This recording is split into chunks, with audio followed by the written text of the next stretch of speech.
Board will now come to order. Madam Clerk, please call the roll. Alderwoman Tyus. Alderwoman Middlebrook. Present. Alderman Bosley. Alderwoman Hubbard. Present. Alderwoman Negracia. Alderman Coder. Here. Alderwoman Rice. Here. Alderman Gunther. Here. Alderman Vollmer. Present. Alderwoman Martin. Present. Alderwoman Murphy.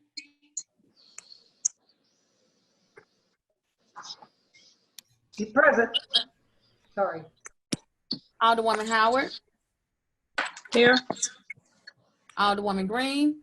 Present. Alderman Oldenburg.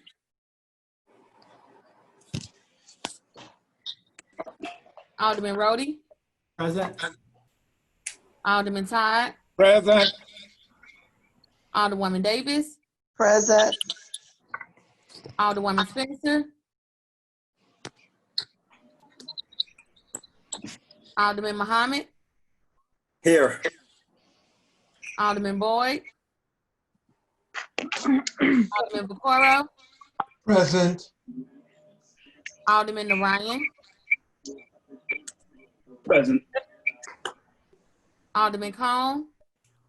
Present. Alderwoman Clark Hubbard. Here. Alderwoman Boyd. Present. Alderwoman Navarro. Present. President Reed. Here. Alderwoman Tyus. Present. Alderman Bosley.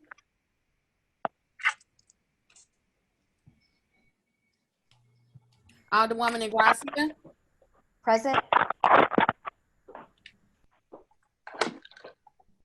Alderman Oldenburg. Present. Alderwoman Spencer. Present. Alderman Boyd. 25 present. Quorum being present, we will begin today with prayer.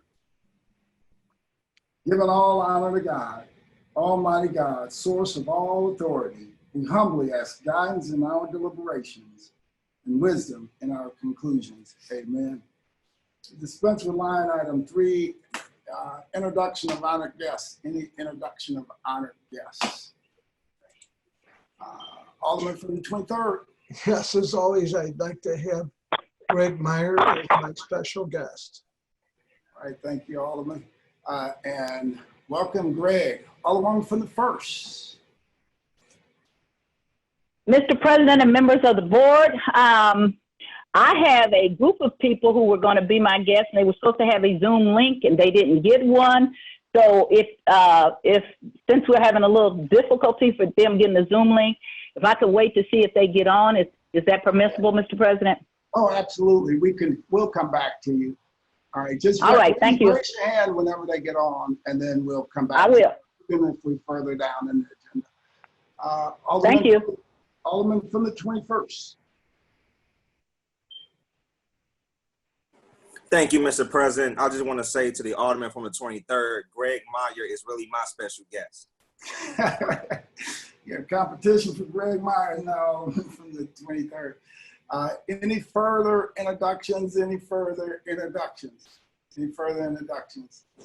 Alderman from the 10th, like to wrap us up? Thank you, Mr. President, members of the board. Today, June 29th, it was on this day in 1953 that the Federal Highway Act went into effect, putting 42,000 miles of highway coast to coast and basically starting a lot of the problems we deal with today. Also, in 2007, the first iPhone was sold. But more importantly, this is Take Your Kids to Work Day, so I'm sure you're all taking advantage of that since you're all at home. So bring your kids on the camera. Thank you very much. All right, thank you, Alderman. Report of city officials. Report of city officials can be found in A, B, and C of the agenda and has been placed in the aldermen's mailboxes. Dispense with line item 7. Would anyone like to take any bills off of any of our informal calendars? Would anyone like to take any bills off of any of our informal calendars? Dispense with line items 8 through 10. First reading of board bills.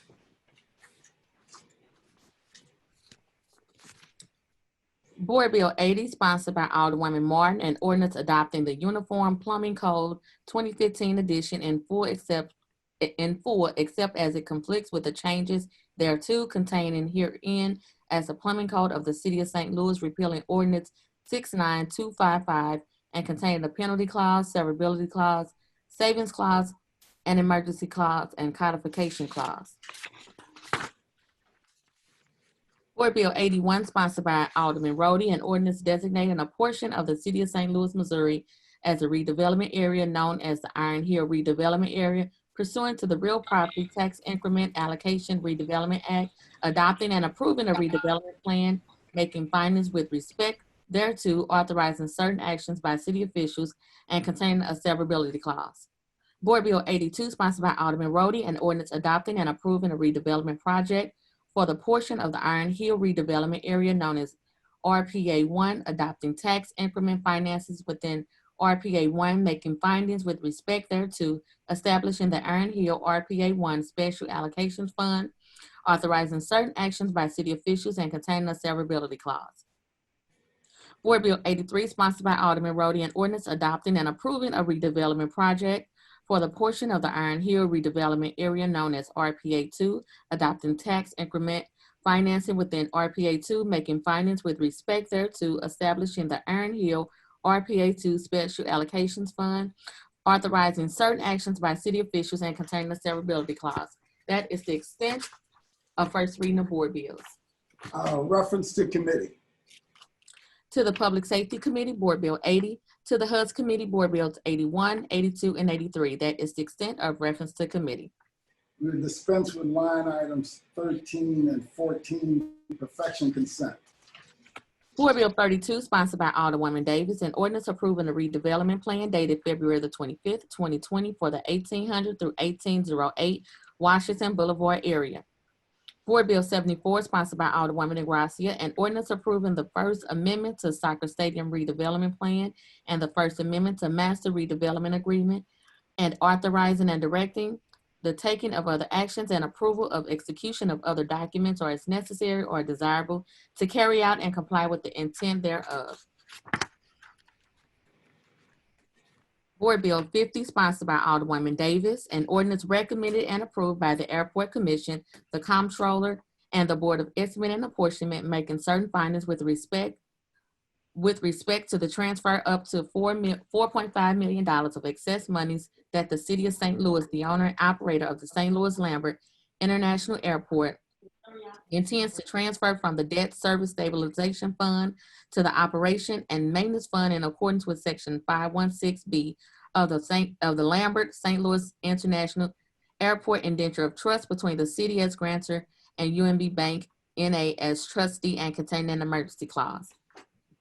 Board Bill 64, sponsored by Alderwoman Davis, an ordinance recommended and approved by the Board of Estimate and Apportionment, authorizing and directing the Director of Airports and the Comptroller of the City of St. Louis, owner and operator of St. Louis Lambert International Airport, to enter into and execute on behalf of the city the Second Amendment to the Banking Concession Agreement, AL 278, between the city and U.S. Bank National Association, amending the Banking Concession Agreement, AL 278, as amended. The Second Amendment was approved by the Airport Commission and is attached hereto as Attachment 1, and made a part hereof as its terms are more fully described in Section 1 of this ordinance, containing a severability clause and containing an emergency clause.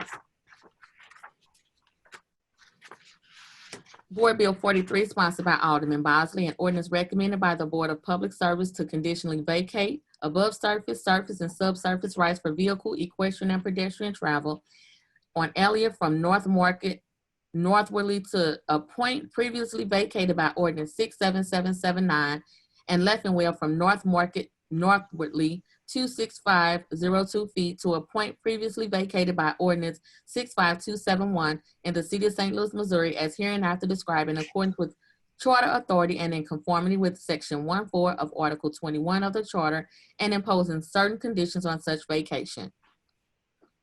Board Bill 68, sponsored by Alderman Bosley, an ordinance recommended by the Board of Public Service to conditionally vacate above surface and subsurface rights for vehicle, equestrian, and pedestrian travel in one, the 15-foot wide alley in City Block 969 as bounded by Gamble, Jefferson, Stoddard, and Elliott. 2, Stoddard from Jefferson to Elliott. 3, the 15-foot wide alley in City Block 968 as bounded by Stoddard, Jefferson, Mills, and Elliott in the city of St. Louis, Missouri, as hereinafter described in accordance with Charter authority and in conformity with Section 1.4 of Article 21 of the Charter, and imposing certain conditions on such vacation.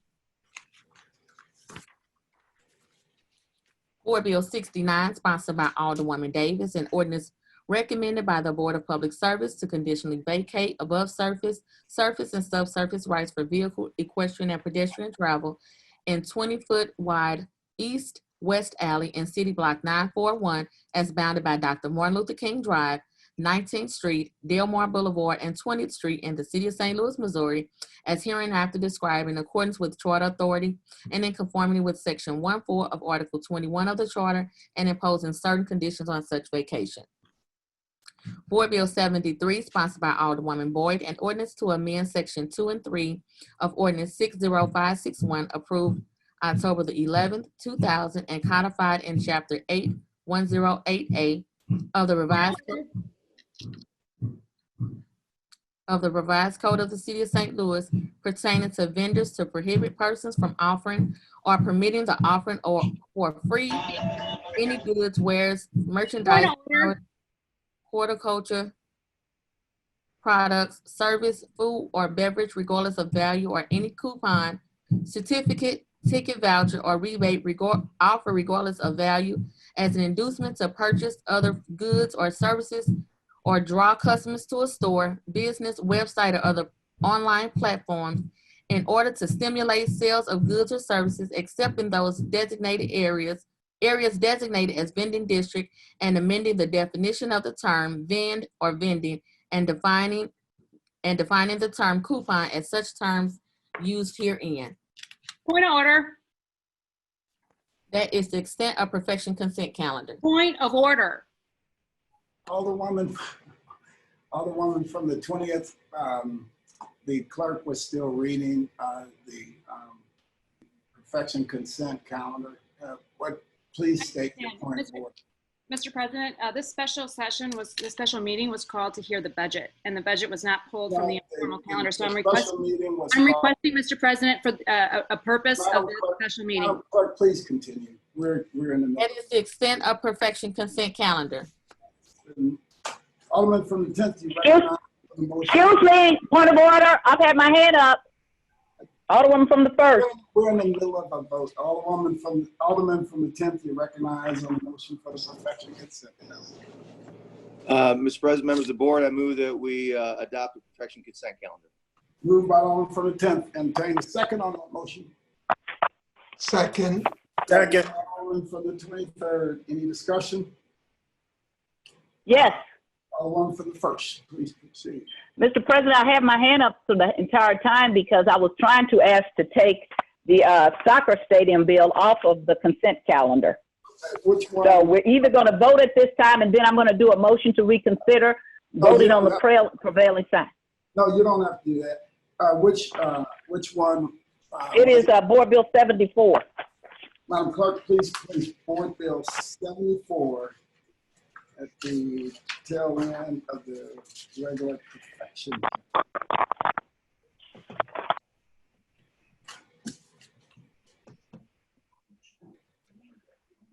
So noted. Any further discussion concerning the perfection consent calendar? It's been moved by Alderman from the 10th, seconded by Alderman from the 23rd, that we perfect the aforementioned bills. All in favor signify by saying aye. In fact, I brought Aye. Aye. Opposed? Aye. Motion carried. Board bills for perfection. Board Bill 71 as amended, sponsored by President Reed and Alderman Muhammad. An ordinance submitting to the qualified voters of the city of St. Louis a proposal to add one new article, Article 27 of the City of St. Louis Charter, which authorizes and directs the mayor to enter into a long-term lease for the operation and management of the St. Louis Lambert International Airport, provided that total proceeds, including the payment of airport debt, are at least $1.7 billion, and creates trust funds to direct the net proceeds of at least $1 billion to be used for public safety, neighborhood development, job and vocational training, streets, bridges, parks, clean and livable neighborhoods, and city infrastructure, and providing for an election to be held for the voting on the proposed revision and the manner of voting thereat, and for the publication, certification, deposit, and recording of this ordinance, and containing an emergency clause. Alderman from the 21st, you recognize on the perfection of Board Bill 71 as amended. Thank you, Mr. President. I move to perfect Board Bill 71 as amended. Been moved by the Alderman from the 21st, and entertain a second on that motion. I'll second it. Seconded by the Alderman from the 23rd. Alderman from the 21st, please proceed. Thank you, Mr. President and members of the board. Board Bill 71 is simple. It puts the task of choosing whether to privatize our airport to the voters. And in this legislation, it is a criteria based on where this money can be spent and the neighborhoods it can be spent on, based off need and based off circumstance and condition. This is a $1.7 billion plan that we can invest this directly into the communities that need it the most. With that, Mr. President, I believe we all know what Board Bill 71 is. I would renew my motion. All right. Any further discussion? Any further discussion? Alderman from the 23rd. Yeah, I just want to make it clear, this does not mean that we're privatizing the airport based off of some of the text I received.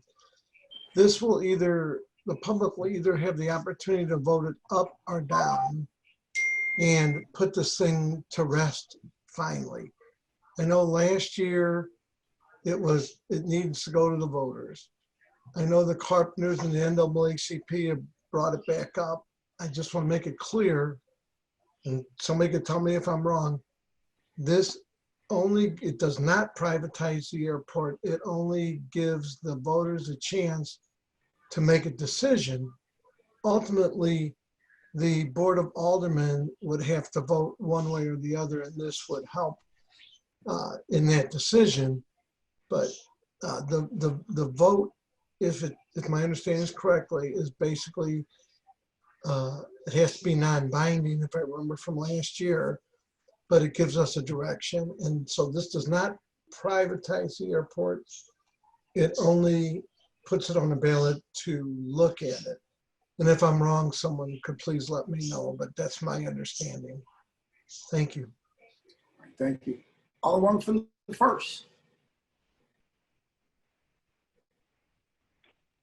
Mr. President and members of the board, if the Alderman from the 21st would yield. Alderman from the 21st, will you yield any questions to Alderman from the 1st? Absolutely. Alderman from the 1st, please proceed. So the first question I want to ask, since the Alderman from the 23rd made the statement, is it your understanding as one of the primary sponsors of the bill that this is just a vote not to change the charter, but to get the opinion of the citizens of St. Louis? Alderwoman, this is a charter amendment to our city charter. That's what I thought. That's what I wanted to get straight. So this would actually amend the charter if the people vote yes. Is that correct? Yes, it would. Okay. And you made the statement that this would give the citizens most affected money about for their areas. Is that correct? Yes, ma'am. The airport lease is $1.7 billion. After we pay the airport debt, which is $700 million, we still have roughly a little less than $1.1 billion to invest in infrastructure, industrial development, and commercial development in the neighborhoods that meets the criteria based in this board bill. It's in Section 2 under the Distressed Neighborhoods Trust Fund. And how long have you been here now, Alderman? Since 2007. At the Board of Aldermen? So 3 years? Since 2017. So 3 years? Since 2017. So is that 3 years? Yes or no? It's since 2017. Is that 3 years? If you don't want to answer, just say you're not. I'm just asking so that it's 3 years. Okay, I'll go on because everybody can do math. You're not asking a question. Excuse me, don't talk over me. I do not yield for you to talk over me. So my question is that you said that we're going to get the money for the communities that most need it. In those 3 years that you've been here, and I've been here, this is my 19th year, and including this particular budget that we have, I have watched people trod on the charter, ignore the charter. Right now, we have a public health director that is lied under oath, and it does not meet any of the qualifications of the charter, and is also falsely apprised himself to be the city commissioner, health commissioner, which he is not.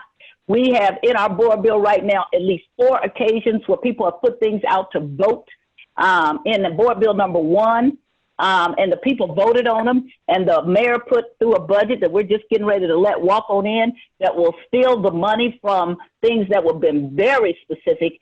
So what is your sense of how this will be done differently, and it will go to the people? Because I can give you many more times in the 3 years you've been here how they steal the money and have continued to steal the money and do everything they can once they get it changed.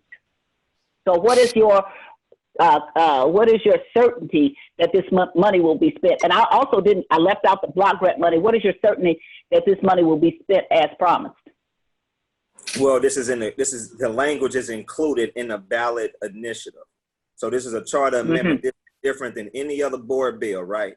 Board bills, we can play with the language. We've been here long enough. You know the rules. You can play with the language. And this charter amendment, you cannot interpret where the money goes. And it is a clear set criteria on where money can be spent based off different qualifications on neighborhoods and on wards.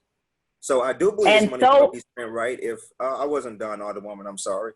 I do believe the money will be allocated appropriately if we do our jobs in the Board of Aldermen. In fact, if you read the board bill in it, it gives a lot of prerogative to aldermanic representation who represent these wards that qualifies for this funding. So if we do our job appropriately, and if we legislate appropriately, then yes, the money will be spent to where it's meant to be spent towards. And so I like your direct question was, do I believe that we can misappropriate funds? Absolutely. But I don't believe that this can happen with this board bill because we have never seen legislation of this magnitude introduced before us before. Or at least I haven't. Let me phrase it. I have not. So thank you.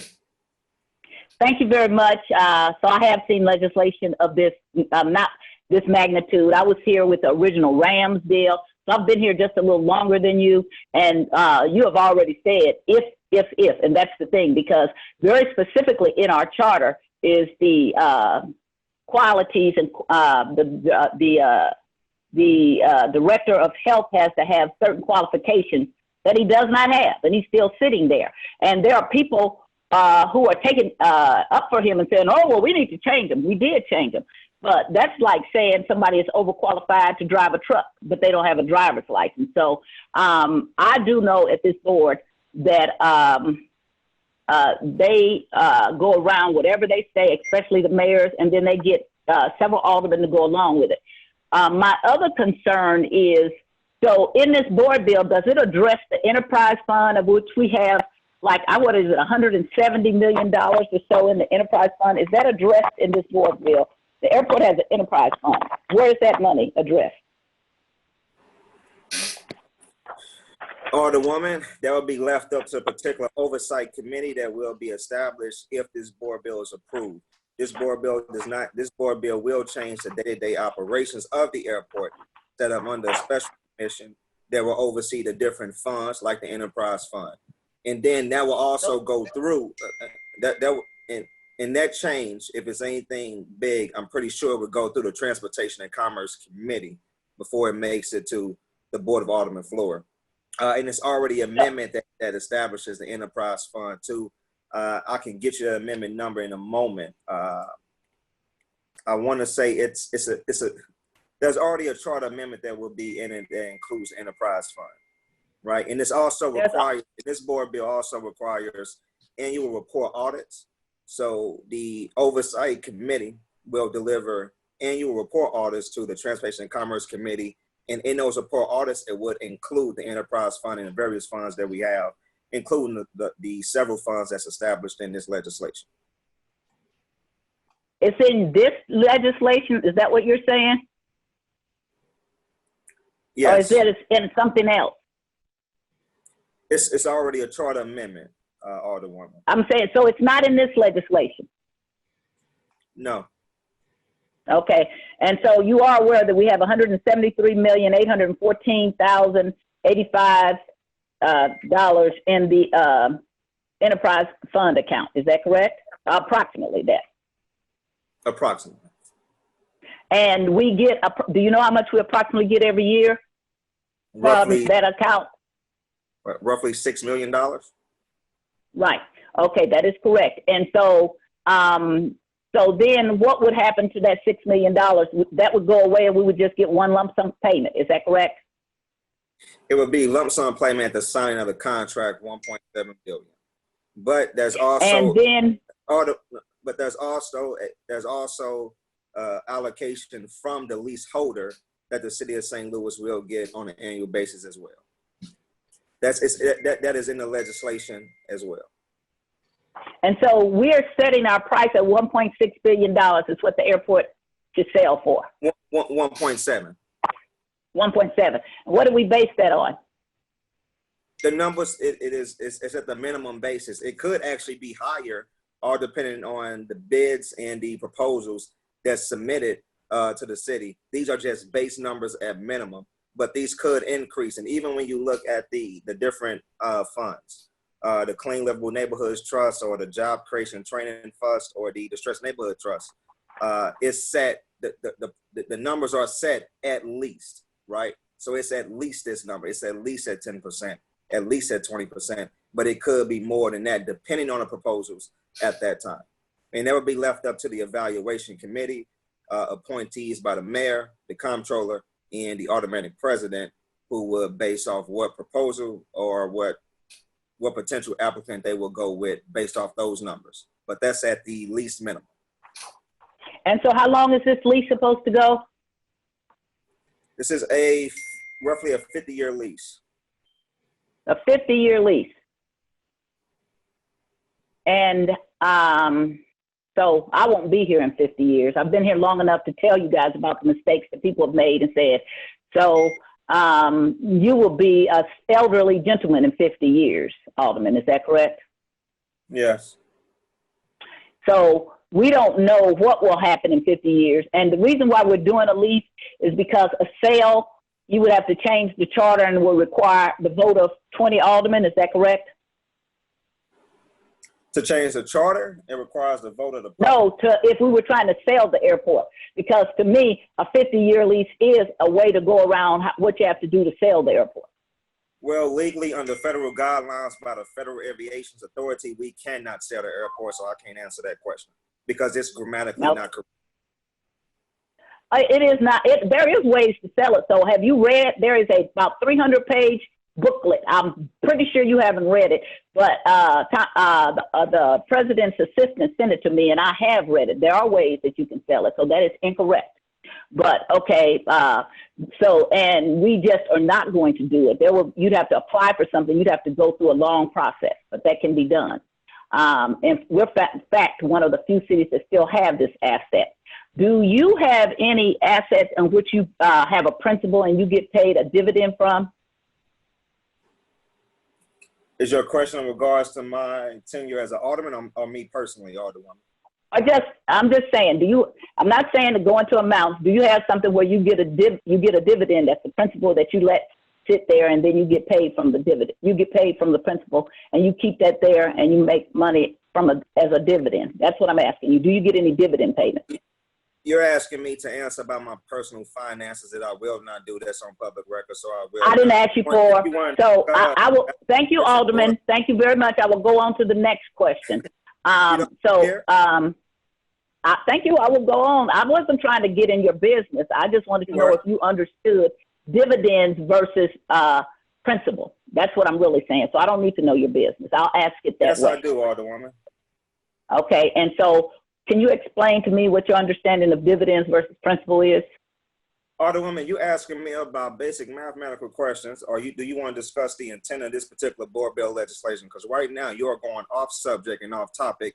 No, I'm not going off subject. I know where I'm going. Just because you don't know where I'm going, you don't get to direct my questions. Now, you can have refused to answer them, and that is fine, but I am not going off subject. When I get to know as much as you, when I've been here for 3 years, then I'll be happy. Please don't try to come at me like that, because I will come back at you like that. Be respectful. I was not trying to be disrespectful to you, but if you come at me disrespectful, I will treat you the same way. Please. Please stop being disrespectful. Don't tell me what I'm trying to do.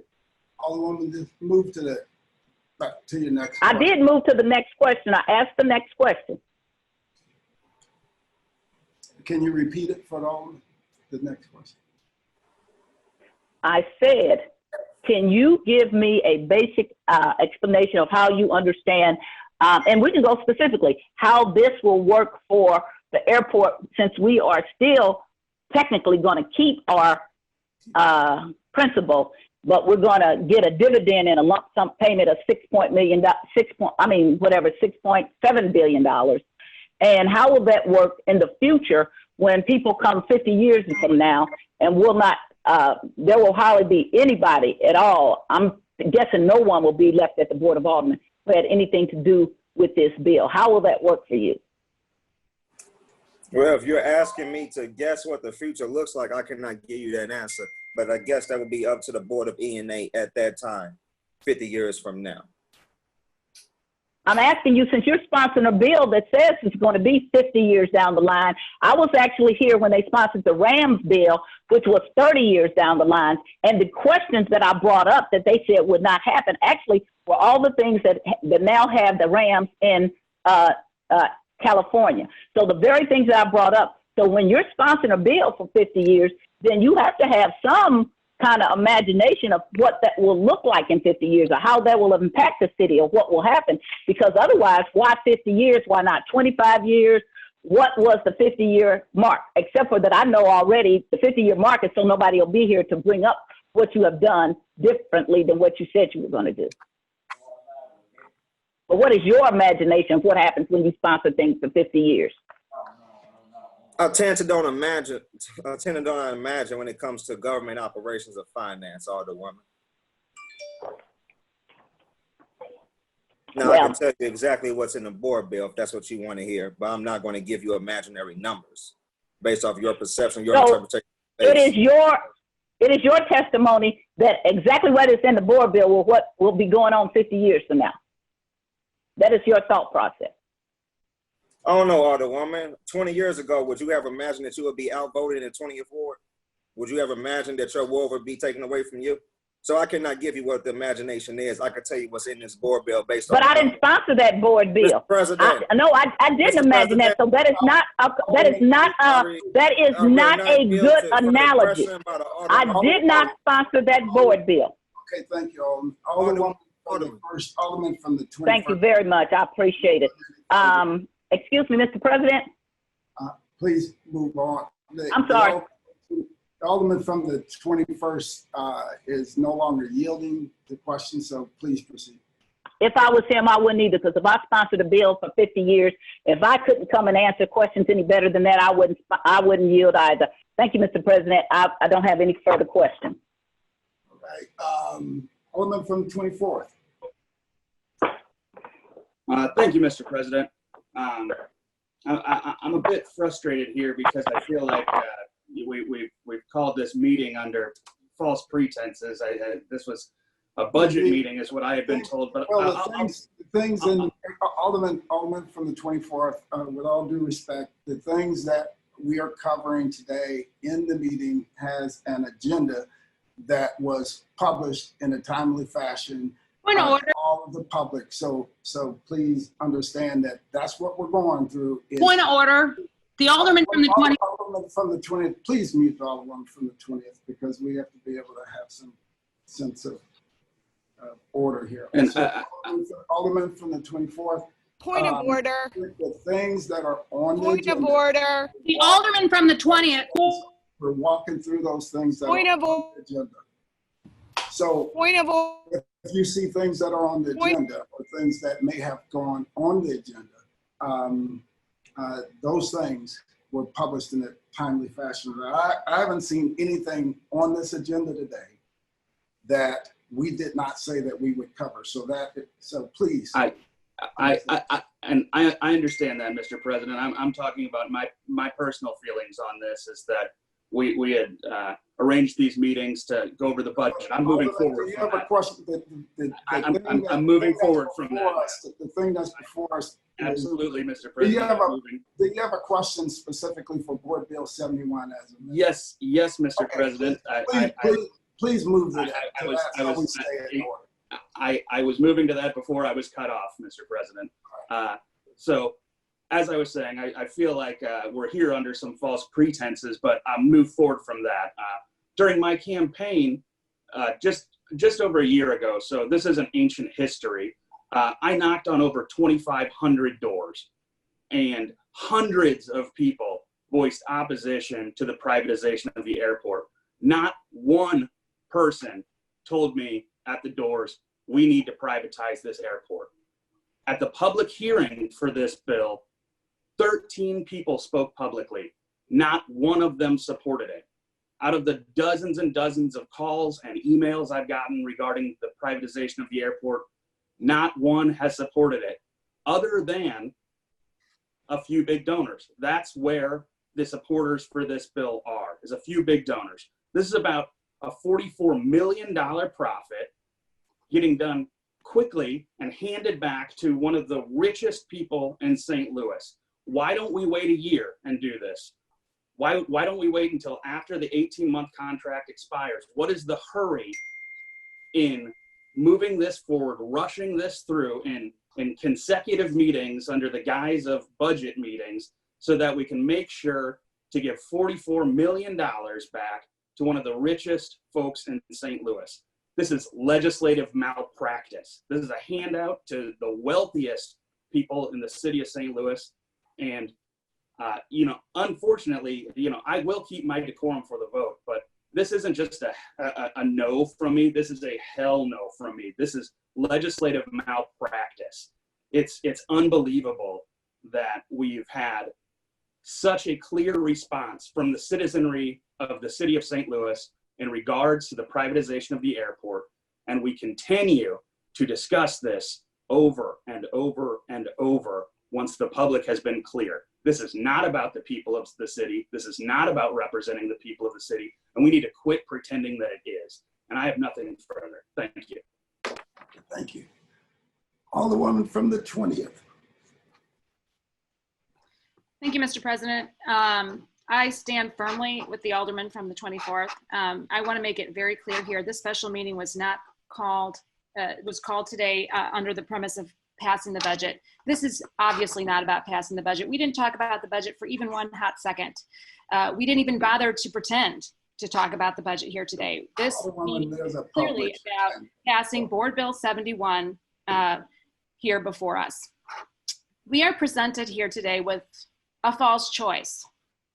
If the signatures are certified, the petition then will come back to the Board of Aldermen and we will have 60 days to deal with it. We don't have to pass this today. The idea that we have to get this done before break is an insult to the fact that we are all sitting here in a special meeting called by the president and the board today. We can call a special meeting as obvious by the fact that we're here today on a Monday morning anytime we would like. We do not need to get this done today. This is clearly a rush job. It's such a hasty plan that just on Thursday, randomly, I found a $6 million a year hole in the proposal, and that we were putting, guaranteeing fire protection for the leasee without even asking them to pay for it, a cost of $6 million a year that we were able to amend on the fly on Thursday within 10 minutes. These are the types of holes you get in large legislation like this if you don't do your due diligence. We clearly haven't done our due diligence because this has been before us for a whopping 2 weeks, despite the fact that our president clearly knew that the petition was coming before voters back in March, as evidenced by the letter he sent to the FAA back in March. Of course, I didn't know about it then. Neither did any of my colleagues, as far as I'm aware, and certainly the general public didn't know. This is a extremely irresponsible plan. A 30-day clause for you. What this actually does, we talked about having a public vote. The public vote that we suggested last year, that we were fighting for last year, was putting an actual plan before voters. What this does is asks voters, blank check for the president to sign off on a airport privatization within 30 days of the voters voting on it. 30 days, we would have bidders. We would give them 30 days. There is no functional, there is no a decent proposal could be put together that quickly. And we are also not on top of requiring them to come with a full proposal within 30 days, we're requiring them to come with 10% down. 10% down is $17 million. Do we really think that we can compress what was originally a 6-month to 1-year vetting process into 30 days? It's lunacy. And the talk about the debt, we have $700 million of debt in the airport, something around that figure. Well, let me tell you, it is very common for airports to have debt. Very common. In fact, the vast majority of municipal airports have debt. And unlike what Mr. President said on the radio this morning, it is not paid for with city tax dollars. The airport is paid for with usury fees by the people who use the airport, which by and large are not city residents. They live in St. Louis County, they live everywhere else in the world. To look at our airport as a way of extracting sales tax is a real insult to what airports function as and their purpose.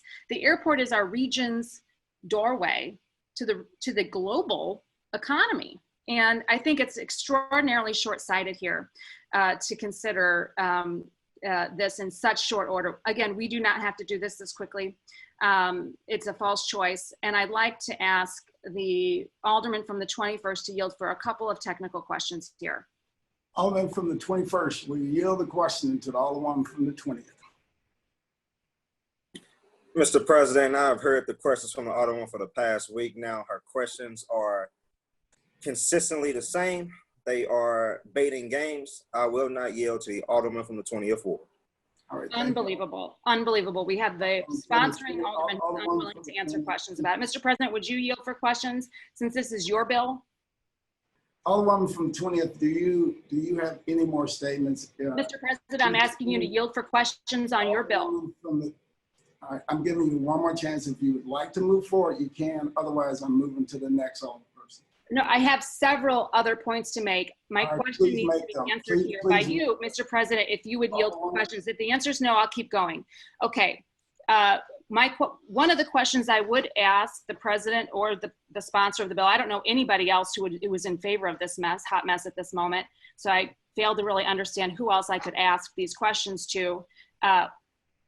How many airports in the United States on the continental US have engaged in this process? The airport privatization program has been around since 1996. It was authorized by Congress in that year. There has been exactly one airport on the continental United States who has chosen to do this. And it was a horrible, extraordinarily enormous failure. Stewart International Airport decided to engage in this. The private operator paid out some money and then decided to opt out a couple of years in, leaving the public entity holding the bag. It cost those local taxpayers $78 million to regain control of that asset. And that asset is a one-way airport, significantly smaller than our airport here in St. Louis. We are gambling with our city's largest physical asset, our region's largest airport, our state's largest airport. This is lunacy, completely lunacy. Going to the voters, we have seen the process through which the funders of this have gathered their signatures. evidence after evidence of sheer lies to get people to sign the petition. I have videos, several videos. I was approached very deceitfully by petitioners gathering signatures. Those signatures were gathered under false pretense. This meeting was called under false pretense. And I cannot believe that the voters will be given anything other than falsities when it comes to the vote that we're proposing to have. Let me be clear here. We are jumping the gun. The petition that we have that has been presented to the Board of Elections will come before us in just a few more days, and we will have 60 days to deal with it. Why on earth are we ramming this down our throats on a Monday morning special session is nothing more than special interests. This is a classic view of trickle-down economics.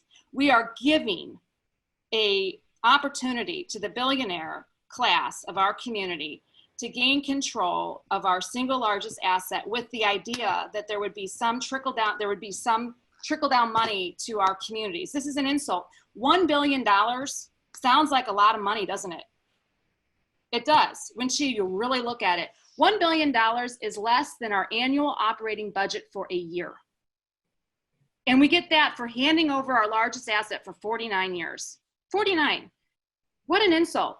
And not to add insult to injury, we've got the billionaires getting paid right up front, right off the top. My suggestion to the president, the sponsor of this mess, to extend the deadline so that the tail off clause that the consultant signed would no longer be in effect was laughed at. This, Mr. President, one of the questions I was going to ask you here today is if we could reconsider extending the deadline so that we can avoid that massive $45 million check to the consultants that have been behind this thing. And the answer at that time was no. I'm assuming it still is today. The Board of Aldermen is not only giving up their largest asset, we're giving up our control, our entire control. We're handing it over to the president of the board and the mayor. The comptroller has a laughable role in this legislation. Laughable. And to think that we can put something together well thought out in 2 weeks' time is absurd.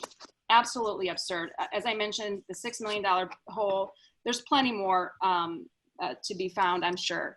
I join my colleague from the 24th in saying not no, but hell no. This is an insult to our community. It's an insult to it's an insult to democracy. This is not the public vote we were calling for.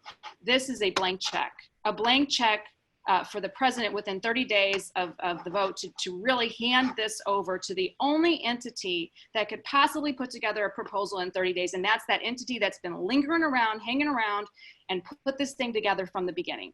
This is clearly an insider deal. It has been from day one, and it stinks to high heaven. That's all I have, Mr. President. I am shocked and dismayed that none of my colleagues would yield to questions on it, but that's all I have to say at this point. I hope my colleagues will join me in a moment of sanity and voting this thing down.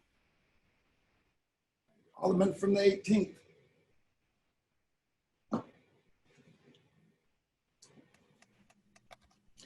First of all, let me say that in a few years, unless the citizens vote to keep 28 wards, we will have a totally different situation where the power, where all the people who ever are left will be twice as powerful.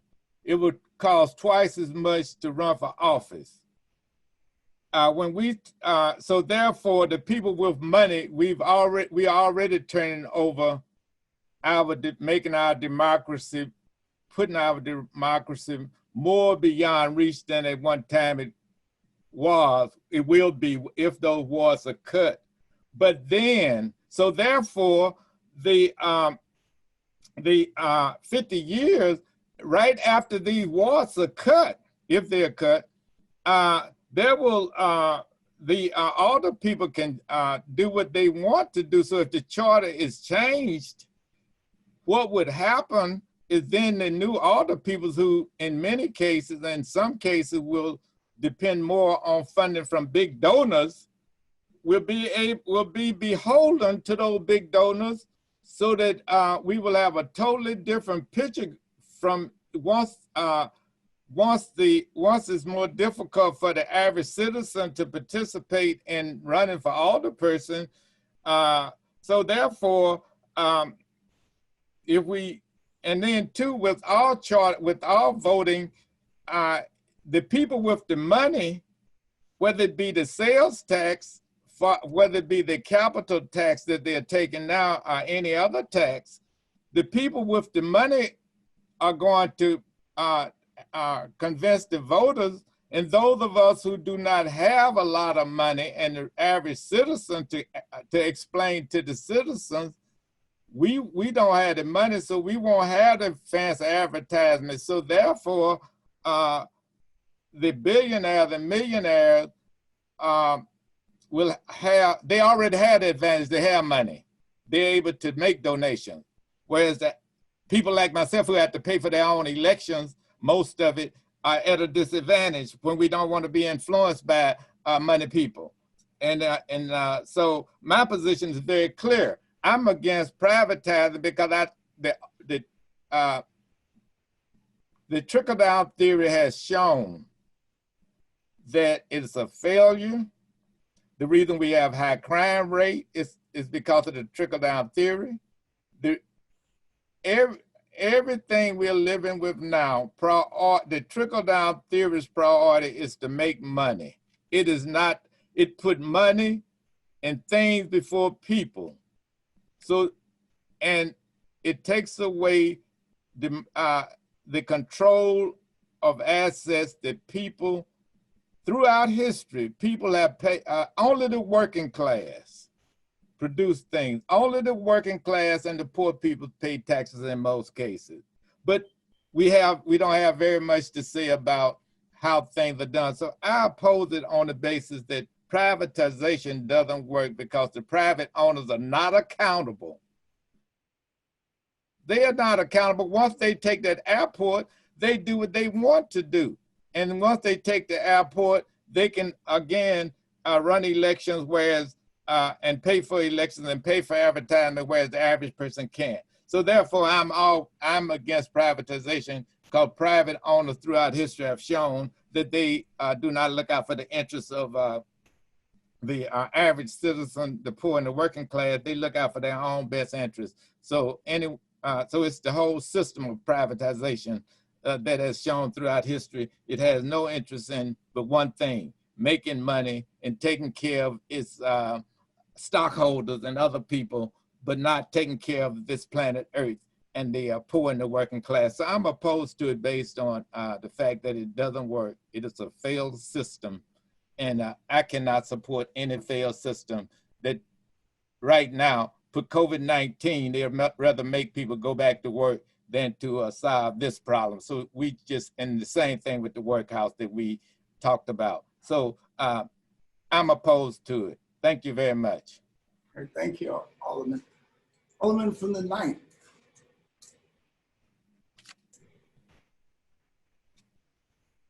Thank you, Mr. President. I guess first of all, I'd just like to say that I'm completely stand with the alderman from the 18th and bringing up the fact that privatization does not work for our public assets.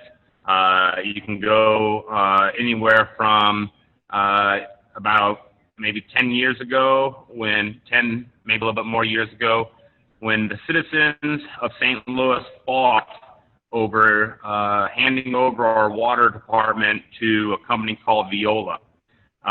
There was an immediate uproar over the fact that we were going to give up our water department. Yet at the time, the administration thought that this was a way to be able to upgrade our pipes, upgrade our infrastructure. Yet if you look at privatizing water and you look at Flint, you can see where that failure came. Another privatization, the parking in Chicago. Being from Illinois, I had friends that are in Chicago. They talk about how it is no longer able to get residential street permits for parades, residential street permits for block parties.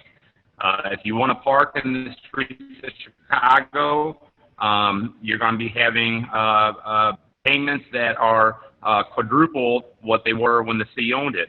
And this is all money going to private interests and private businesses.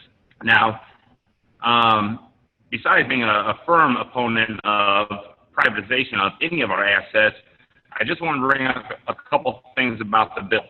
I know that I share the frustration of a lot of our colleagues in the fact that one of the largest bills that we've possibly seen come through the board gets pushed through in 2 days of hearings. Now, they were 2 very long hearings, and in 2 days, the Ways and Means Committee, by I believe 11-to-1 vote, decided that this was the cleanest, best bill that can come forward. But if it was such a clean bill, on the second day, I believe you guys had 21 amendments to the bill, if that's correct, 22 amendments in the second day. Also, the second day of the hearings was the only time that you had any public comment on this bill. Why is it that we just spent a year and a half debating and arguing about trying to stop privatization? The mayor pulls the bill, and immediately we have to have a backup from the president of the board saying, well, we need to make sure that we rush this through so that we don't lose that time frame for our consultants to get their money. So during that public comment, there was an expert, I don't have her name right now, but there was an expert, I believe from WashU, that was talking about public leasing and talking about being able to, the public-private partnerships. That expert, talking about privatization, said this is absolutely the worst time. It's COVID. It's the worst time that we would want to try to put out an airport for a lease. Now, maybe it's the best time for people that are investing. Maybe it's the best time for the people like Rex that have the money because they're going to get the lowest possible price that they can get. Airports are being crushed right now. Airport revenue is being crushed right now. And we're going to say that we're going to take 30 days to set out proposals and try to get the best possible option on this. No one can believe that. Not now when airports are in the gutter. So this is absolutely the worst time to try to put this forward. I also want to mention a couple other things about the bill here. It says, I believe it's page 5, line 14 and 15, talk about the compensation to the public safety, where we're giving $250 million. We're giving a quarter, 25%, $250 million, and it's line 14 and 15 that says to increase compensation levels for the police, fire, and EMS. So we're going to go ahead and give $250 million after we just passed a Prop P tax bill to give more funding to police. And right now, we're going to say that we're going to put a quarter of everything we make into increasing compensation levels. That's what it says, increasing compensation levels. It doesn't say that we're going to come up with a new strategy for public safety. It doesn't say that we're going to work on having community mediators and we're going to have social services. It says in there 25% will go to increasing compensation levels. Now, that's ridiculous. Another thing that you have to, this is such a flawed bill. It's been rushed in 2 days. We're sitting here in a meeting supposed to be talking about budgets, but you guys want to get this airport vote. We know why. So another thing in here is there's 2 sections in here. There's page 7, line 18 and 19, and there's page 9, line 3 through 5, that both say that 50%, so this is for the Streets, Bridges, and Parks Fund, and this is for the Clean and Livable Neighborhoods Fund. So those 2 funds, in this bill, it says that 50% of the monies that we raise have to be spent within 3 years. We're talking about a 50-year lease on our airport, and you're going to tell me that we're going to have to spend 50% of the money in 3 years? I have sidewalks that take more than 3 years to get fixed. I have potholes that take more than 3 years to get fixed, and we're going to spend 50% of what we make in 3 years? It's ridiculous. How can that not be corrupt? How can you not say that we are going to be wasting this money that we're getting? It's ridiculous. And then another part in there, page 6, line 14, talking about distressed neighborhood development. In there, it says that the money allocated for distressed neighborhood development allocated annually at the direction of the current alderperson.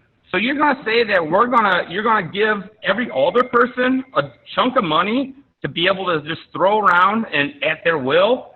So the direction of the current alderperson, the way that bill's written, does that mean that if one of us don't get reelected or choose not to run next year, we're still the current alderperson when this bill passed?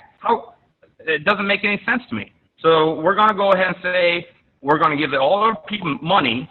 We have to go around and spend it, but there's no vetting. There's no direction as to where that money is going to go. This is a complete waste of our time. This is a complete insult to everyone that has fought for 2 years over privatization. To say that we're going to come out here, we're going to spend $1 billion in 3 years, and we're going to give a quarter of it to police raises. I just urge everyone to take a deep breath and realize what is being pushed down our board right now, and realize how bad of a bill and how bad of a plan this is.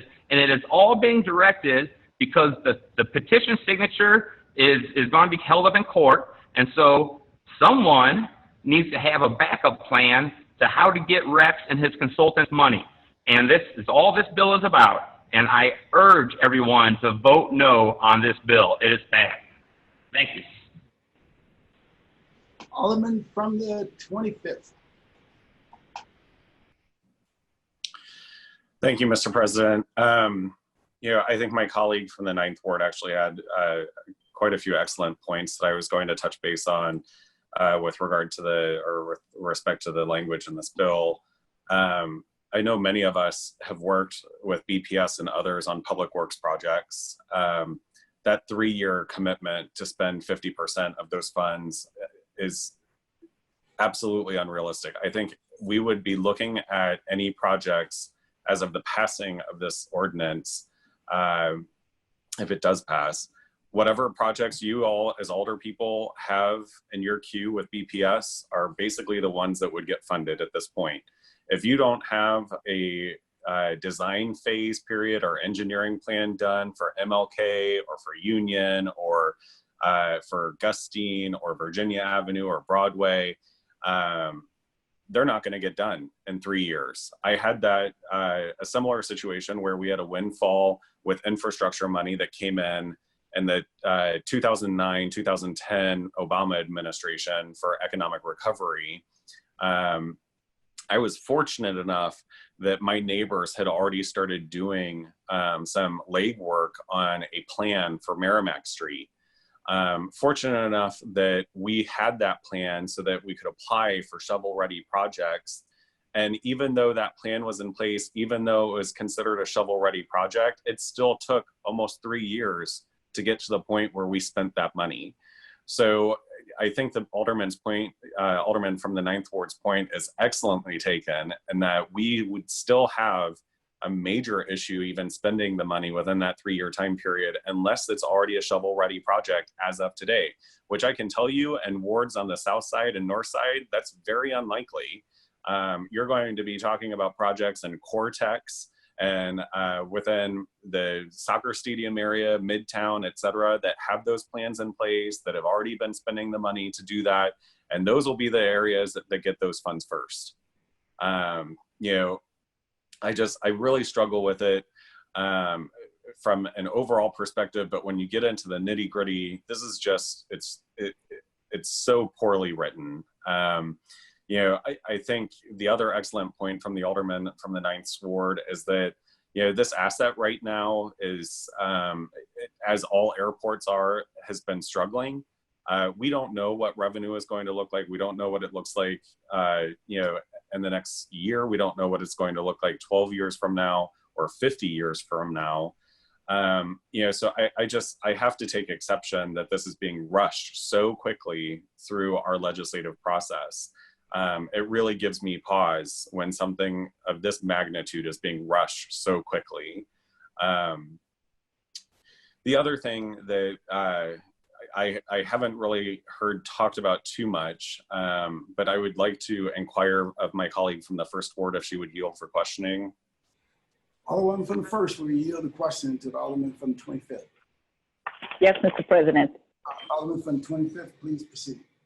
Thank you. Alderwoman, thank you for yielding to questions. I would ask the sponsor, but it seems as though he's not open to questions. So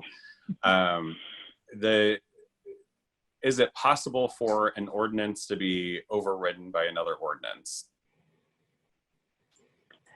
It is.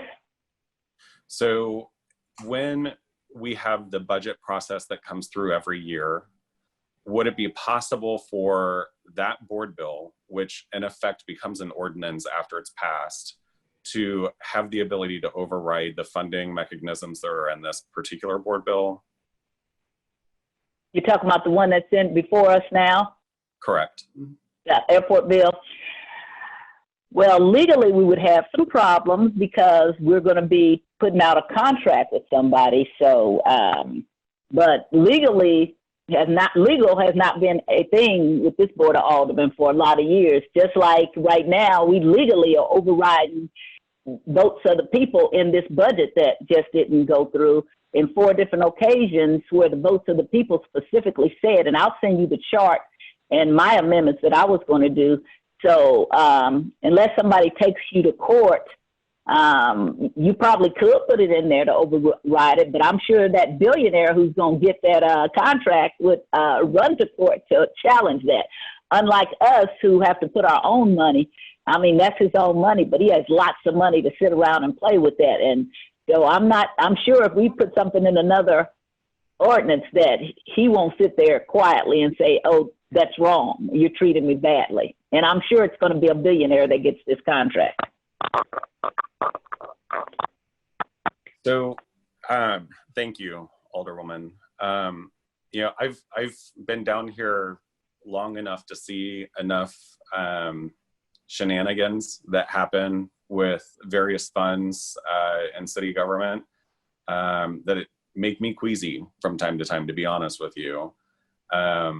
You know, I really struggle with the process that we've been through in order to hear this board bill and pass it out. You know, this board bill didn't come before the Transportation Committee. It went to Ways and Means. Typically, board bills that have anything to do with the airport would go through the Transportation Committee. We hear all of the lease arrangements. We hear all of the facts and numbers about the different funds at the airport. The Transportation and Commerce Committee is by far the most knowledgeable committee when it comes to the airport, not Ways and Means, the Transportation and Commerce Committee. And this board bill did not go before that committee for review or questions. So that makes me very concerned. I've been a member of that Transportation and Commerce Committee since I started down here almost 12 years ago. You know, myself and I believe Alderman Vaquero have both been on there for the last 12 years and are probably, Alderman Vaquero was even a member of the Airport Commission prior to becoming an alderperson. So certainly would have, you know, more input to provide with respect to this board bill, as we do have more knowledge as to the day-to-day operations of the airport. So I'm dismayed that this went through a different committee. It should have gone through Transportation and Commerce for sure. You know, and then aside from not having a single constituent who has reached out to me asking me to support privatization, because that hasn't happened, almost every constituent I have had a conversation with about the airport is completely and diametrically opposed to privatization of the airport. Aside from that, I've had conversations with the business community and people who represent them, and they are really upset about the pace at which this board bill has taken place. And prior to this board bill had expressed, you know, concern with the privatization effort that had taken place before this board bill was even introduced. So, you know, I don't know if the sponsor or co-sponsor have had any conversations with those entities or those businesses or those leaders in our community.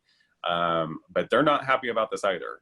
So in my mind, that leads to one player, which is Rex Singfeld, who's the primary person that's been pushing this from day one.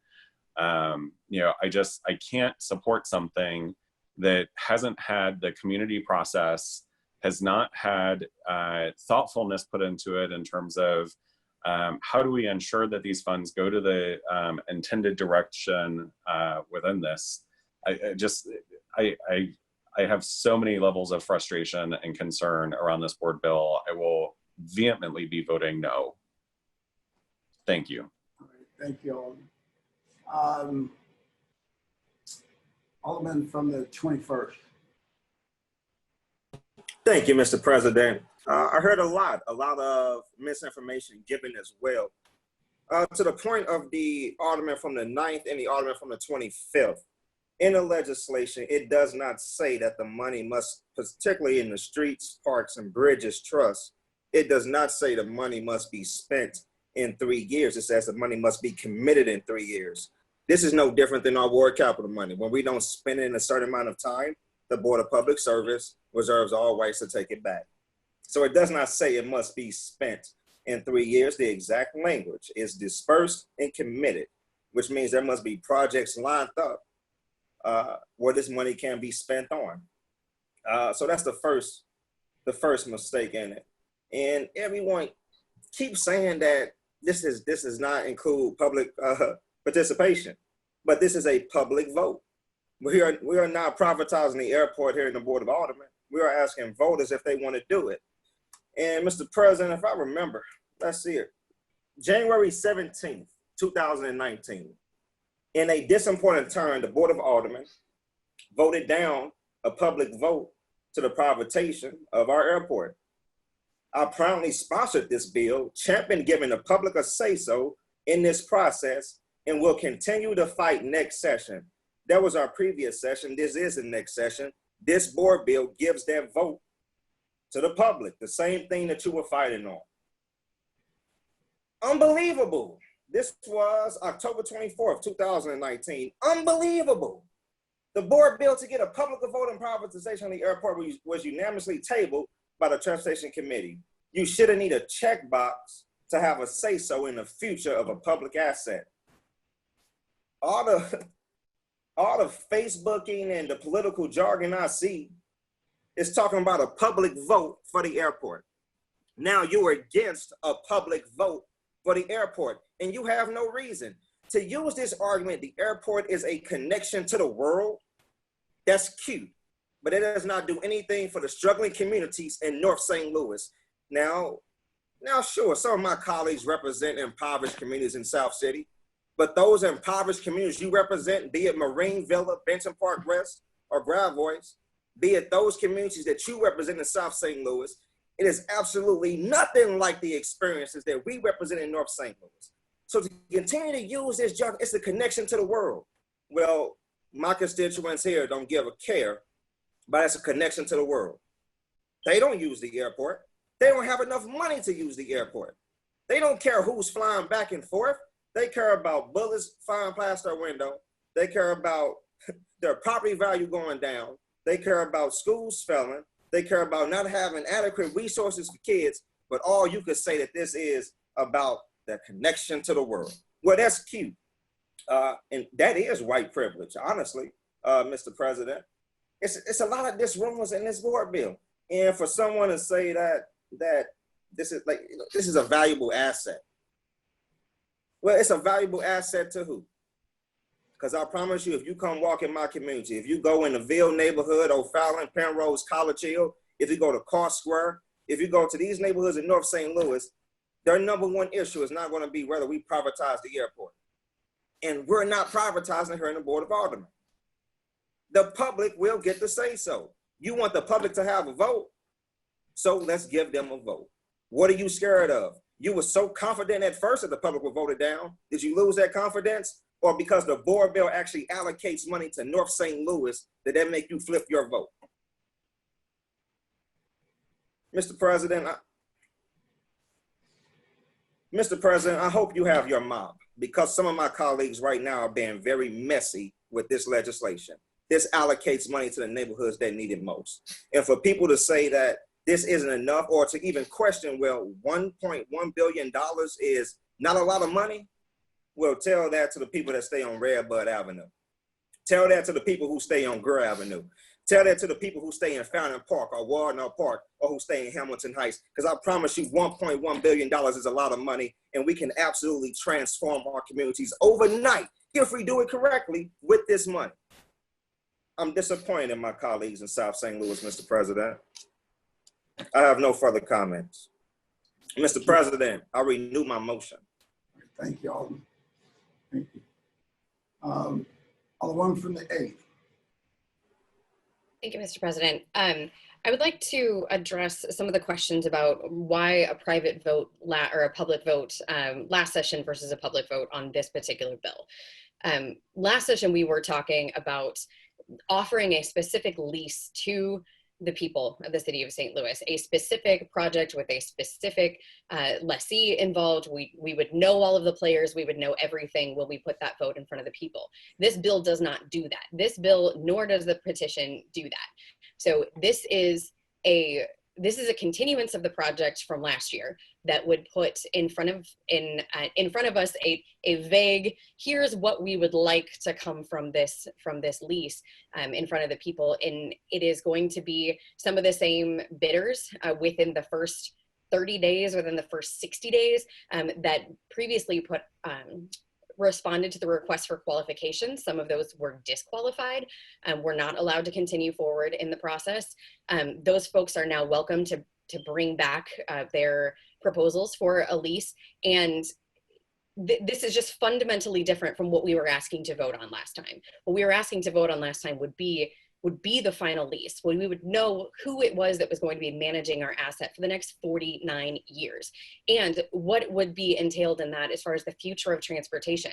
What are they trying to do to develop around that land? What are they not going to do? What are they going to prevent us from doing? Because generally privatization, as it goes forward, has a prevention against competing projects. So what is it that could be coming next within 49 years in the future of transportation that this potential lease could block us out from? And now you're saying one vote at the beginning is enough to clear us on the rest of this project. So these are fundamentally different.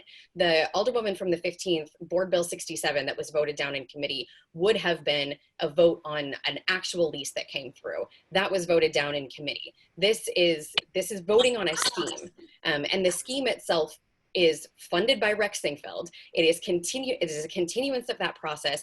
And if it wasn't, then our board bill to make whatever, we're saying that this petition is so bad. If we were going to actually make a better bill, then our better bill would extend those deadlines. We would say not sooner than 60 days, not sooner than 90 days after this bill passes, we would then entertain lease agreements, because then he doesn't get to recoup all of that money that he spent already trying to fleece the city of St. Louis. We could have written a better bill. If the idea was to say, hey, there's a petition out here that is messy and ugly and we don't like it, well, then why didn't we write a better bill, right? And it seems like the president had knowledge of this privatization petition going around before the rest of us did. And so if anyone had time to create a better bill, it would have been the president. And that is not what we have in front of us. We have this same board that is made up of 2 selections from the mayor, 2 selections from the president of the board, and 1 selection from the comptroller. She gets 1 vote out of 5 people on this commission that would choose that. She is our fiscal watchdog. That is the job that she was elected by the city of St. Louis to do, and we are minimizing her role going forward, or any future comptroller's role going forward in evaluating this. And I think that is reprehensible. We are talking about the long-term financial future of the city of St. Louis and what should happen if this privatization goes south. If they go bankrupt, this bill says, and the petition says, that they would have to continue maintaining the airport, but it doesn't say at whose cost. It doesn't say who's going to pay for it. We could end up being on the hook for that. And if they do all of this development or have all of these projects in place and we have to continue paying for it, then that could bankrupt the city of St. Louis.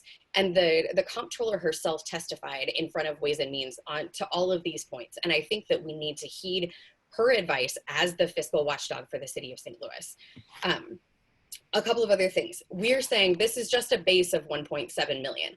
That there's going to potentially be a bidding war to drive this up. A bidding war in 30 days time for a bidding war on billion-dollar projects. I don't understand. Like the only way for that to be true is if the fix is in from the beginning and then you already know who's going to be bidding on this project. And it's corruption to the nth degree.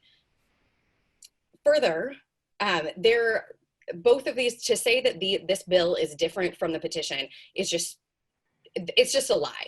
It's a lie because this bill itself contained references to the petition, to provisions of the petition that do not exist in this bill. And those had to be amended out in Ways and Means. So they were drafted together. They do have differences, some of which I appreciate, but one of the main calls against the petition is that it specifically allocates money for police, and said, oh, well, our bill is better because it doesn't do that. Well, it does do that now. Now Board Bill 71 as amended does do that. So we're starting to close down on the differences between these two bills.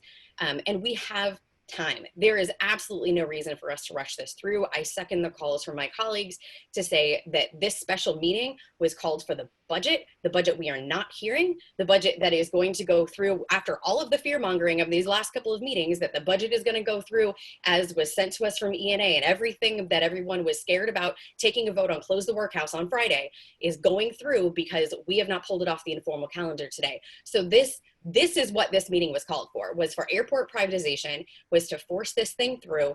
And frankly, let the petition go to the people. Let the petition go to the people and let us fight it out in our wards. Let us tell our residents the truth about what that petition involves, and let's vote it down. We can vote this down in our wards. I'm joining my colleagues, a hell no on this today. And we will continue to tell the truth to our constituents. And I think it's embarrassing that this is what we're doing today. And I actually would like to, if I could inquire of the Alderwoman from the 20th. Alderwoman from the 20th, will you yield a question to the Alderwoman from the 8th? Of course. Alderwoman from the 8th, please proceed. Thank you. Thank you, Alderman from the 20th. I'm gonna take a deep breath here, getting a little excited.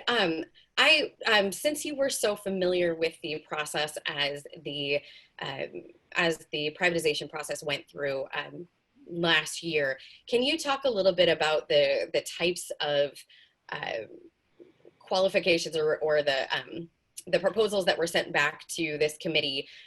What types of petitions were rejected versus which ones were allowed to go forward into the next step? When you say petitions, Alderwoman, the petition. Oh, sorry, the proposals, sorry. We had the request for qualifications, and then we're moving forward there. There were 12 proposals, some from within the United States, some from outside of the United States.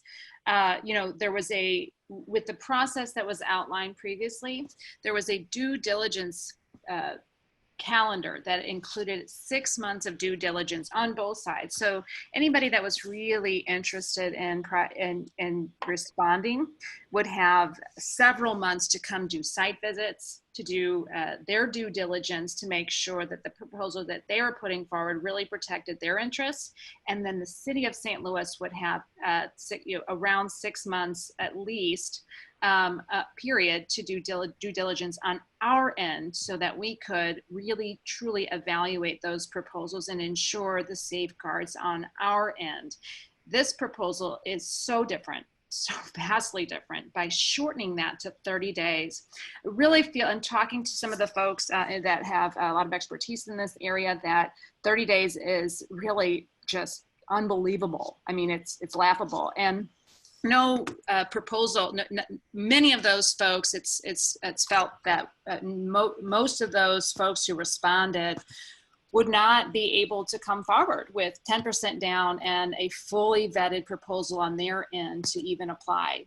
So it's clear that we have grossly changed how the process would move forward. The airport working group was really clear in their deliberations. They wanted at least 6 months of due diligence period. And I frankly thought that was too short because again, we're looking at something that is something very different than the city has ever engaged in, but something that we don't have a model in the United States to even work from. So we would really be a pioneer here, a guinea pig, if you will, in this process. And to leave it up to 30 days to decide without, by the way, even involving the woman who runs the airport.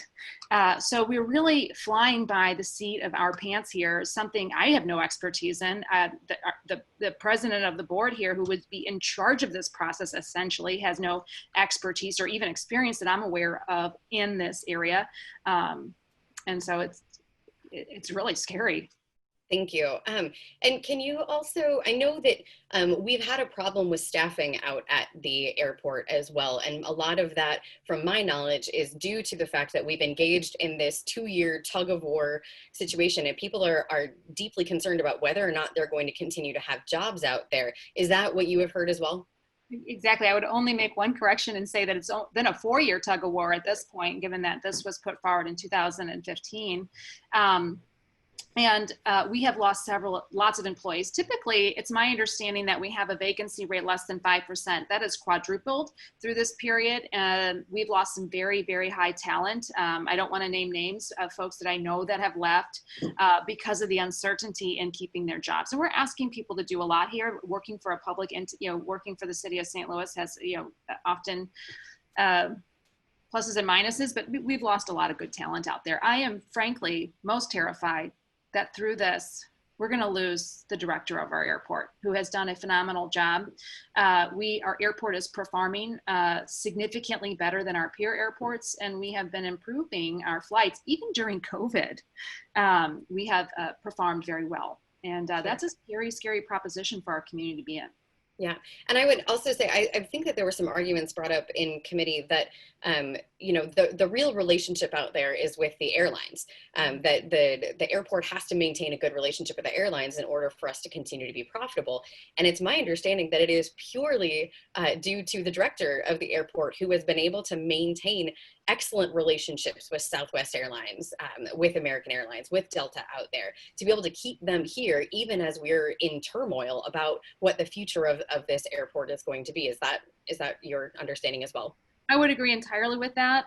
We have seen Southwest Airlines growing at leaps and bounds here, and that is a direct result of the relationships that our airport director, Rhonda Homnibergy, has built with that airline. And, it is those personal relationships, that long-standing relationship with the city of St. Louis and those airlines that have enabled us to grow our airline capacity despite our regional economy being completely stagnant. So we have to remember that there's a balance here with our regional economy, and our airport has outperformed the St. Louis region in that way. And that's a very good thing for our community.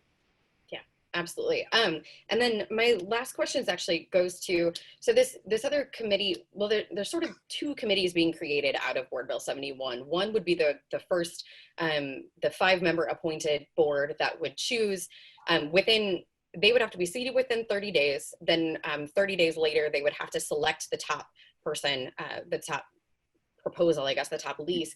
And then that would have to go forward. But that group now we've also got another group that would be oversight over this. But at what point does our airport commission come into play? Because we have a seated airport commission that has done also an excellent job overseeing the operations of the airport and keeping things running and supporting the director in that. But what is your understanding of what happens to that airport commission? It's my understanding that they would not have a say here, which is a real disservice to the folks, the professionals that have been serving in that capacity for a number of years. So, I find that to be really a remarkable dismissal of a set of individuals who have done an excellent job as far as I'm concerned, overseeing the operations of our airport. It's unclear to me what role the Board of Aldermen would play. I presume we would play none moving forward. I asked those questions in committee. Unfortunately, the president and the board could not answer them, chose not to, or didn't have the answers at that time. But the Board of Aldermen, under my understanding, has almost no role, has no role moving forward. There's an appointed oversight board, if you will, that is appointed by the board through its president. We have no even way of saying yay or nay or even debating or having any input on who would be a part of that oversight board. And as you know, by even our agenda here today, we oversee contracts and all things pertaining to the airport as it currently stands. They all go through the Board of Aldermen.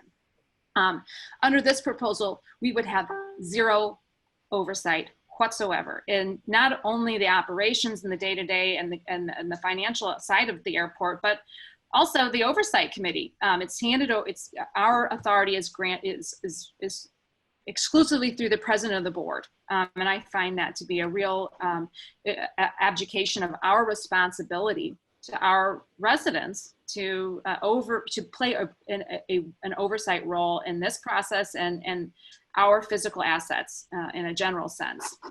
Absolutely. So, all right. Well, thank you. Thank you, Alderman, for answering questions. Members of the board, I understand that there are a lot of promises for some really great things in this bill, and to have this type of money for us to work with as a city would be amazing. To have what we need to invest in people's lives, right? But what we know about fighting poverty is that we actually have to give people money. We just need to give people money in order to help raise themselves up. And this is another top-down, trickle-down scheme that will give some money at the beginning, but then can get yanked out if they go bankrupt, and then the city is back on the hook for that money. So this is a temporary gift. This is something that, you know, we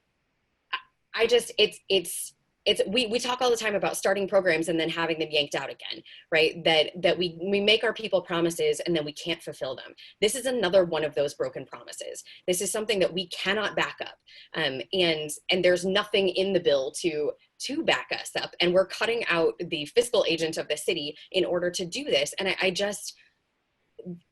there has to be a better way to do this. And I would support a public vote if we were extending the timeline in which something would have to come through on this. I want our people to know what it is that they're voting on. I want them to know who they are voting for to take over this, right? Like not every one of these bidders is the same. Do you really want Rex Sinkfeld running the airport? Someone who was invested in San Juan and then sold and made a whole bunch of money out of the San Juan airport in Puerto Rico? Like we would be guinea pigs, and you're toying with the dreams of people to do this. And I think it's really disingenuous. And I think it would be much better for our board to come out and say no to the petition that is out there than to continue to go down this path of trying to mislead the voters. It would not be misleading if we had an actual lease to vote on. That is not what we have. And so I would urge you, all of my colleagues, to vote no. All right, thank you. Alderman Oldenburg. Thank you, Mr. President, members of the board. I think a few clarifying things of language in the bill probably is worth me suggesting here today. Would the alderman from the 9th ward please yield for a few questions? Alderman from the 9th will yield the question to the Alderman from the 16th. Sure. Alderman from the 16th, please proceed. Alderman, thank you. You mentioned the Chicago parking meter privatization fiasco a few moments ago as you know, kind of a lesson learned of a private-public partnership gone awry, correct?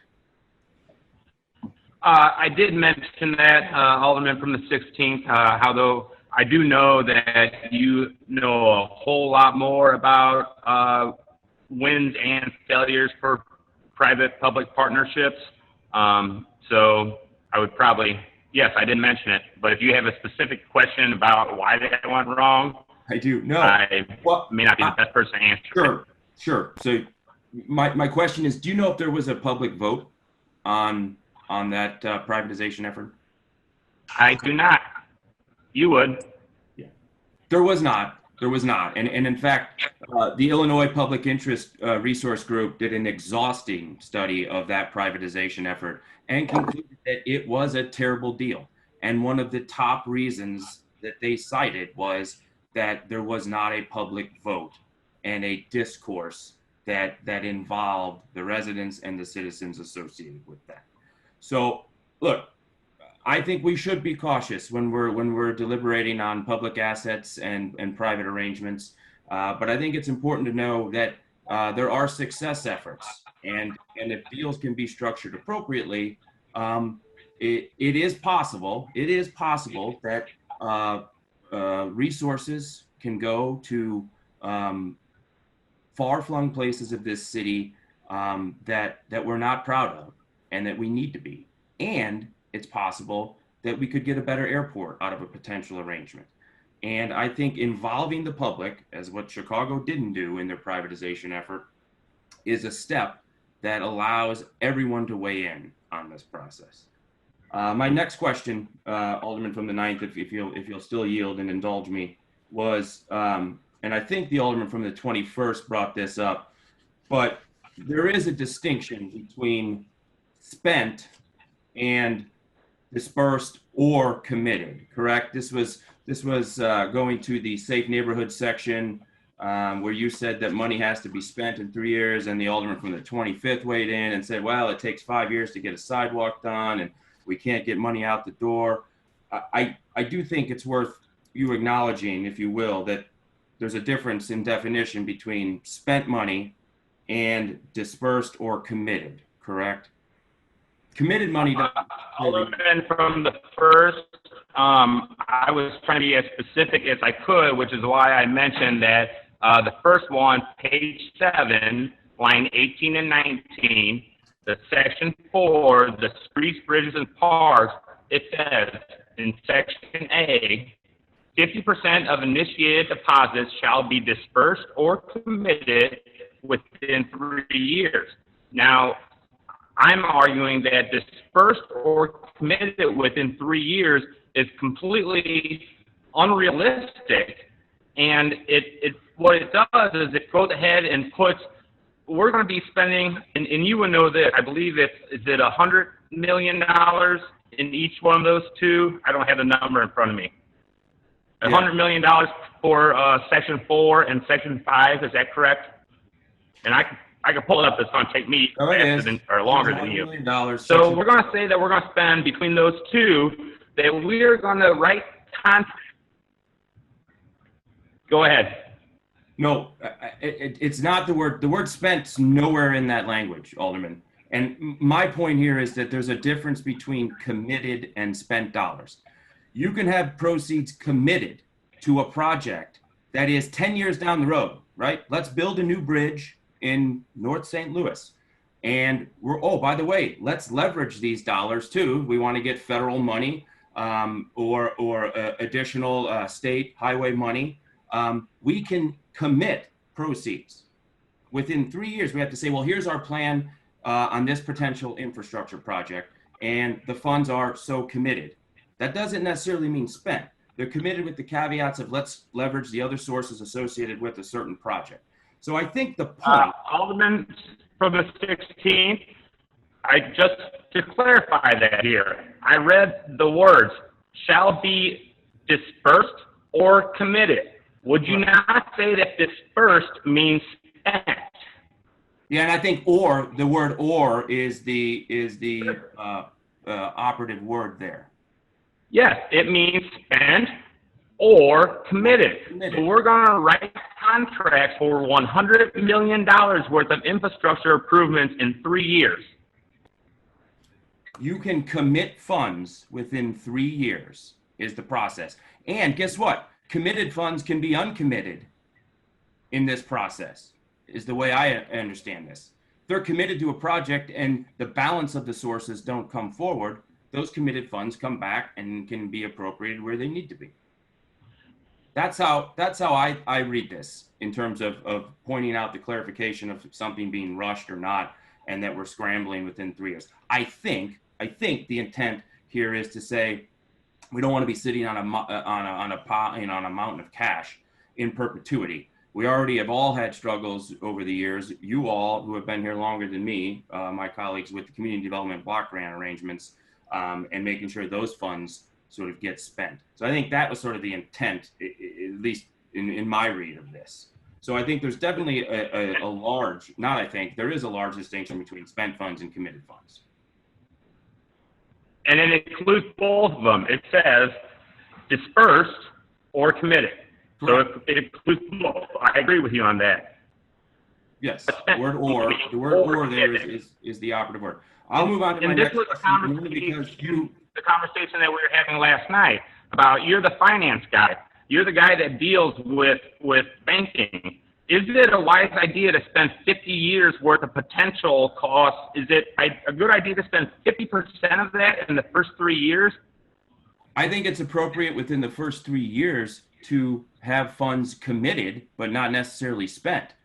We have an assessment. We have an assessment of our aging infrastructure. In fact, we have over $300 million of infrastructure improvements that need to be met. I sit on the Capital Improvement Committee throughout the city, which draws from various folks, BPS, the president of the Ways, or the chairman of the Ways and Means, the comptroller, and others represent that capital committee. And we constantly are reviewing a capital plan every 5 years that lays out $300 million worth of investment today that we could make. So I have no problem believing that within 3 years we could commit funds to those various projects.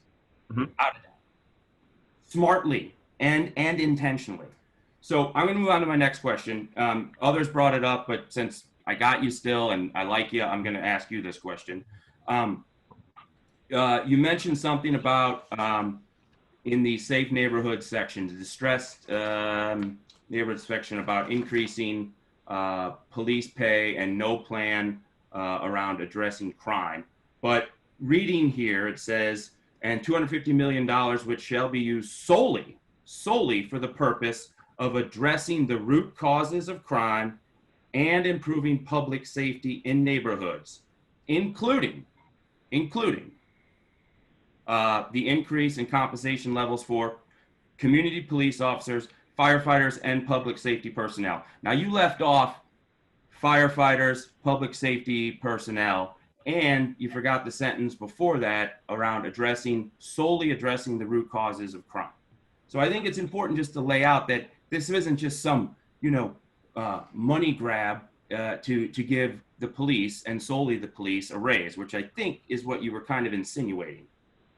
So to answer, I guess that's the question. So to answer that, absolutely. I did not read that whole paragraph, but it says to do some community stuff.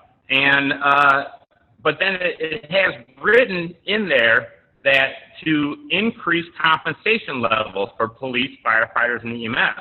So the only thing that's written in there is increasing compensation levels. So maybe you should have taken that entire section and put more than 2 days worth of work or in committee to say, well, what will we allocate money towards? Are we going to allocate money to cure violence? Are we going to allocate money to social workers? Are we going to allocate money to homeless shelters? Right. What are we going to put money in? The only thing that's specific in there is increasing compensation, and that was my only point.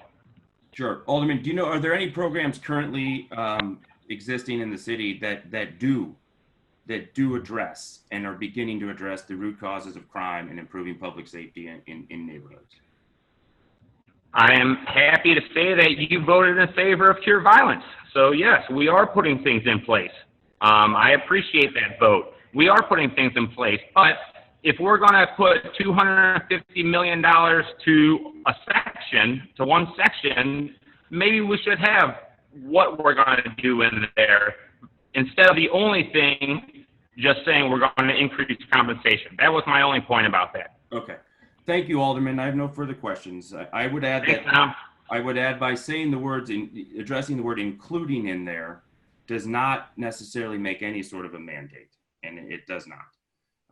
There's education programs, that also, I think education, we can all agree. I mean, certainly we can all agree that education and early childhood development and spending around those uses addresses the root causes of crime and the root causes of poverty, in our community, by all means.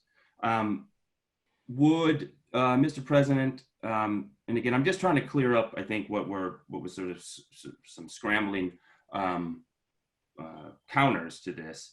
Would the Alderwoman from the 20th please yield for some questions? Alderman from the 20th will yield the question to the Alderman from the 16th.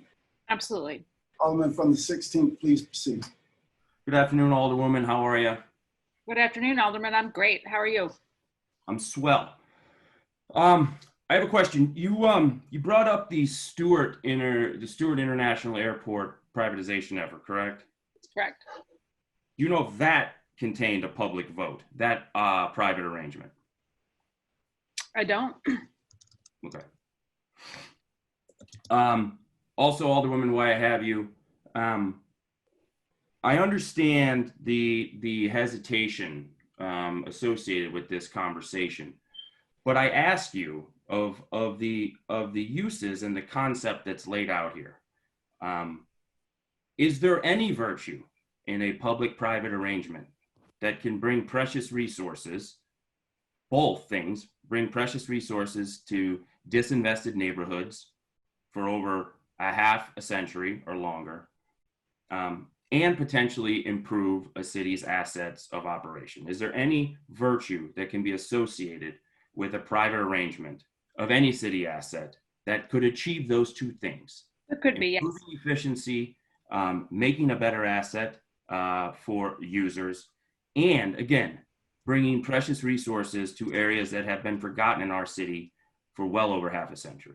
There could be, yes. You know, you and I were both in the 2-3-hour hearings that we discussed this bill in. Not once during those 6 hours of deliberations did we discuss bettering the airport, improving the airport, making it a better asset to our community that I remember. And I was there for the 6, if you could point out a few minutes of those 6 hours of hearings where we discussed that, or where that's guaranteed or even discussed at all within this board bill, I would entertain the idea. But as far as I'm concerned, this bill is nothing more than extracting value out of that asset and then putting it. I agree. There could be merit to having that discussion, but unfortunately, I don't think this gets us there. And just because it may put some pennies and some funding does not mean it's a good idea. Certainly. Okay. Thank you, Alderman. I have no further questions. I appreciate that. Mr. President, I have nothing further at the moment. Thank you. Thank you. Alderwoman from the 6th. Thank you, Mr. President, members of the board. I just wanted to rise in concert with my colleagues. This is shameful and manipulative. Privatization is not a panacea for our budget woes. This is nothing more than Better Together 2.0. The fact that we are pushing this through so that a billionaire can make $44 million back is just makes me sick to my stomach. And I'm embarrassed when I have to explain to my residents and constituents what is going on with respect to this bill. You know, there's clear financial motivation for folks to push this through right now. And there's absolutely no reason we're not just taking our time in order to do this right and put something before the voters that we can be proud of.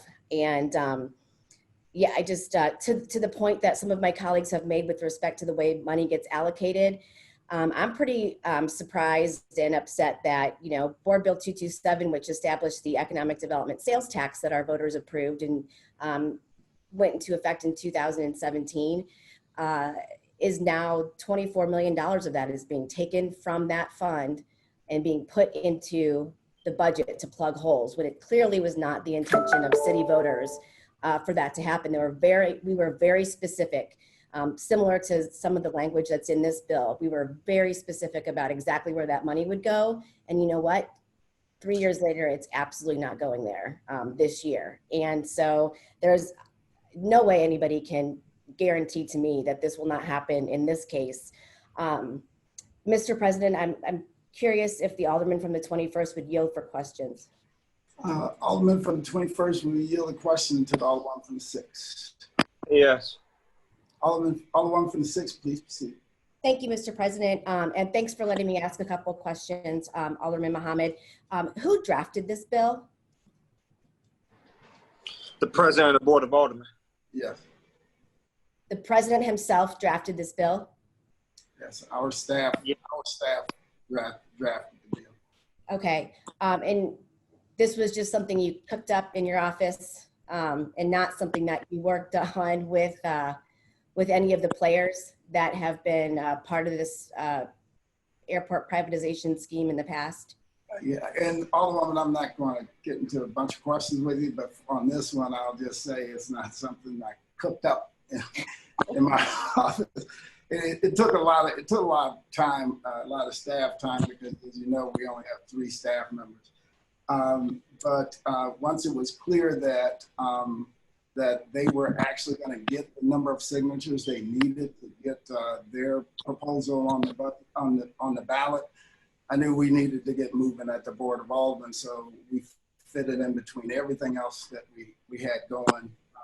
A lot of long nights, 7 days a week, Saturdays and Sundays. Mary Reese was pulling her hair out. Tom didn't want to take my calls anymore, but we were able to get a good draft bill in place, which is why we needed so many amendments. This bill is to just get something in front of the voters that reflects the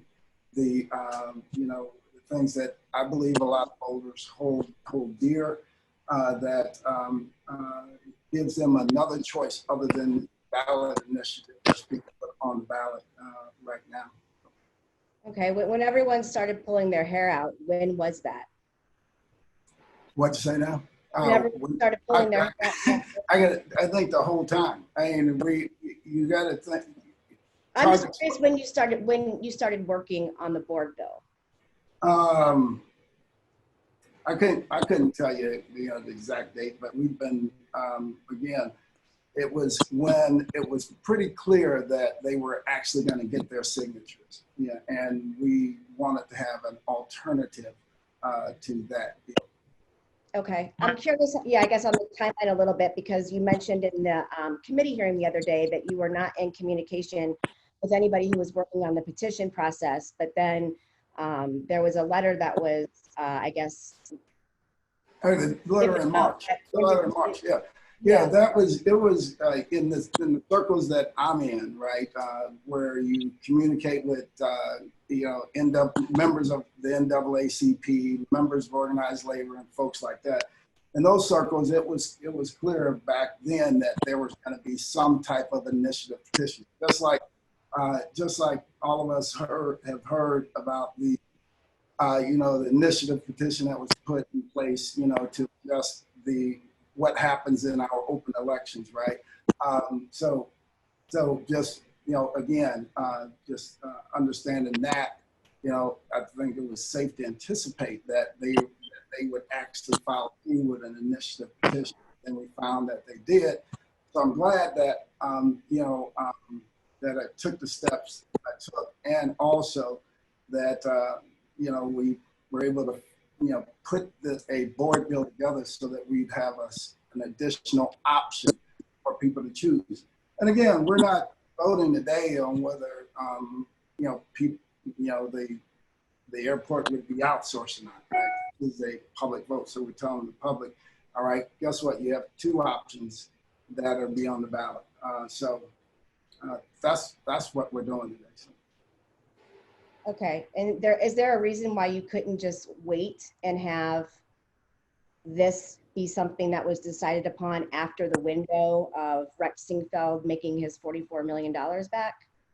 Well, at first, the first thing is, seeing the millions of dollars that Rex Singfield has spent and continues to spend, I really don't think Rex Singfield is around worrying about $40 million.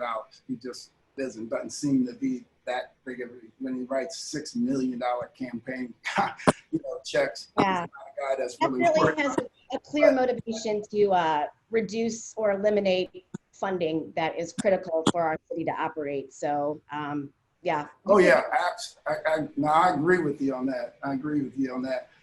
And if you look at the other bill that they've actually collected signatures for, after the initial window, what that bill calls for is that all additional funds from all those additional funding be allocated and paying down any taxing issue that is on the ballot. So that would speak to the earnings tax, right?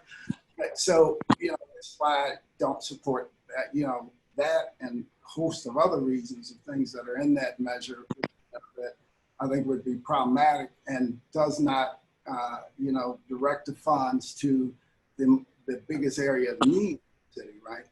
I don't think our biggest issue is trying to wipe out the earnings tax. But I do believe our number one issue is violent crime that happens in our city. 8 people shot and killed, 8 people shot last week, right? Including a 16-year-old, right? So, those issues aren't going to go away. And a lot of those issues in neighborhoods, particularly north of Del Mar, are that way because of, a system that has been built and that has profited off of the marginalization of half of this city, right? If we have if we're going to put something on the ballot, because voters are already going to have one thing on the ballot, if we're going to put something on the ballot, shouldn't that thing reflect the views of our constituency, and shouldn't that thing go to address directly some of the systemic issues that we face in our city that half our population. Might I also suggest closing the workhouse, defunding the police, and a wide variety of other ways that we could do that? I mean, I don't disagree with you, Mr. President, that we have a lot to work on, especially in North St. Louis. I just have a couple more quick questions. Did you all look at best practices on successful privatization programs in other places? Again, Alderman, if we're looking at best practices, we can even just look here in the city, right? There's a host of things in the city, including our rec centers, right, that we essentially have entered into a long-term agreement with the YMCA. So the YMCA, manages, our rec centers, right? Yeah, and it keeps a lot of people from being able to go because they can't afford to go. I can't afford for my family to have a membership there on my salary. So and you remember when former Alderman French and myself and a couple others fought very hard to get to force them to drop those rates, in a Fallon rec center. But there are our parking parts, our parking meter division, right? So on and so forth. So there are a lot of places within the city that we're already outsourcing and working to address. If you want to look at some outsourcing deals dealing with airports, what you have to look at really are P3s, and that's public. Sure, and I'm not just talking about airports. I was referencing some research, sort of entertainingly, by all of our favorite politicians, Chris Christie. He undertook a very extensive look at public and private partnerships. And one of the things that came out of that that was, I think, really worth noting is that most states that were successful in having any sort of privatization program had a permanent centralized entity in order to manage and oversee the operation.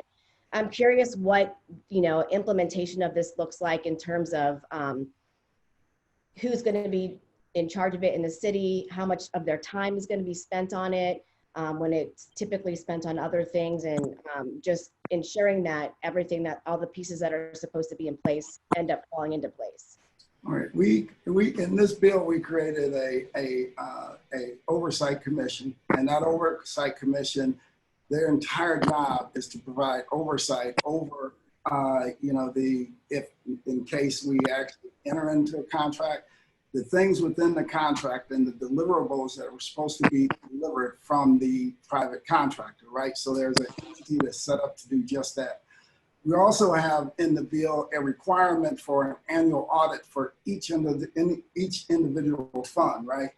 So that we are sure that the funds are being used and distributed in the way that the voters voted for it, right?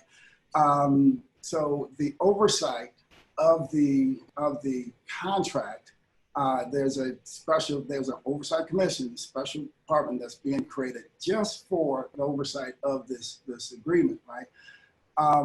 And how much is that going to cost the city? It's not, that comes out of the contractual, the contract, right? It will come out of contract. Because, right now, the biggest challenge with our airport, right? If you look at airports across the country, routinely enter into P3s, public-private partnerships, right? The reason a public-private partnership or a P3 does not work for the city of St. Louis is because our airport sits in the county, right? So the effects of a P3 would not add additional revenue to our general fund, right?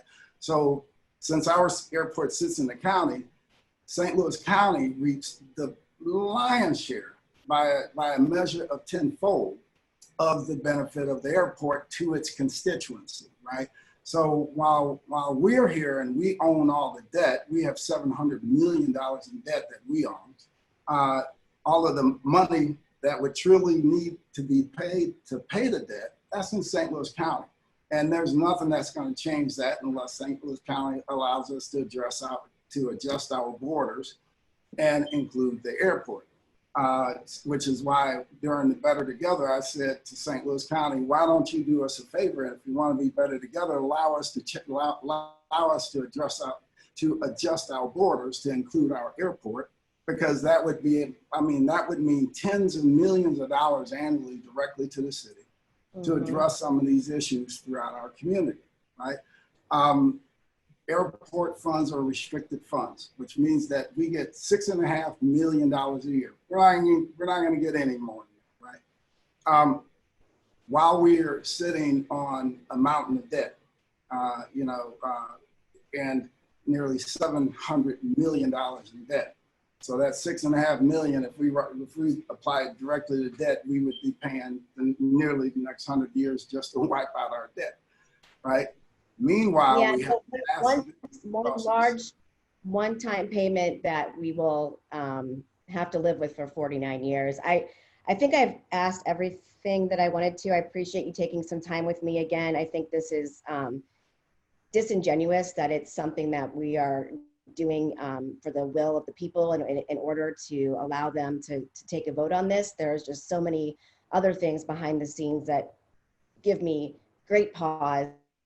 And I don't think I've been this upset about something at the board in a long time, coupled with the fact that I prepared this morning for a meeting on the budget, and that did not happen. And despite the fact that everybody was saying the sky is falling, the budget's going to revert back to what E&A proposed originally or came out of E&A, clearly is of no concern today. So I stand with my colleagues in saying that I'm not just a no, but a hell no on this board bill. Thank you, Mr. President.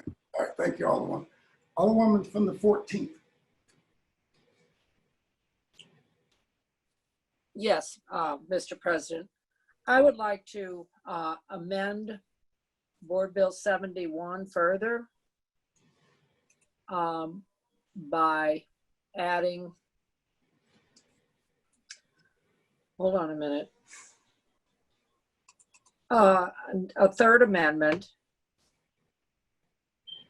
and everybody should have that in either their Google Drive or their mailbox. Amendment 3 states that on page 4, line 11,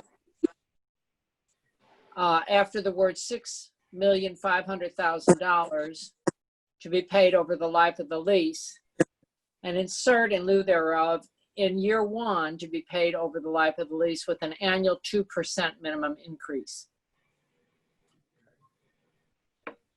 Been moved by Alderman. Go ahead, Alderman.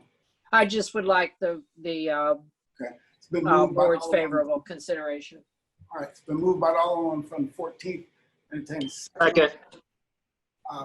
Seconded by Alderman from the 21st. Any discussion on amendment 3? Any discussion on amendment 3? No discussion on amendment directly on amendment number 3, because everyone's hands were up for the board bill itself. Nothing on amendment number 3. been moved by the Alderman from the 14th, seconded by the Alderman from the 21st, that we adopt amendment number 3. Madam Clerk, please call the roll. Alderwoman Tyus, Pass. I'm still looking for the amendment, so I have to pass. Alderwoman Middlebrook, Aye. What? Oh, we're Alderman voting Bob, on amendment.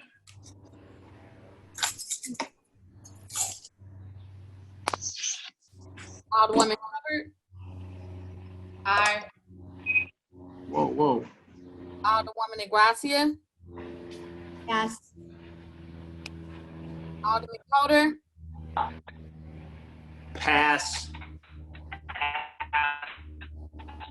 Alderwoman Rice, Pass. Alderman Gunther,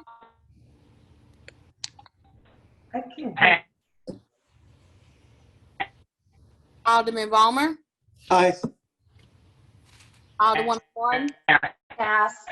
Because none of us can read this bill yet. We're voting on an amendment we can't read.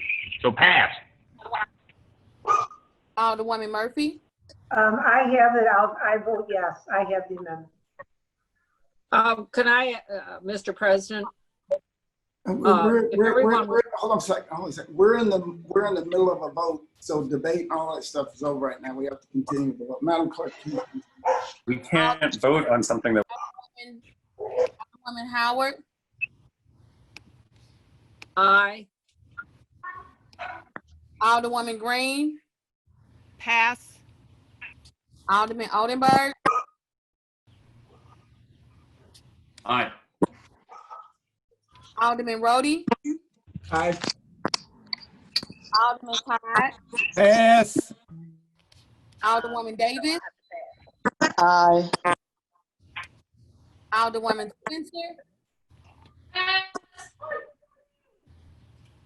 Alderman Muhammad, Aye. Alderman Boyd, Alderman Vaccaro, Aye. Alderman Narayan, Pass. Alderman Cone,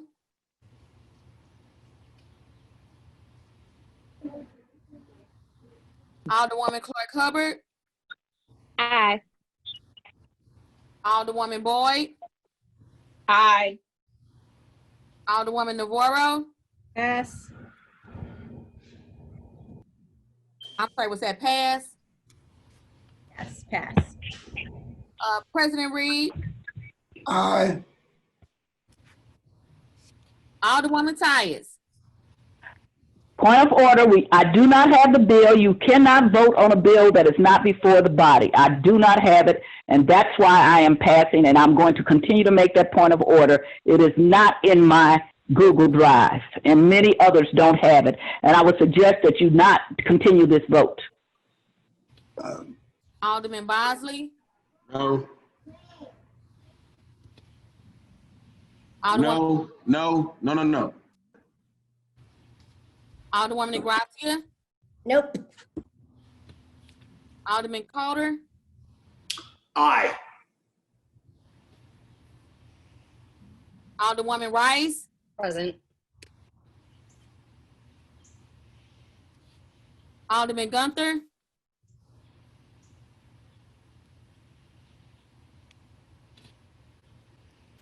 Alderwoman Martin, Present.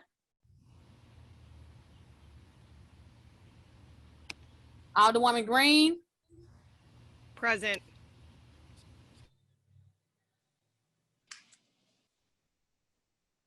Alderman Todd, Present.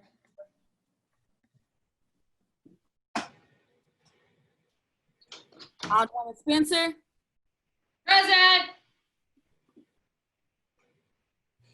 Alderman Boyd, Alderman Narayan, Present. Alderman Cone, Present. Alderwoman Navarro, Present.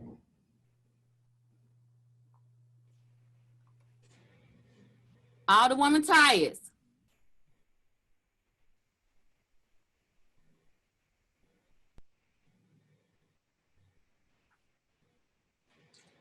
Alderman Gunther.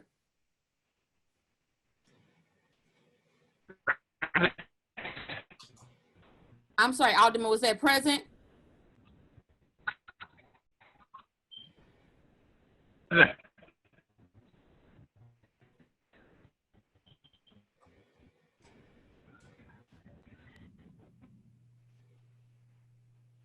Alderman Boyd.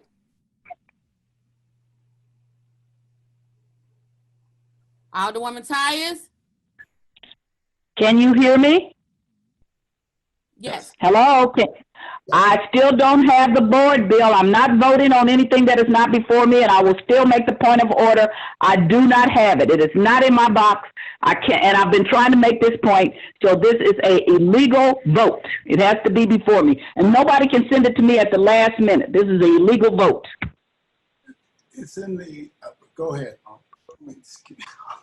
Go ahead, Madam Clerk. I don't have the board bill.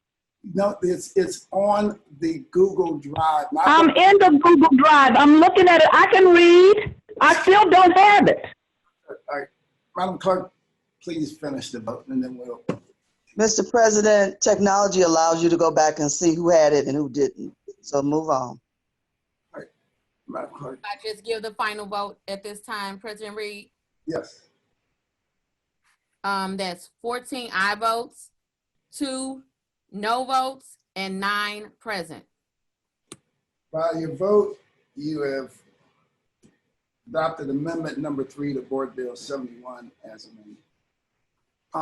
And you know, I'm hearing from the clerk and everybody that that amendment number 3 is on the Google Drive. Mr. Clerk, if you're there, if you can reach out to the Alderman from the first and make sure that see what was going on and why she couldn't get access to it on the Google Drive, but it is out there. I've seen it also, and numerous other aldermen saying all one from 14th years. Okay. I would just like to say it was also emailed, just for FYI. Okay, I appreciate your favorable consideration, and that's all. Thank you. All right, thank you. Further discussion. I think all the one from the 11th was all the one from the 11th.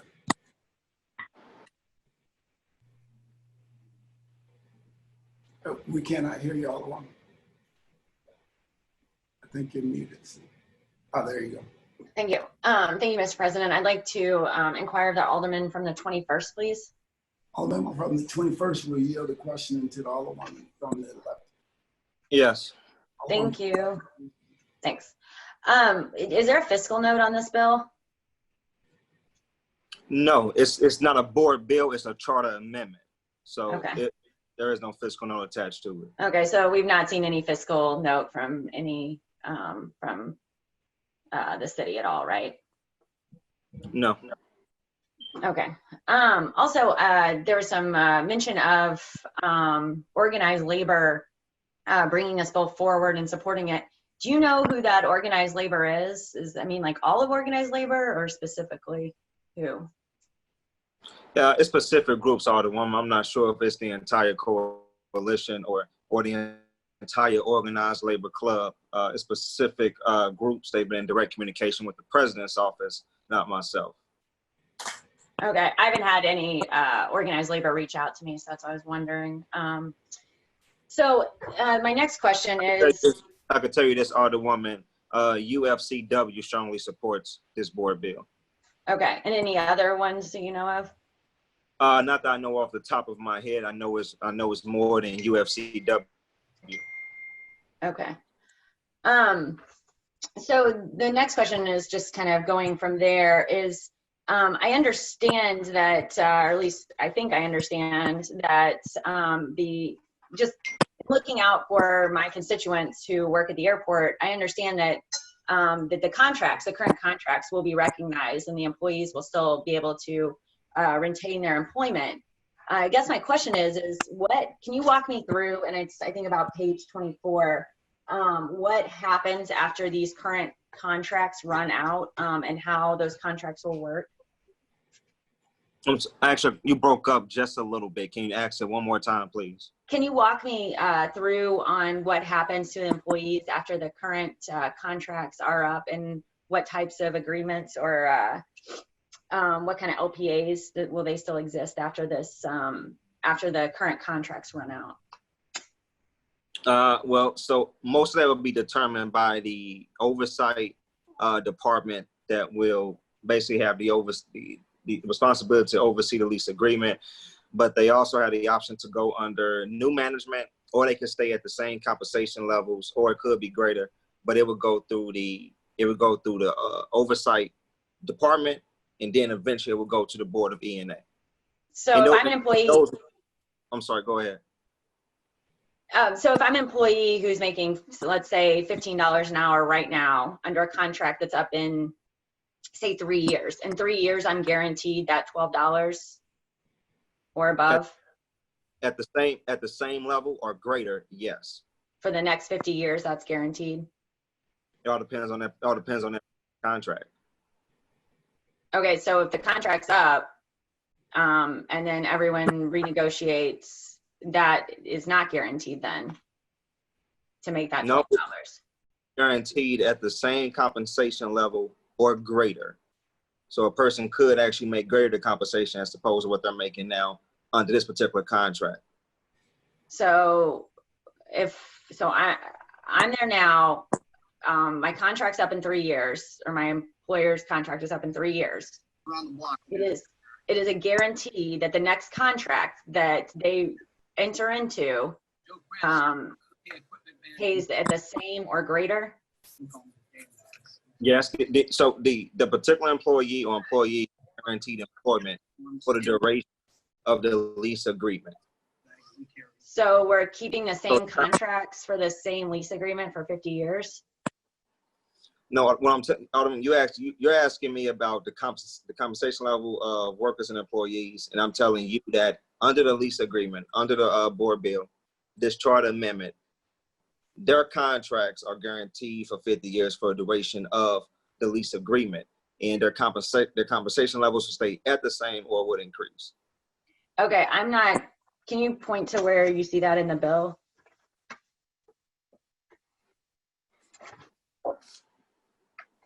Because it's my understanding once the current. Alderwoman, I think there's some confusion. So the current contracts, whatever contracts that are currently in place, when in and if a lease agreement would come into play, those contracts would stay in play. People who currently work at the airport would be able to keep their same job with the same pay and the same title and their same length of employment. So if they have, if they have 15 years in, all of that goes with them, where they still receive. I see where you keep your years in, but I don't see where, if you're a janitor making, let's say, $15 an hour right now, once that contract is up, say in 2 years, I'm not seeing where. And also, I just need someone to walk me through too. Look at page 13, line item 8, line item 8 to line item 9.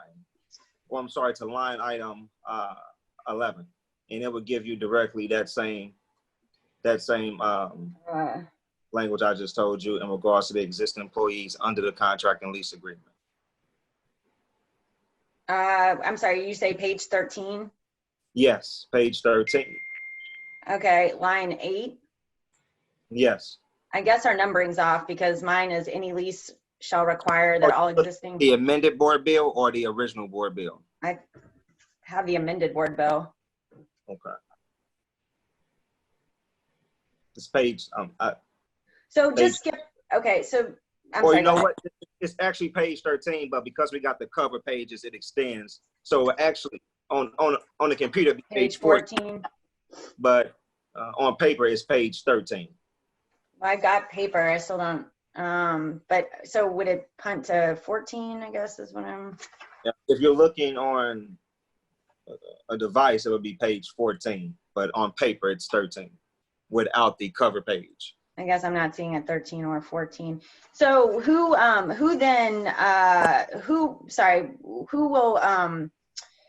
approve these contracts? Again, just using the janitors as an example. Like last time E&A oversaw that.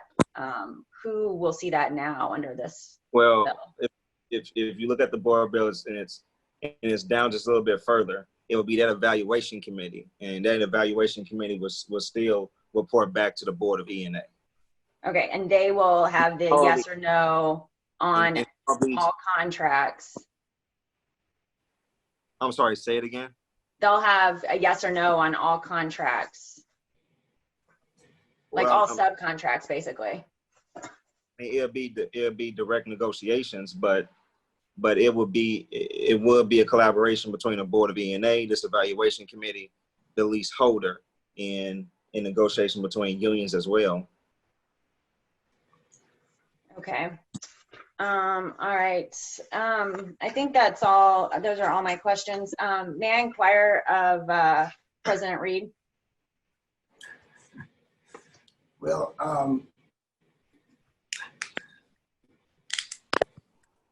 you're free to ask a question. I really don't yield a question during open meeting. Okay, it's just been back and forth today. There's been a lot of back and forth today, so I didn't know if we were operating on that or not. If you had a question you wanted to pose, if I think I can answer. Sure, I'm just posing. I'm just wondering specifically what labor organizations are supporting this.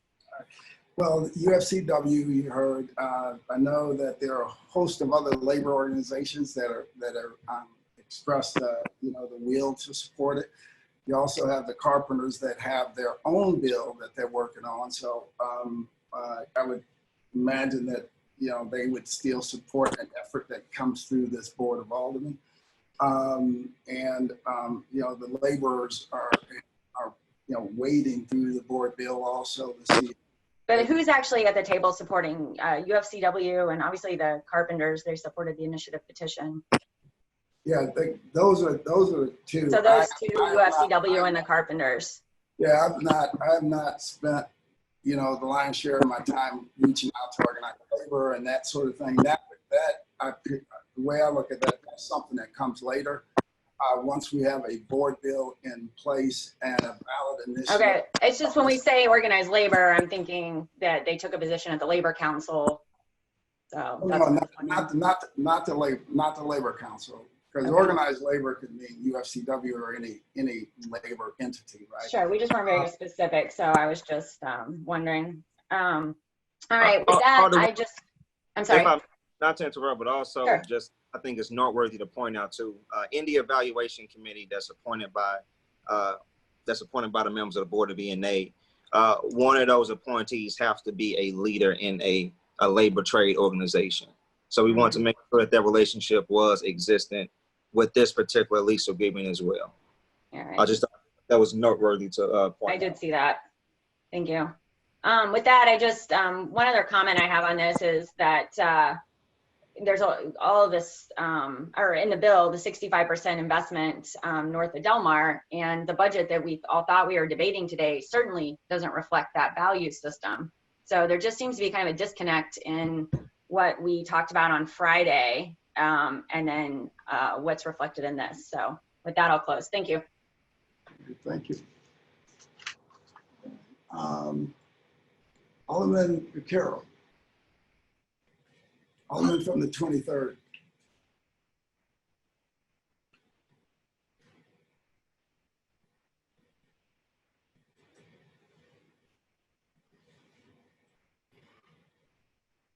And Alderman from the 23rd, we can't hear you. Okay, that should be better. So, no, I've been consistent. Last year, the big thing was gotta have a vote, gotta have a vote, gotta have a vote. I was even on Alderman Green's bill that didn't go through last week, saying we should give a public vote on the stadiums and everything.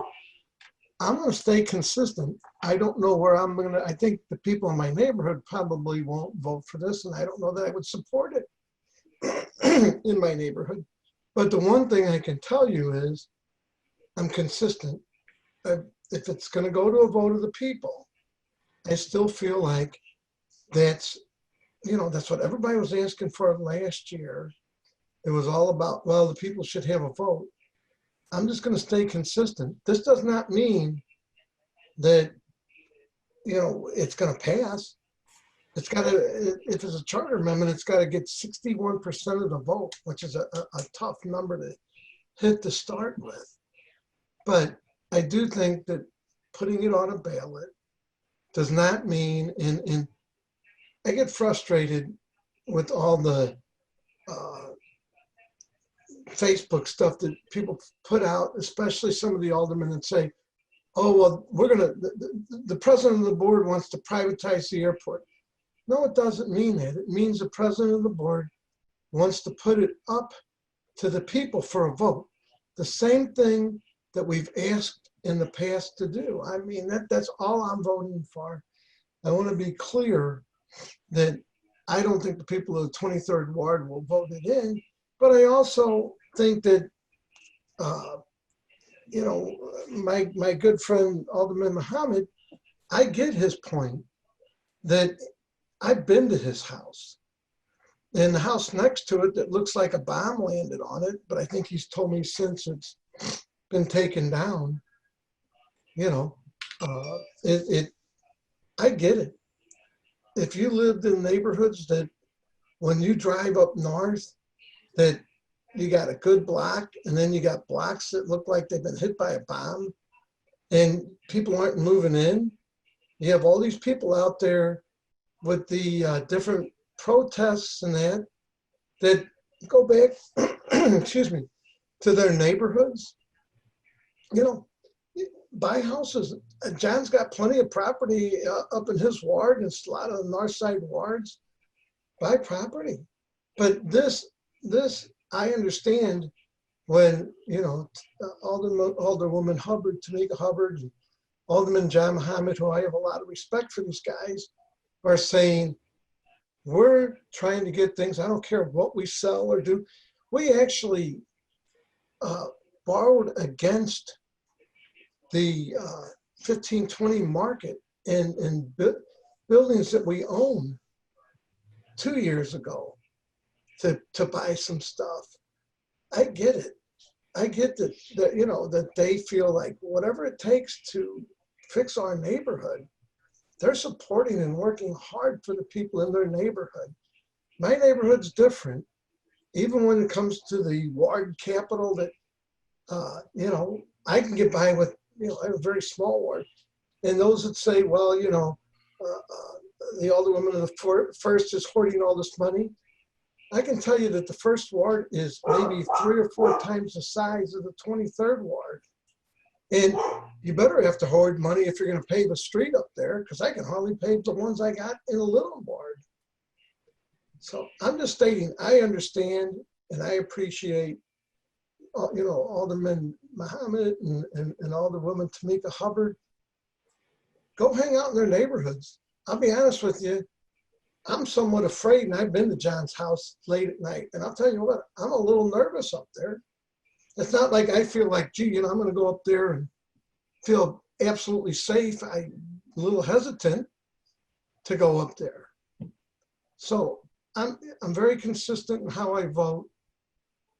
If this is going to a ballot, I would say that we should vote to let the people vote. Now, how each alderman handles it afterwards in their particular ward, what message we send out, that is important. But I think that we are out there, I'm not out there, but some of us are out there protesting and doing different things. If we're going to make a difference, let's listen to some of the aldermen that live in these neighborhoods that say, gee, you know what? Our kids grow up in this. I don't know. I just, I plan to vote for this. At least it goes to a ballot. I don't like people that go out there and say, Lewis Reed or Vaquero or one of us are voting to privatize the airport, sending false narratives out just because it plays into their re-election campaign or whatever it is they're playing into. Look at the problem. If you don't think there's a problem, take a trip up into John's ward tonight when you're not doing anything. See if you feel like you can walk the streets. See if you feel comfortable. Go up there on your own. Take a couple friends. See if you feel comfortable. I can tell you, I've been up there at night. My little brother did not come up, was in the best neighborhoods. And I'd be honest, I would be nervous in some of these neighborhoods. So to sit here and say, gee, you know what? Well, I could go on forever. I'm not going to. I'm going to vote to put this on a ballot. Then I'm going to leave it up to my neighbors to make that decision. In my neighborhood, I don't think they'll vote for it, but it doesn't matter. I'm not going to vote against aldermen like John Muhammad and Tamika Hubbard that live these neighborhoods. My neighborhood, I can get out and walk at midnight. I feel fairly safe. The crime level, nobody's been shot that I know of in my neighborhood. Last night, what was there, 6 people shot? I mean, anyway, I'm not going to go on. I'm voting because I believe I have intelligent people that live in my neighborhood, and I will give them the opportunity to at least vote on this. And I also, out of respect for the aldermen like John Muhammad and Tamika Hubbard and Pam Boyd that am begging for help. You know, we had people vote against the ward capital, saying, well, you know, we can get by on that, you know, that $100,000, we don't need all the money. Yeah, in the 23rd ward, we can. I want to see somebody take one of them giant wards and figure out how to deal with it. Anyway, I'm voting because I'm consistent in how I vote. I'm voting the same way I would have voted if this was Alderwoman Green's bill, the same bill that I was a co-sponsor of last year with Alderwoman Gracias. I'm sorry, it was Alderwoman Spencer. With Alderwoman Spencer last year when she wanted to go a public vote, I was a co-sponsor of that. I was a co-sponsor of Greens. If we're talking about trusting the public, and we're getting away from a representative government, then I'm going to trust the people in my ward to make a decision on how they feel about airport privatization. And I would hope that Alderman Muhammad and Alderwoman Tamika Hubbard and Alderwoman Pam Boyd get the same opportunity to try to sell it to their constituents. Thank you. All right, thank you. Alderwoman from the 19th. Thank you, Mr. President, members of the board. I just wanted to clarify a few things because I actually sat there for over a year in all those meetings and deliberations and exploration of what was being proposed. And one of the things I constantly talked about, and we were almost there when we ended the process, was that we had to go to the public, and we most specifically had to go to the public with substantive information so that they could have input on how any funds would be distributed, not just take money and send it to a general fund, because there was too much need here, and there were too many people who had monumental needs as far as having a good quality of life. And so when we talk about this is a rush and we haven't done our due diligence, yes, we did. We did it for over a year. I was sitting there. I know what we did. I know the conclusions that were there. The information is already there to move forward if the voters decide that they want this. And most especially, even if they decide they want it, you still got to go to the public and do public meetings and get down to the brass tacks of these various categories so that we can even have more information from the public. This is not anything that should be whimsical, and that's what is going on here today. Also, in December, when we interviewed the people with the RFQ process, believe me, they know this city. In order for them to put that application together and come before us for an interview, they had been on the ground here. They had done all their due diligence, and I know what that is because I talk to some of them in a certain kind of way because I know pre-development. And if you hadn't done that, I knew it. And I made sure that they understood that I cared probably more about the 22 minutes east of the airport and what happens between the airport and downtown. So yes, you want to modernize the airport, that's lovely. But in the meantime, there's a whole city here who has a lot of problems, and many of them had done their due diligence, had some great ideas, have been a part of improving other communities. They also knew and understood the challenge here because we told them that you may have to go before a public vote.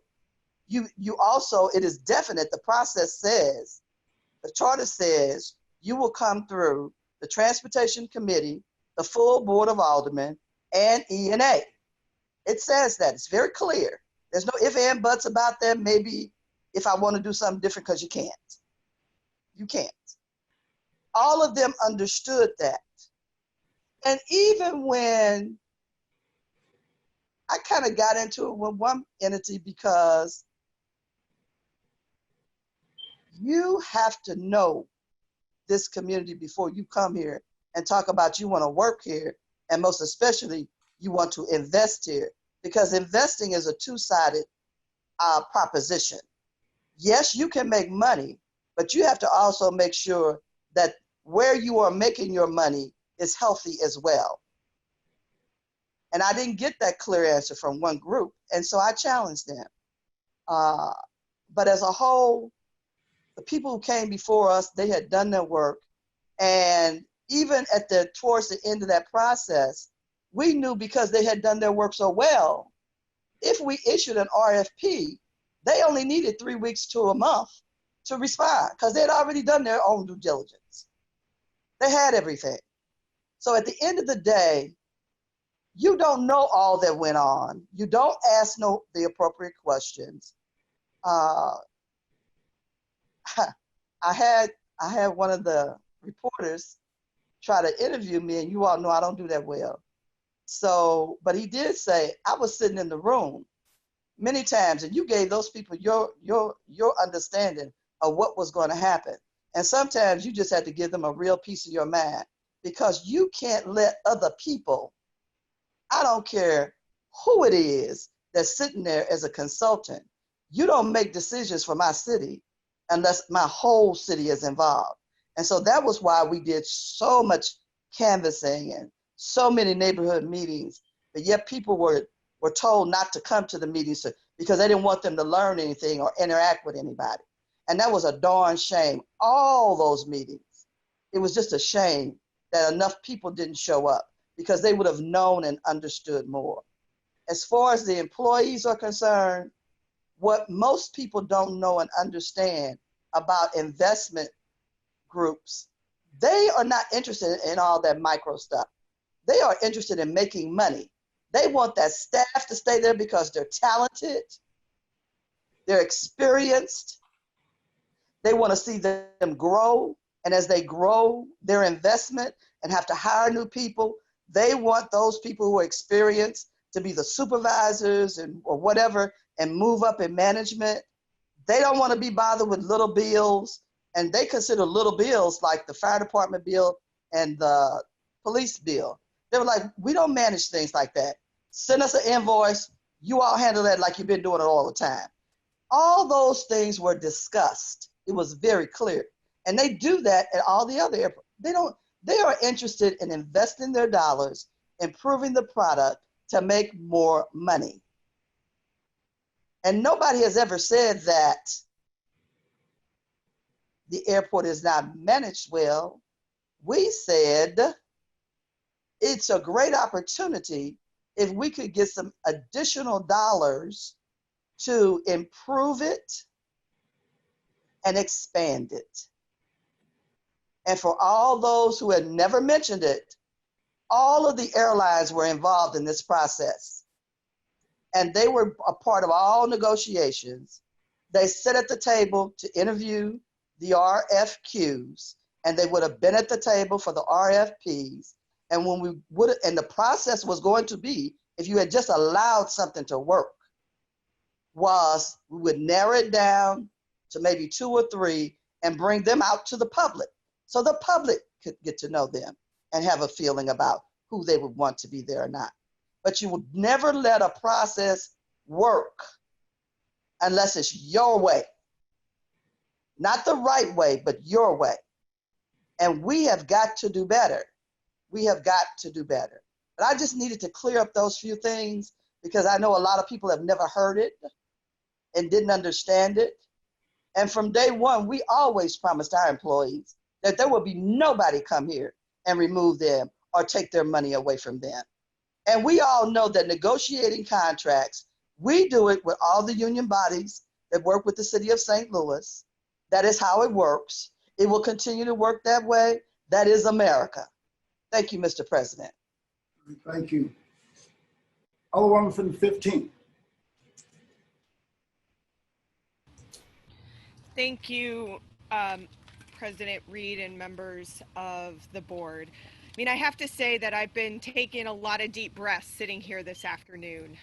Pretty frustrated that, you know, we had the opportunity on Friday to defund the workhouse, something that residents across our city have been calling us to do for many years, and instead have used that to call these special meetings to make sure that we push through Board Bill 71 in a fashion that ensures that there is the least amount of public oversight that goes into this before it goes onto the ballot. I think that this is a very poor look for this body.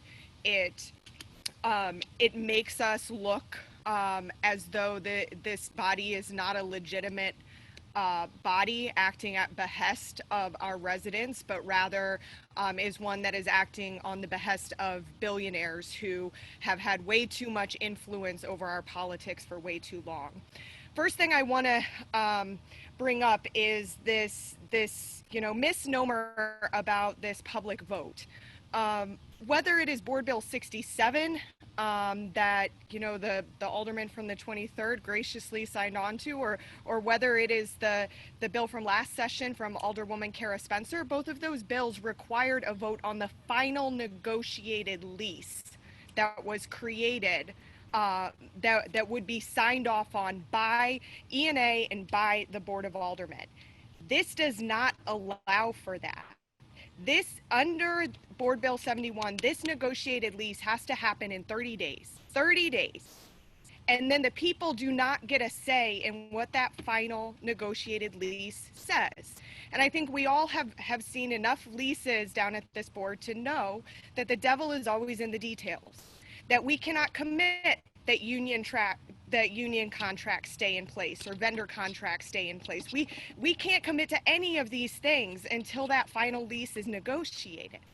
And so this is not satisfying the public vote requirement that many of us have been fighting for years.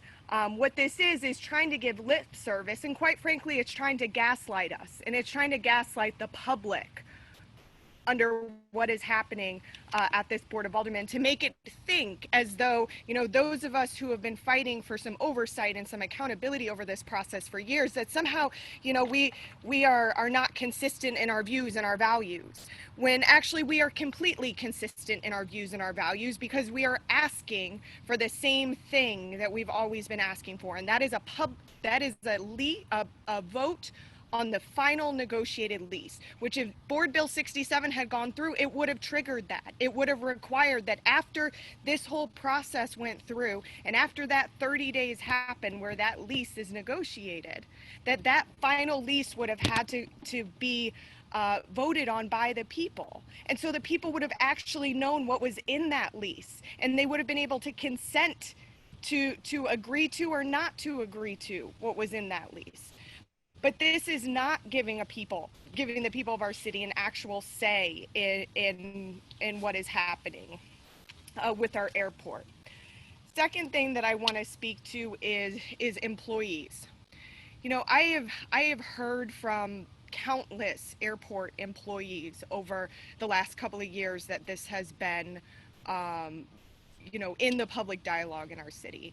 And a lot of the folks that I've heard from are some of our lowest paid employees at the airport who are petrified of this. Many of them have left. They've decided that it wasn't worth the uncertainty of staying at the airport, and so they've left. And we're losing good city employees because folks are worried about their jobs into the future because of the uncertainty that continues to pop up around this deal. This is not a pro-worker deal. If it was a pro-worker deal, we would see the airport employees coming to our committees and testifying in favor and saying that they wanted to do this, but they know that this is a raw deal for them. They know that this is not in their best interest. This is in the best interest of Rex Singfield and the consultants around it, who happen to also be some pretty big political donors.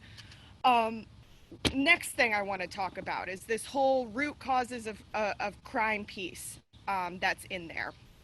And the amendment that happened in committee to put this public safety money included into compensation for police, firefighters, and other public safety personnel. Police do not address the root causes of crime.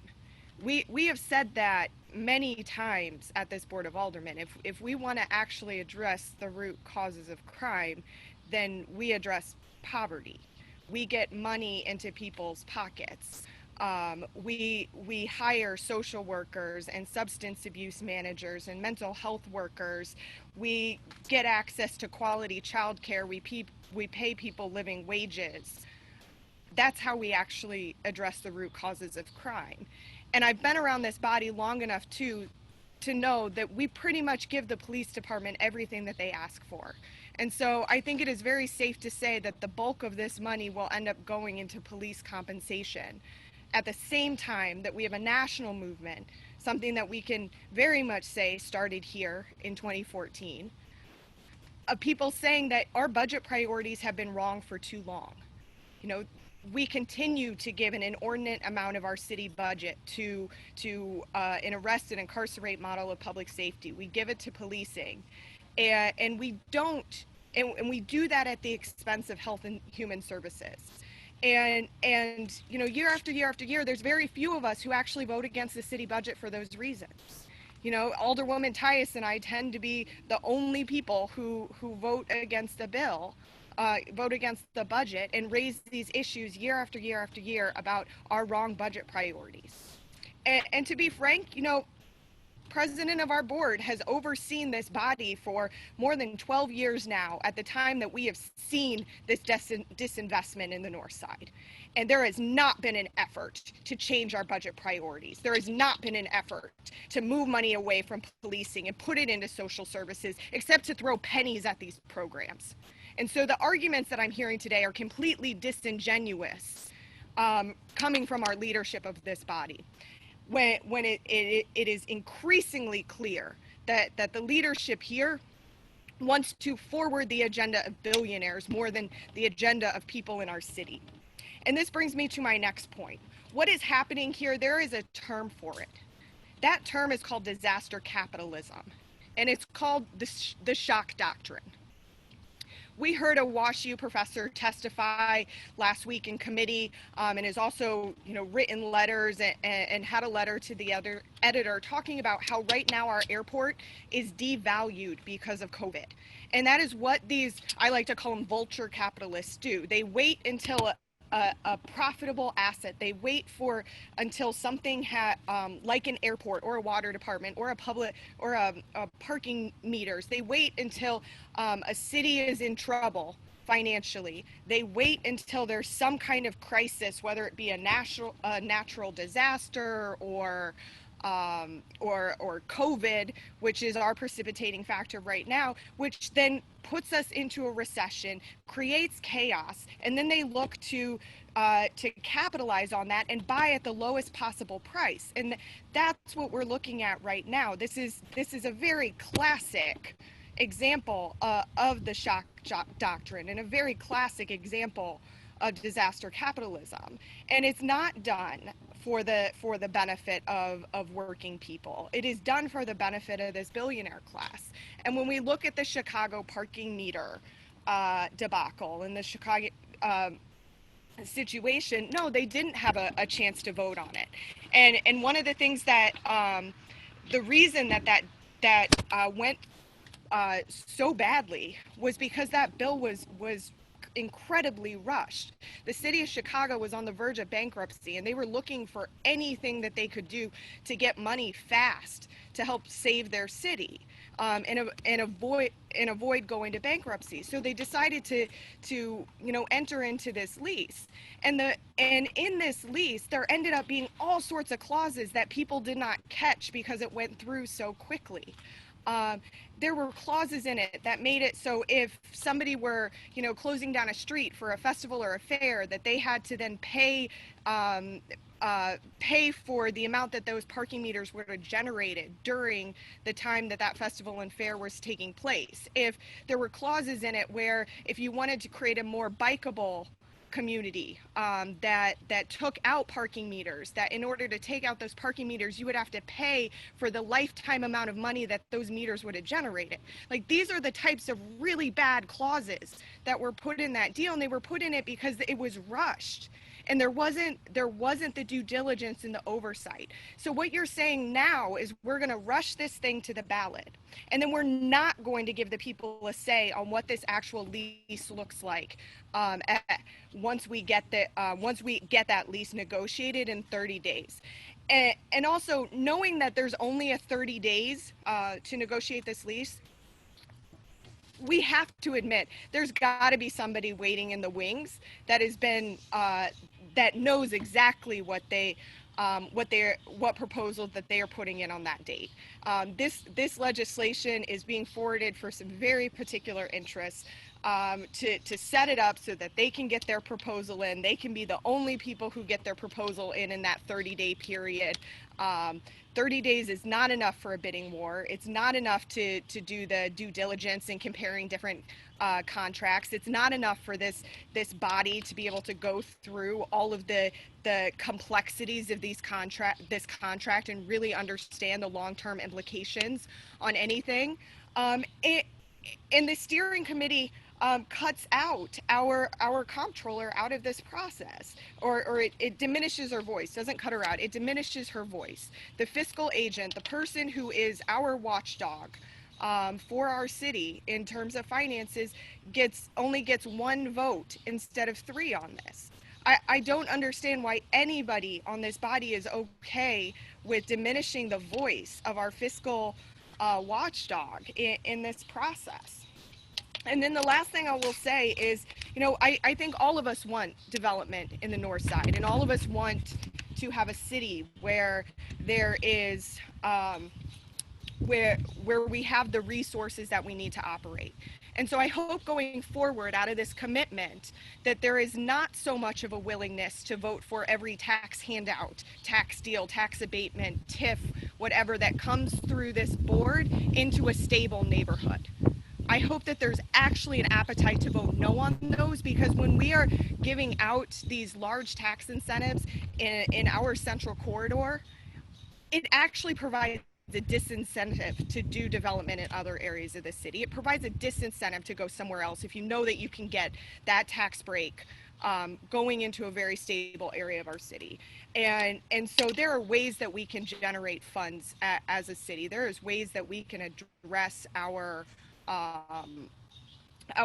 budget shortfalls as a city that does not involve doing this. And there are ways to put a vote, an airport privatization proposal to the vote of the people that actually ensures that the people know what they're voting on, that they've seen the details of that contract, and that they can be informed and at choice of what is in it, rather than having this rush 30-day process where there will be limited public engagement, limited ability of the public to come to hearings or to make their displeasure known or their viewpoint known on the final details of this this lease. And I think that is the most concerning thing to me in all of this, is that this is being done under the guise of a public vote that really isn't a public vote, because at the end of the day the public does not get a say in what is actually being negotiated in that lease. And so this is completely, I think, going against what the people have been calling for when they've signed petitions to ask for a public vote on the airport, when they have come to hearings to testify in favor of a vote on the airport or a vote on the future, contracts to lease, any number of city assets and city services. And I think we have to be very clear about that the public vote being proposed here is not a public vote at all. This is a way to dupe the public into thinking that they're having a say in something when in reality they are not. So that is it for now. Thank you. Thank you. Alderwoman from the 5th. Thank you, Mr. President, and members of the committee. Of course, I rise in support of this bill, and I will be honest in saying up until now, I never took a stand on airport privatization. For one, being that my constituents don't particularly care about it. Throughout the years, 2 years or whatever it was, when all those hearings was going on, I never engaged myself because I did at the time feel that things were being fast-tracked, and I didn't feel like in time things would come out. And I know one of the biggest cries was for us to have a public vote. So I'm confused today about why it's a problem that we're trying to have a public vote regarding the airport. My constituents particularly don't care about it. And I challenge all of my colleagues who have stated the loud hell no, especially the ones that have pockets of African Americans in their wards, being the 6th ward, the 9th ward, and the 20th ward. I guarantee you, if you go talk to your Black constituents, they would tell you to simply take a chance if in fact it will do something for North St. Louis, because many of their families live in North St. Louis, and some of them have happened to migrate to South St. Louis. In the late 80s, we were that family. We moved to South St. Louis. Unfortunately, our cars were spray painted with nigger. Bricks were thrown through our front windows. And ironically, because of the workhouse, the white guy that did this to me and my family as a child, he was picked up. They took a demon-like creature off the streets and kept him from traumatizing me as a young Black girl in South St. Louis. And so I would just like to say that, for so many times we've heard the hell no's. We've heard the hell no's when it came to putting a reduction of the board back to the voters, which we know will definitely take away representation in our community because we have empty blocks on top of blocks. And when they redraw those lines, the density won't be there. So we will not have the Black representation. We've heard the hell no for the only hospital in North St. Louis. We've heard the hell no's for the only grocery store in a food desert in my ward, my zip code 63106, where the median incomes are $18,000. Most households are female-headed households. We have the least life expectancy, highest infant mortality rate. Every demographic that you can think of, it sits on my front door. So when you come from where we come from as African Americans, and my colleague from the first spoke to, she had been here 20 years and she's seen this thing happen before. Okay, well, my predecessor and even the one before her, they've all experienced this situation where for so long we have been promised things in our community. But what do we do as leaders? You keep taking a gamble. You keep doing whatever you can to try to make sure that you get something. You can't just sit down here and vote no on everything when you just simply want to deliver something to your neighborhood. And if this is not the plan, I challenge anyone to come up with a plan that would directly benefit North St. Louis. In 40, 50 years, we have not seen it.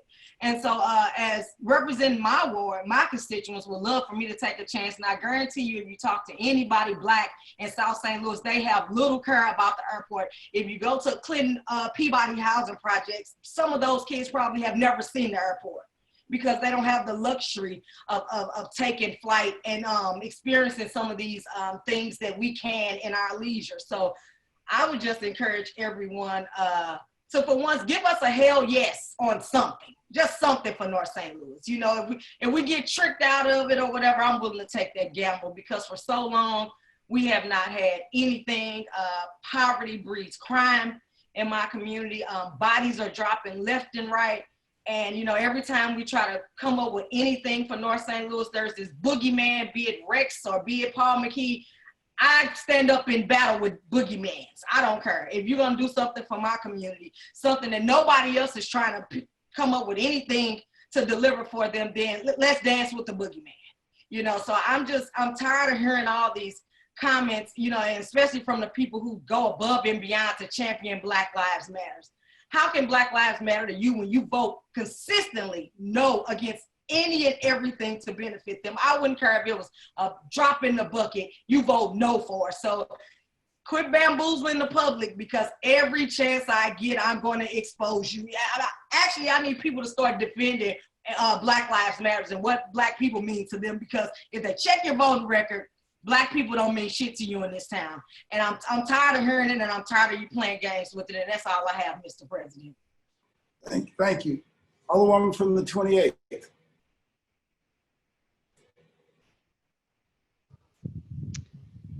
Thank you, Mr. President. And Alderwoman of the 28th, before you begin, just so you all know, I'm taking, you know, folks that haven't spoken yet, I'm taking them first. And then there are a couple of amendments that we need that are hanging out, the amendments 1 and 2. And then we will go back around the list, starting over again, you know, from the start of the list from people who have already spoken. Alderwoman from the 28th. Thank you, Mr. President. I just want to start by saying, you know, I love the idea of figuring out how we can leverage our assets to better serve the people in our city. I mean, I think that is part of why we are here.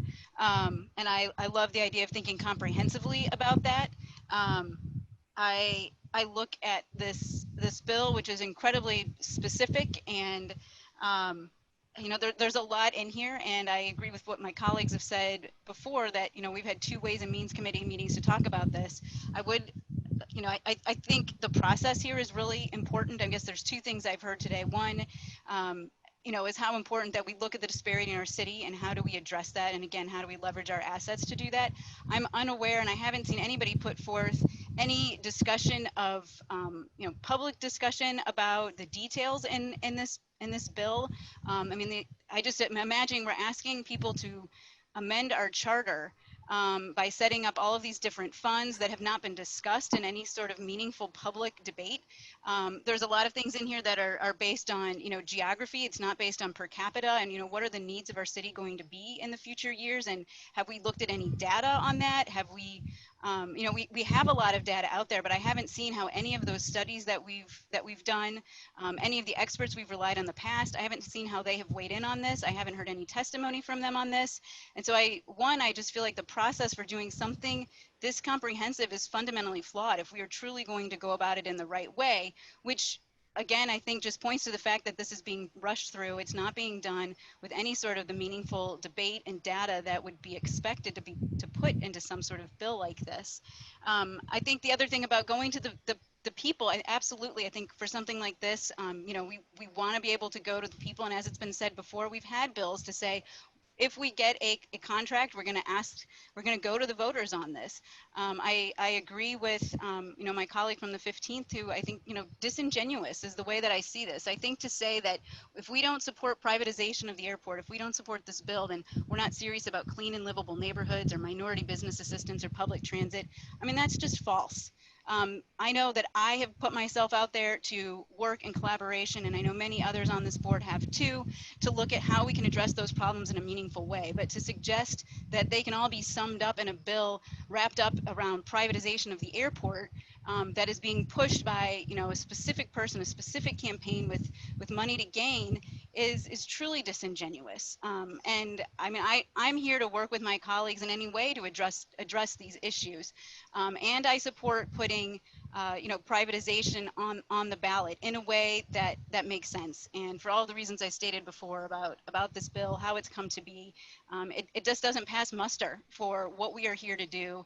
and especially in regards to the issues that we say are important to us. So I will not be supporting this bill today, and I encourage us to look at meaningful ways to make change. And I agree that takes all of us to do that, and the community should be engaged in that work as well.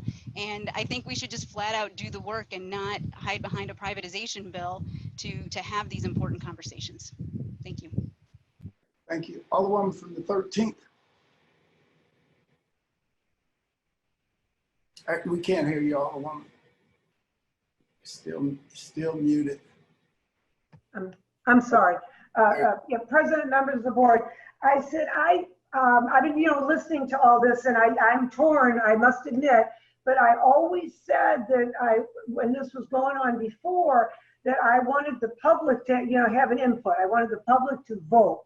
I heard what Alderman from the 15th Ward said about disaster capital. I read that book too. And this issue about the airport came up long before COVID-19.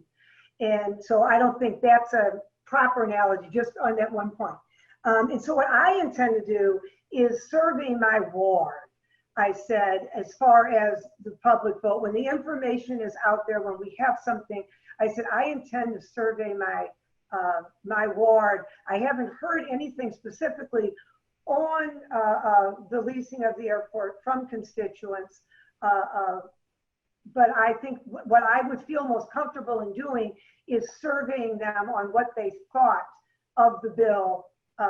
And so that's what I intend to do. So I'm fully informed, and then I will act according to them, to what they say after the survey.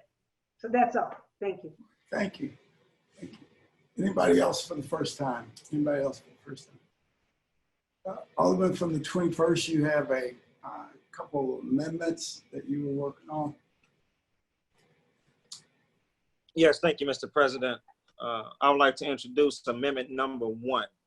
Amendment number, I'm sorry, Mr. President, can you hear me? Yes, I can hear you. Yes. Yes, I would like to introduce amendment number 1. It's been moved by the Alderman from 21st that we introduce amendment number 1, which should be, which is out on the Google Drive, and one should have had it for this meeting. Second. Seconded by the Alderman from the 23rd. Alderman from the 21st, please walk through amendment number 1. Thank you, Mr. President, members of the board. Amendment number 1 clarifies some language in the board bill as it relates to the section on street, bridges, and parks.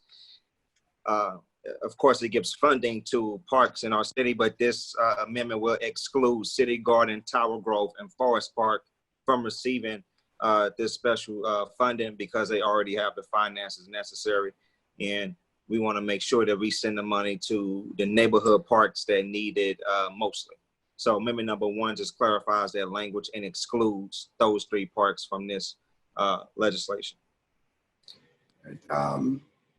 Any discussion on amendment number 1? Alderman from the 23rd. Yes, I just would say I stand in support of that. And I just want to comment, only because I bring it up enough, but I'm glad to see that Alderwoman Navarro and Aldermen Brett and Orion that represent Forest Park still can't find any space in there to put a basketball court. Maybe we do need to give them some funding so they can help put a basketball court in there. I don't understand why we're not doing that. Thank you. Any further discussion on amendment number 1? Any further discussion on amendment? Seeing no further discussion on amendment number 1. I guess I don't have my hands up. My hand has been up forever, but I do actually have discussion. Okay, I didn't know if it was up for the regular bill. Okay. For the But at least you could request and ask me. I would like to make a suggestion to the alderman that doesn't know what he's talking about when he says that Board Bill 62885 capital improvement lets you the BPS take the money back. I would like to suggest to him that the 5 parks that have money are Wilmore Park, Carondelet Park, Tower Grove Park, and Forest Park, if you're going to really talk about it. Now, Fairground and O'Fallon's get a very little amount of money. But those other parks get a substantial amount of money, which I have. So if you're going to talk about who gets money already, Wilmore is also included in that, and you might want to exclude it out. And they don't just get it from one pot of money, they get it from several pots of money. So that's just my suggestion. Thank you, Alderwoman. Any further discussion on amendment number 1? Any further discussion on amendment number 1? See, the Alderwoman from the 20th has her hand up. Any discussion on amendment number 1? Thank you, Mr. President. My hand is raised to discuss the bill itself. Okay, all right. Alderwoman from the 8th, any discussion on amendment number 1? No, my discussion is for the main bill. Thank you. Okay, and Alderwoman from the 19th, any discussion on amendment number 1? Oh, Mr. President, I just wanted clarity.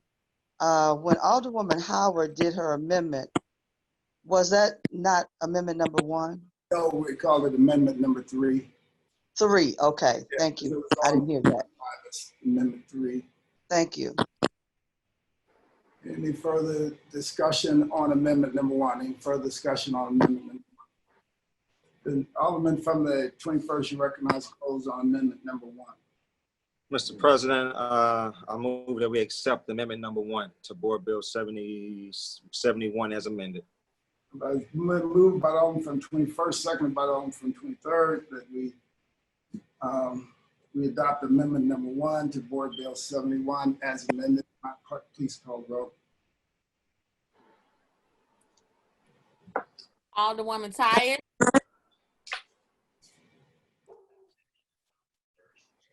Alderwoman Middlebrook. Aye. Alderman Bosley. Aye. Alderwoman Hubbard. Aye. Alderwoman Negracia. Aye. Alderman Coder. Aye. Alderwoman Rice. Present. Alderman Gunter. Present. Alderman Vaughn. Aye. Alderwoman Martin. No. Alderwoman Murphy. Aye. Alderwoman Howard. Aye. Alderwoman Green. No. Alderman Odenberg. Aye. Alderman Roddy. Aye. Alderman Todd.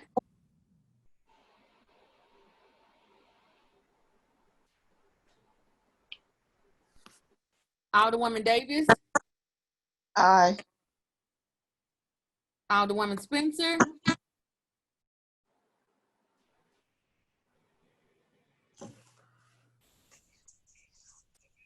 Alderman Muhammad. Aye. Alderman Boyd. Alderman Vaccaro. Aye. Alderman Narayan. Present. Alderman Cone.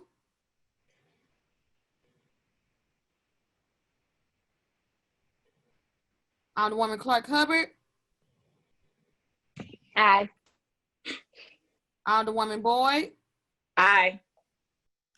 Alderwoman Navarro. Present. President Reed. Aye.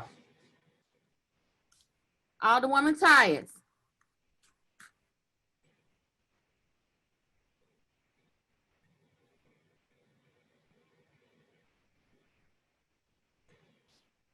Alderman Todd.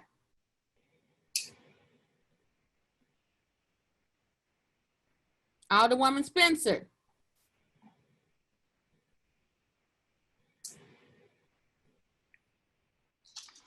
Alderman Boyd.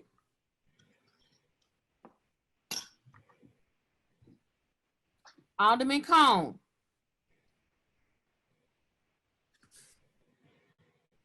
16 aye votes, 2 no votes, and 4 present. By vote, you sustain the motion, Alderman from the 21st, and adopted amendment number 1. Alderman from 21st, please proceed. Thank you, Mr. President. I would like to introduce amendment number 2.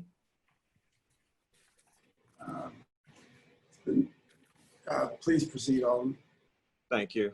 Amendment number 2 clarifies the language to make sure that we can also allocate funding to neighborhoods in South St. Louis that's also struggling in need of repair as well. If you look at the current language, page 6, line item 13, it speaks to the Delmar divide.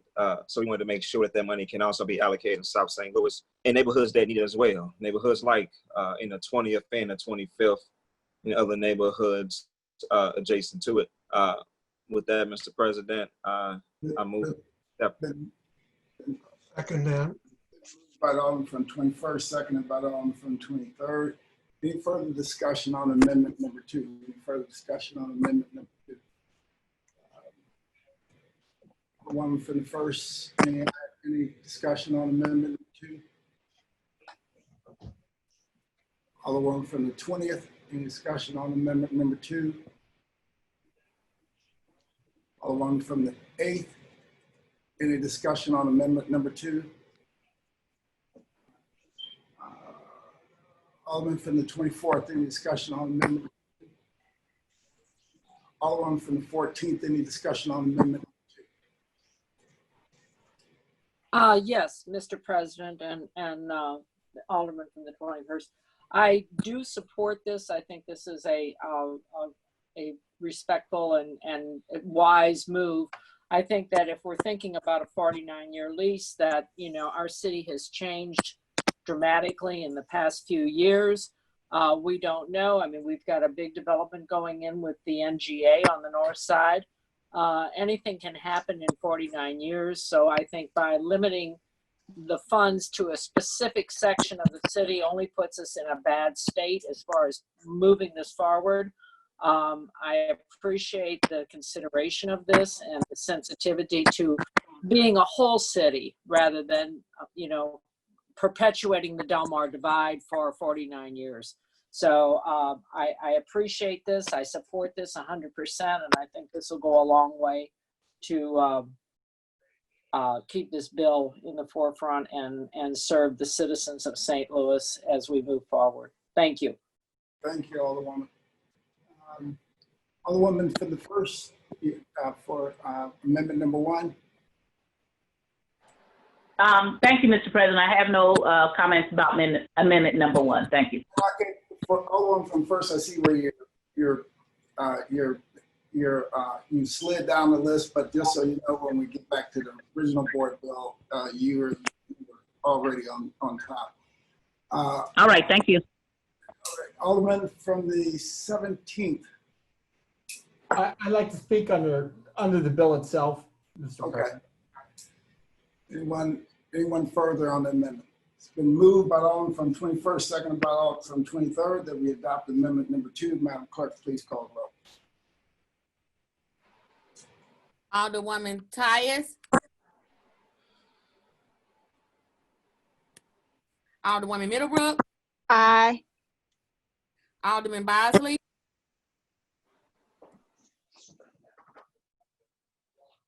Alderwoman Hubbard. Aye. Alderwoman Negracia. Aye. Alderman Coder. Aye. Alderwoman Rice. Present. Alderman Gunther. Present. Alderman Vollmer. Aye. Alderwoman Martin. No. Alderwoman Murphy. Aye. Alderwoman Howard. Aye. Alderwoman Green. No. Alderman Oldenburg. Aye. Alderman Roddy.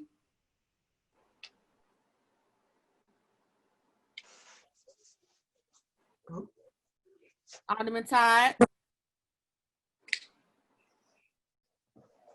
Alderwoman Davis. Aye.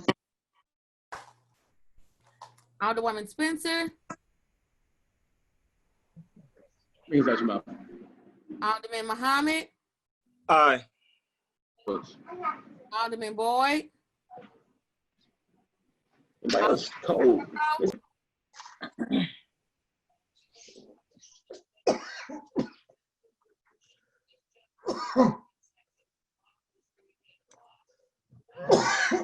Alderman Narayan. Present. Alderman Cone. Alderwoman Clark Hubbard. Aye. Alderwoman Boyd. Aye. Alderwoman Navarro. Present. President Reed. Aye. Alderwoman Tyus.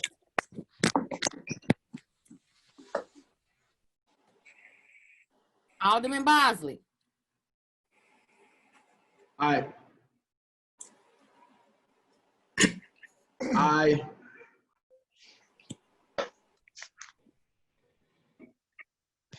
Alderman Roddy. Aye. Alderman Todd.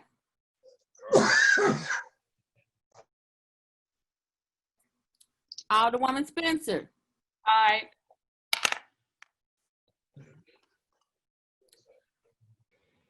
Alderman Boyd. Alderman Vaccaro. Aye. Alderman Cone. 17 aye votes, 2 no votes, and 4 present. By vote, sustain the motion, Alderman from the 21st, and adopted amendment number 2. Alderman from the 21st. Alderman from the 21st. Yes. Anything further? No, Mr. President. All right. Alderman from the 1st.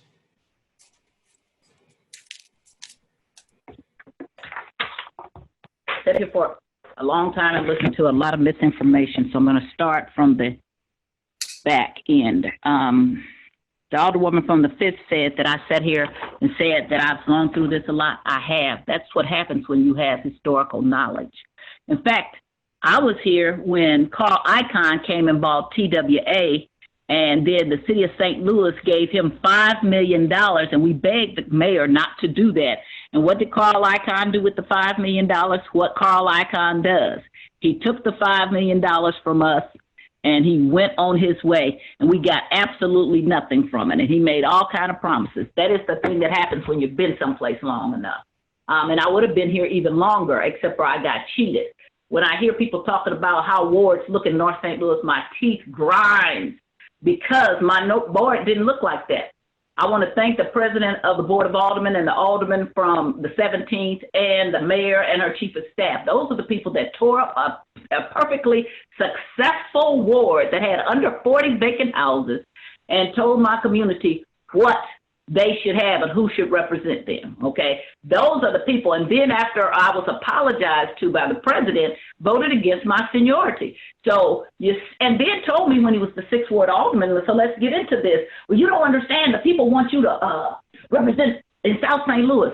I didn't want to represent South St. Louis. The 20th Ward had a very smart group of people who represented them.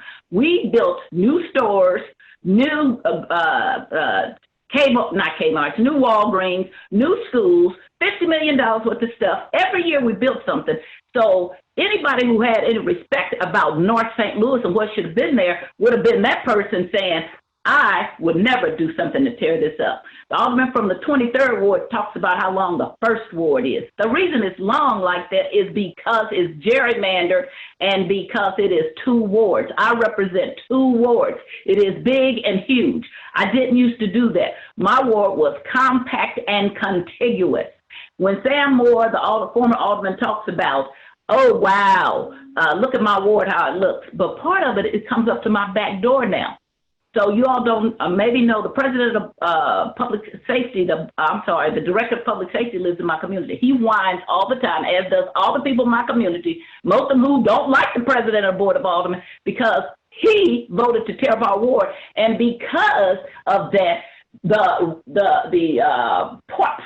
trash, the poverty, when I say trash, I mean in the streets, not people, but the poverty, the not being able to manage the community comes up to our back door. Who does that? Somebody who has a disdain for North St. Louis. So when I hear somebody talking about what North St. Louis wants, the first thing they should be doing is putting the 20th Ward back, apologize. And by the way, $8 million was stole just from the 20th Ward by moving a ward south.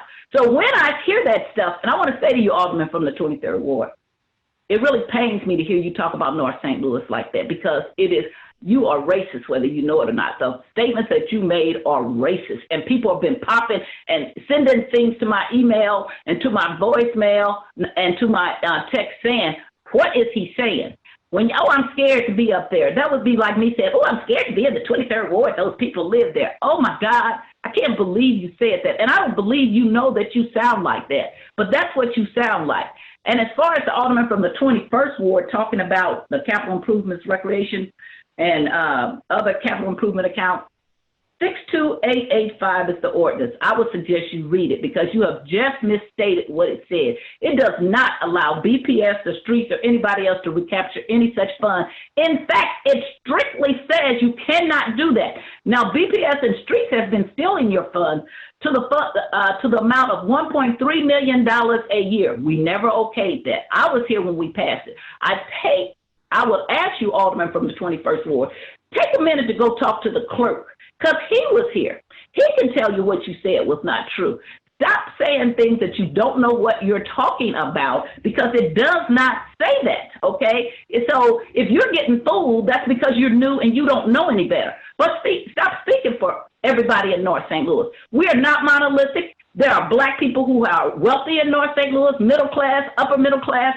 So it irritates me to make everybody think that we have to be monolithic. I am not monolithic, and many of the people that I represent are not monolithic. We may be black, but there are differences, just like there are differences with white people.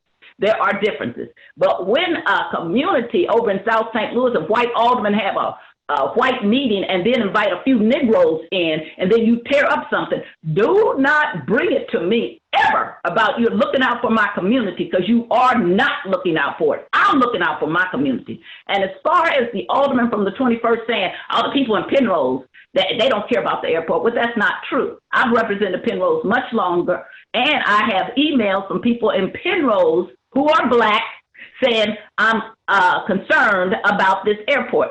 Now, the fact of it is, I have been against the sale of the airport and the taking over of the airport for a very long time. And the president knows this, because when they were over at Gateway trying to do some funny things, I actually sent him some things that I had worked on many, many years ago.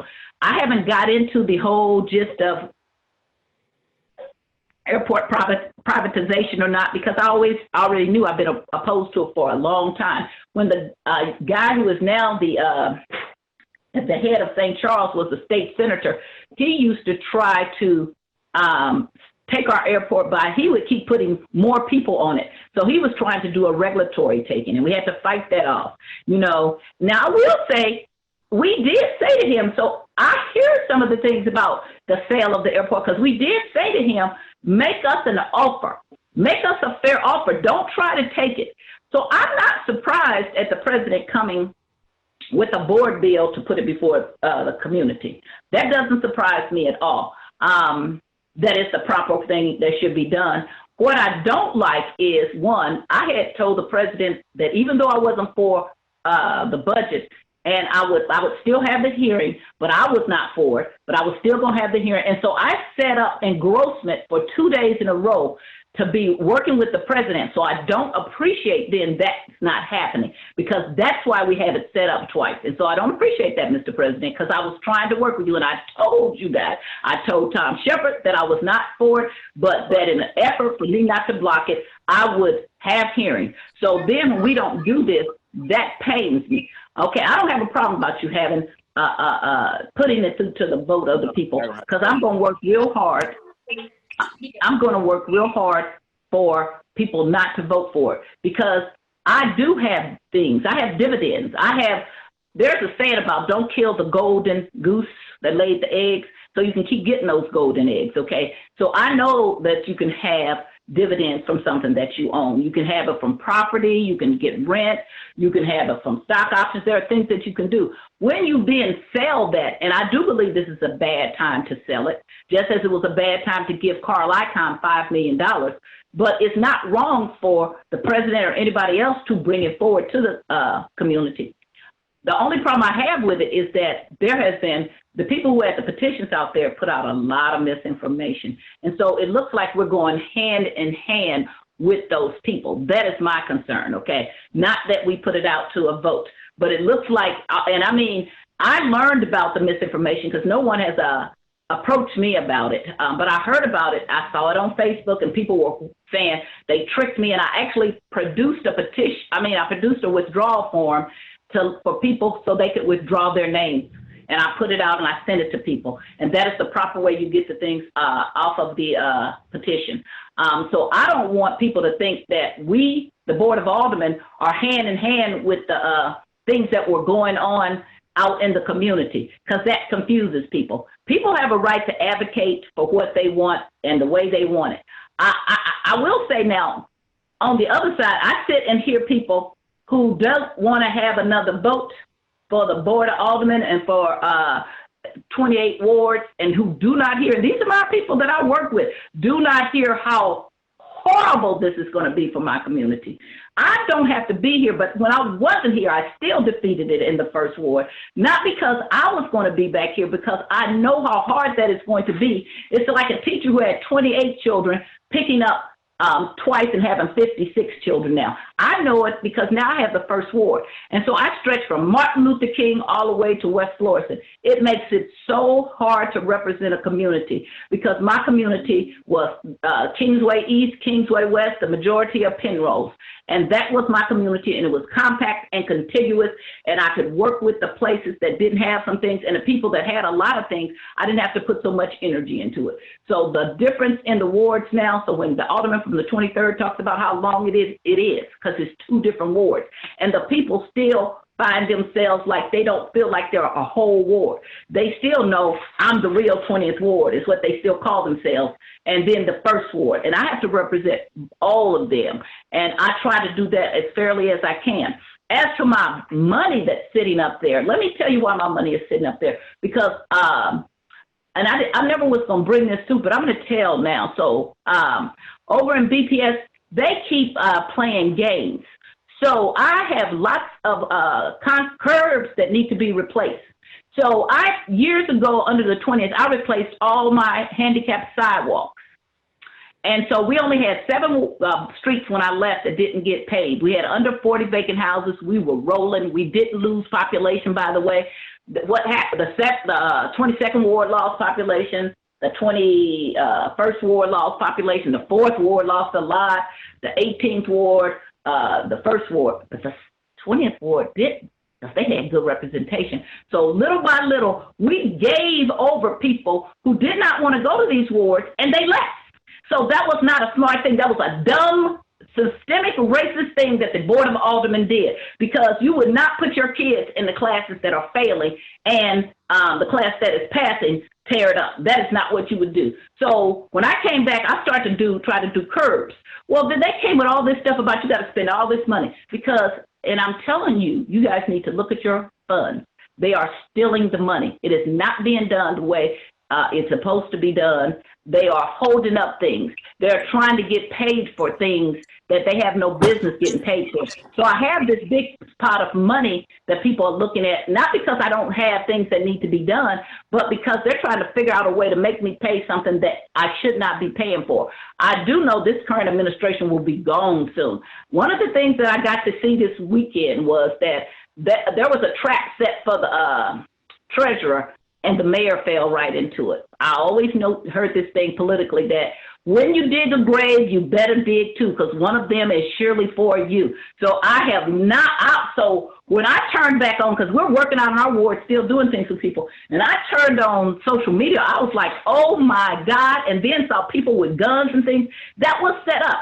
I'm going to say to you, Mr. President, oftentimes I tell you, and then I say, okay, I'm going to be quiet, and you're going to find out. There is something to being around for a long time, okay?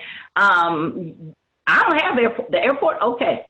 The budget, I think you made a mistake on it, and I think you're going to rue the day that you did it like that. And I think that you are going to find out that that was a mistake. So I'm telling you right now, and I would have told you private, that was a mistake the way the budget was done. I mean, it's not fair. It's not letting people have input on it. But you coming in and you want to have a vote, okay, folks, ladies and gentlemen, we just got to get our shoes on and our hats on and our phones and our emails and just kill it, okay? One of the things the Alderman from the 23rd said is correct, is that we can educate our people. Many of you who are opposed to this, and as I said, I'm not following anybody. I have been opposed to it. I have fought it. I have written up papers. The president knows this because I sent him. When the former alderman from the first, Alderman Troop, used to be a state rep, he and the state rep, Pat Doherty, and some other people, they had me there all the time coming, and we were writing things about why it wasn't a good idea to sell our to have our airport taken. Now, we always left open buying our airport. The thing of it is this a good time? Do you sell your house in a depressed market? Not, so I have mixed feelings about, is this a good time? And I probably really don't think it is. But I am not necessarily so opposed to a vote, but I don't want people tricked. It is not fair. I went through 3 recalls, 3 of them, and the people just tricked people and lied, so much so we have notaries all around my ward, and we have meetings, and then they just come in, and when they trick people, they notarize them, and they have withdrawal slips. That's why I was able to produce a withdrawal slip so fast for people who wanted it, because this comes from when they were harassing me and they weren't really trying to recall me, because each time I would win bigger. And the last time before they redistricted me, I beat my opponents by 1,300 or 1,400 votes. So that's how, when I talk about systemic racism and what the Board of Aldermen did, that's when they could not beat me. Then they decided, well, let me just tear you up, and then you have to go to South St. Louis. So that my community does not have the same opportunities that other communities have to have had a senior alderperson. And for those who do not understand that, it's because you don't want to, okay? Because it's very simple. Did what they're calling the first ward, those people still have the same opportunity as everybody else to have their alderperson be a senior person? And the answer is no. And that was done by the Board of Aldermen, and that's what's called systemic racism. And they have never done it to anybody else. Only to me. Never have they done, not one white male have they said, we're going to take a senior person. So those are the kinds of things that happen. So then you get to this airport deal. So my thing, I guess I don't understand, and is why are we having some dates in when it's supposed to go into effect before the new mayor takes hold? I don't understand that. Mr. President, you said you weren't going to answer questions, so I'm not going to ask you, but I just don't understand that. I'm like, what is this date? What is this drop dead date that's in here for? I often advocate when it gets to really close to the end of a term that we don't put people in there so that the next mayor can't appoint their own people. I mean, I'm not saying don't put any people in, but when you get into the last 5 or 6 months, so to have something go into effect right when a new mayor is going to be in office, that's suspect to me. And it seems like we're working with the people instead of opposed to the people who are out there tricking people. And that's just what I don't want. I don't want to be tricked, and I don't want other people to be tricked. People have a right to make their own decision. I would disagree with people the other one from the 5th saying, oh, the people in North St. Louis don't. Maybe the people in your community don't. But the people in my community are very concerned. When I'm out there, they're talking to me about the airport. They're asking me questions. I can show you emails where they're sending them to me. So stop this thing of making everybody black monolithic. We are all black, but we are not all monolithic, as are not white people, Asian people, or anything else. So there are different groups of people, not better, not less, just different.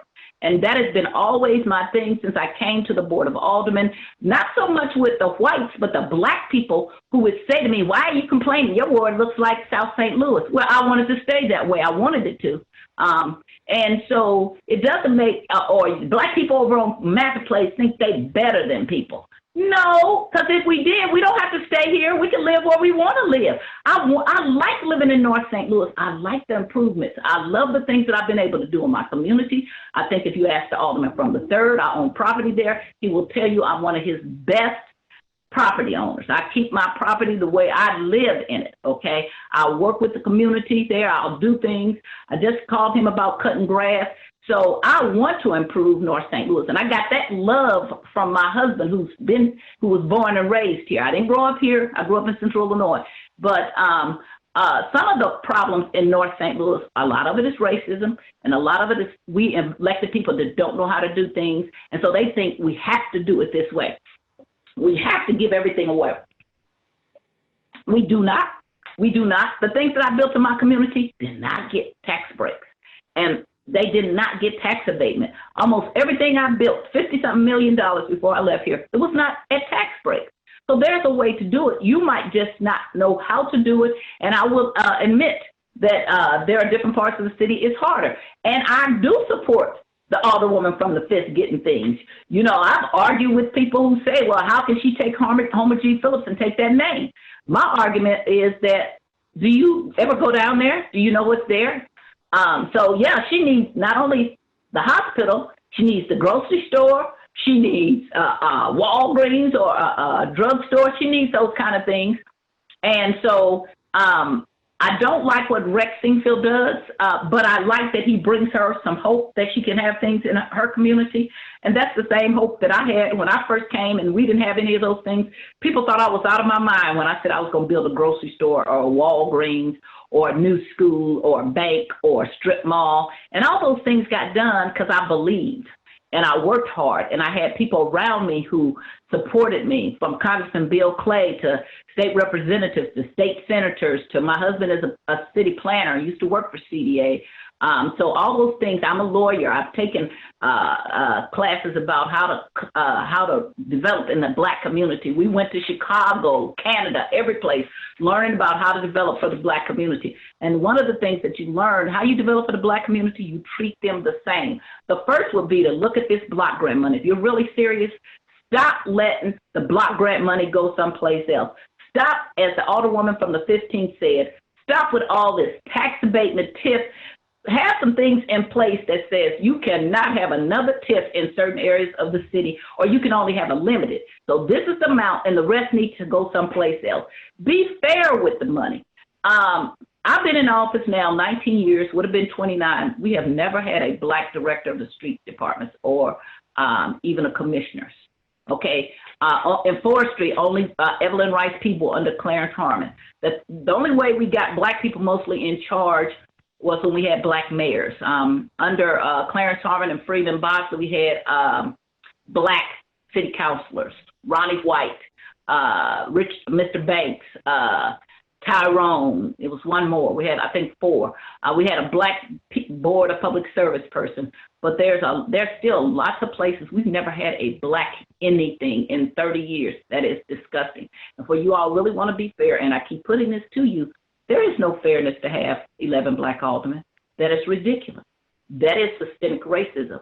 We had 13. For us, each redistricting to lose a complete ward is ridiculous. And now I see in the paper, oh, the Black people are leaving. Of course they are. It's the Black people who can afford to live someplace else because you have put a hit out on our community.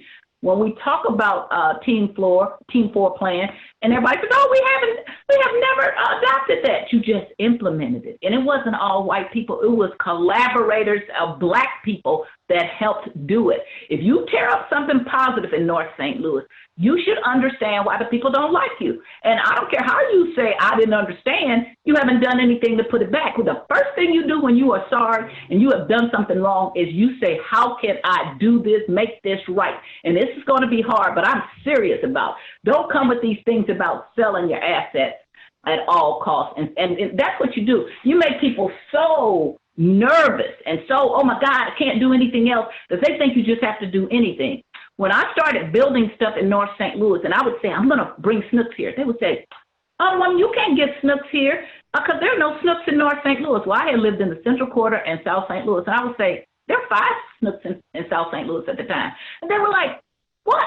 Yes, it is. But you didn't know it because you stay on this side of town and you never really went over there to see what was there. So that was the Pennies. It was the Target. It was the Macy's or Famous. It was Famous. It was the Ventures. All these things I had such easy access to that when I moved to a street that was much more upper middle class than middle income than where I had lived in South St. Louis, I knew kind of that there was lacking resources because my husband's parents live here and he's from here. But if you're not really doing your shopping, you really don't know till you move here and you plant your feet and then you go, oh my God, I don't have anything. And that does not come for all the Black people who don't want anything. That comes from the lack of impetus from the mayor's office. This past budget we just had, the mayor's office took the recreation center money. It was only $400,000. That's why I'm disappointed in you, Mr. President. They took $400,000. They took part of the war capital to pay off budget matters that did not happen in our community. I think it is mean-spirited. I'll say this again, to take the war capital money. I think it is mean-spirited to take the recreation money. It makes no sense at all, but it goes in keeping with this current mayor we have, who the first thing she did when she got in office was to take money from the crossing guards, and you can easily check that's what it is. So, but when you keep going along with this, Mr. President, your name is going to be associated with this too. So have the election. I'm going to work against it, but I would ask you, please, please, please, somehow try to separate what you're doing from what they're doing out in the community. And if you just could give me, not here, but just email me, why do we have to have this thing with a date certain before the new mayor happens? Because what if that's not what the new mayor wants to do? Is that something you just don't want them to have the opportunity to make a decision if it's not you? I think that is a mistake. I think that it's going to be defeated. I'm sad to hear that we disappointed a lot of people who came prepared for the budget. But I will say, the president, once he makes the announcement, it's not like when the mayor calls a special meeting. When the mayor calls a special meeting, it does have to be what the mayor called it about. But the president, once he puts it on the agenda, can do that. So he did it correctly, but I'm sad that you didn't at least give me notice to say, well, then you don't need to set these up. We're not going to do this. And I spent a lot of time on some amendments and working on some things. And I'm hoping that we still will go back and amend this budget, because I can't thank you. I cannot believe that you would want to take the recreation money from kids. When we talk about Black Lives Matter, they don't matter. Our children don't have any place to go. So when we have a budget that's missing things like that, when we have a budget that overrides the vote of the people 4 times, and that is the demolition fund was cut out of $2 million, then demolition and board up another couple of $1 million, the half-cent sales tax for public safety structure, $3,500,000 went to convention center and sports facility, the ward capital recreation. I actually put a chart together. And so I just cannot believe that this is how you want to leave things, is that we do not get to say that this should not happen. Close the workhouse. The mayor put her foot in it. I hope you don't follow her, Mr. President. They have a real following. I have never, ever got such emails, and not just from people that live someplace else, Black people. In fact, I was going to have them be my guest today, because somebody made a statement, white people can't tell me, but it seems like Black people can't tell you, even though they've been here for a long time and have witnessed this. And that's when you make a mistake. When you do not hear generational knowledge of what is happening, you try to poo-poo that as if that don't make any sense. Whoever's doing that is making a mistake, and you're doing it if you're Black, white, or whatever. I made that mistake when I was young. Joanne Wayne, who was the alderwoman of the first ward, let us step into it and then say she came down here knowing anything. She never had to say anything else to me, because then I understood There's a lot that you can know, but there's a lot that you don't know. And when you run your mouth and it's wrong all the time, then people won't tell you things. And you can act mad and start screaming and throwing things. That does not make it correct. So I would just, I am going to vote no against this. I am disappointed that when we did amendments to the bill, this was not before me. So when I finally went back down and refreshed, the stuff came out. But when I was there waiting for it, it was not there. I took screenshots of the amendment, of what was in my Zoom, not my Zoom, but the other box. What is it? The drive, the Google Drive. It was not in there, and so I am disappointed that I wasn't given a chance to look at something and then ask for a vote. When we're in our offices or when we're at our desk, if we tell you it's not on our desk, I don't care if they got it on 9, 10, 15, 25 desks. If it's missing one desk, then it's violated the rules. So I did not have it. I took the screenshots. You're going to see I did not have it. I don't have to make it up. And so I'm disappointed that we would do things like that. I've tried as hard as I could, Mr. President, to pick things up, to bring things, to call. When I tell you I don't have something on my desk and you take a vote anyway, you are violating our rules and you are disrespecting me. And I did not disrespect you like that. And I don't appreciate you doing that. And we're going to have a talk about that because I did not have them and you cannot make me have them. And I don't care if you sent them. That's like saying, well, I made copies and they didn't put it on your desk, but it's not on my desk. This is not something I'm going to be able to support. I don't think that the citizens are going to be that easily fooled, especially with this other petition that's already out here that's fooling people, because nothing makes them want to come and vote no like tricking people. The best way that you have a bill that people can all be on board about is that you actually let people have a say. It doesn't have to be in agreement to you or agreement with you, but then they feel like they got a fair chance. When you make people feel like they didn't have a fair chance, which I feel today, then you get people that are convinced that something is wrong with it. You are doing it the wrong way. When I put the first 20th ward in the conservation district, nobody black had done that. And we had meetings all over the ward, and I still got the letters from people saying, Alderwoman, I don't like the conservation district because I don't want people coming in inspection. I don't like the money, but I do like that you let us know and be part of the process. We all get elected down here. When you think you get any little group and just ran it through, and which is what you all did with my redistricting, even to calling the question, Matt Villa called the question. So when you do that, you just marginalize people and make them feel like they're not part of a process that everybody has a right to be a part of.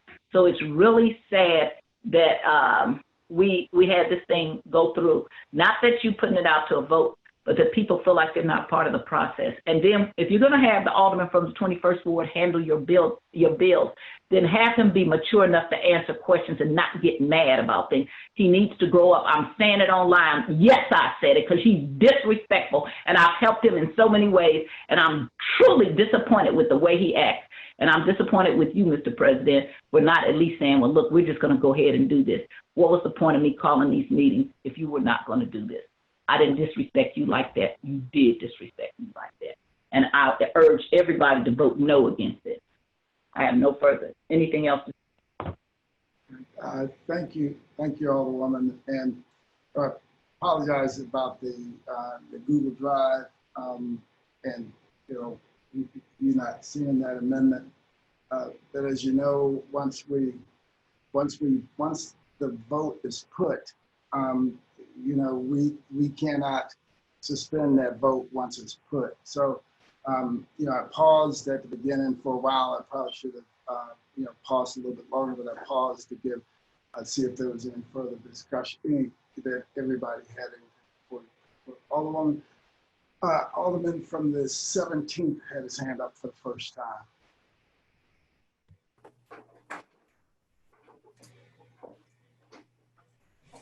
time. Mr. President, members of the board, I respect some of the respect and appreciate a number of the comments that were being made today about the process, being hurried. I wanted to just say a couple things. There was a lot of opposition to when the mayor began this, and we went through a relatively extensive process, and I wasn't particularly in favor of the airport sale at the time. I agreed or supported the idea of putting it on the ballot simply because, frankly, I had a lot of complaints about it from constituents. So I supported putting it on the ballot at that time. My reason, I think I understand why the mayor wanted to do it. And in my, I guess, simplistic way of looking at the world, we have just a couple choices of how to get the enormous amounts of money that we need to go ahead and fix up our distressed neighborhoods in the city. One of those choices would be to somehow or another consolidate our government on a regional basis and access some tax base that doesn't exist in the city right now. Our tax base has been stagnant and declining, and we do not have the tax base necessary to go ahead and fix so many of our distressed neighborhoods. So that certainly would be one alternative. That alternative was, one version of that was Better Together, and that ended up going nowhere. A second version of that is the potential of creating some board of freeholders. I have no idea. I mean, I'm lost as to why that hasn't been able to be advanced, but we in the city can't even seat our freeholders. So all of a sudden, any idea of us having a single unified government that would be able to consolidate some expenses and access additional tax base so that we could actually begin addressing some of these areas, I'm at a loss on that. Certainly that would require a vote. A third way, another way of doing it would be to grow our way out.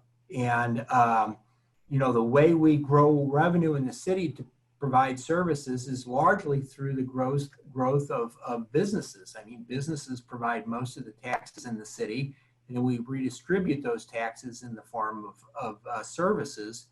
And, we're not even supporting, yesterday in the paper that we're not even supporting SLDC. We have no dedicated revenue to support our economic development effort.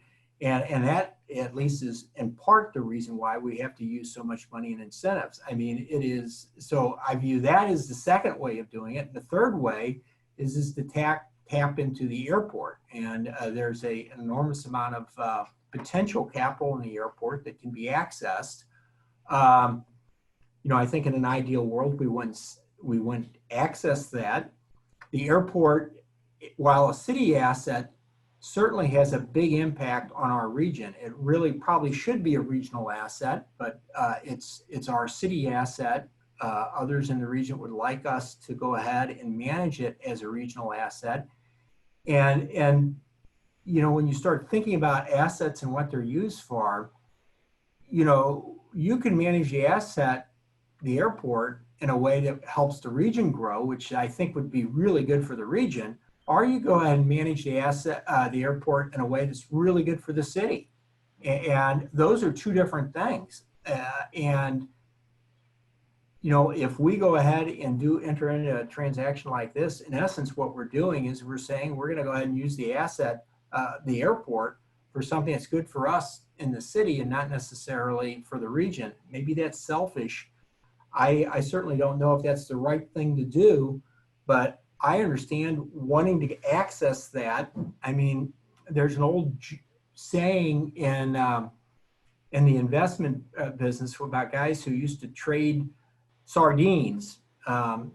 Anybody who's familiar with futures trading, you never take really futures if you're doing pork bellies or gold or anything else. It's all a paper transaction. And the old story is among the sardine traders is that they're trading sardines back and forth for years. And one day, one of the sardine traders opens the can and says, "These sardines are rotten." The other trader says, "Well, those sardines aren't for eating, they're for trading." Well, the airport out there has got some value in it, and it's untapped. And, you know, someday the airline industry may be obsolete. Maybe there's a high speed, you know, some other way of getting around. And all these years we would have untapped that asset. And I certainly, yeah, I'm not necessarily in favor of this, but I think it deserves to be heard or people to have a vote on it. As I think that at some point we should have a vote on regionalism. It's just that we can't ever get to that point. So I am sympathetic with what many of the other folks who complained about the process, that it seems hurried. But I don't like the idea of us having to vote to keep the earnings tax in place every 5 years. And I don't like a lot of things that we have to do because somebody passes a petition out. And I guess I would have liked to have had more time to understand this process, digest it. I think more hearings would have been wonderful. But I don't know if we even have that. You know, I've been very, very far away from this. I started learning about this stuff when I was reading the newspaper. I think I'm very, very far away from what's happened there, but it doesn't sound like we have a tremendous amount of choice and that we've been kind of pushed in a position of being reactive. And you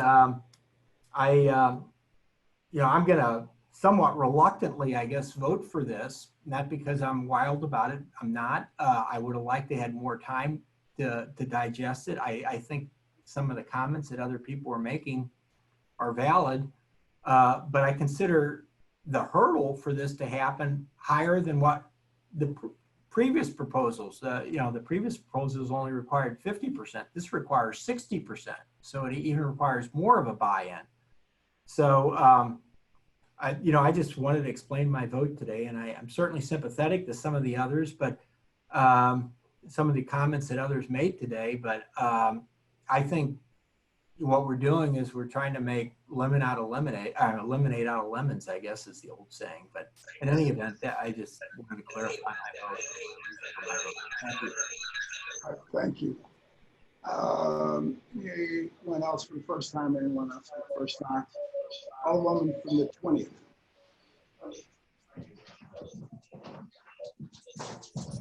Thank you, Mr. President, members of the board. I was hoping that the Alderman from the 16th would yield for a couple of questions. Alderman from the 16th will yield a question to the Alderman from the 20th. Indeed, I will. Alderman from the 20th, please proceed. Thank you, Mr. President. Thank you, Alderman from the 16th. I'm inquiring upon you because you have a financial background, and you were speaking on some of these issues earlier. And I'd like your opinion on a couple things. Alderman, do you know the value of the airport asset? The current value, what the value of the airport is? Well, I haven't seen an evaluation of it, no. Do you know of any of that valuation work that the city has done to evaluate what the actual value of the airport is?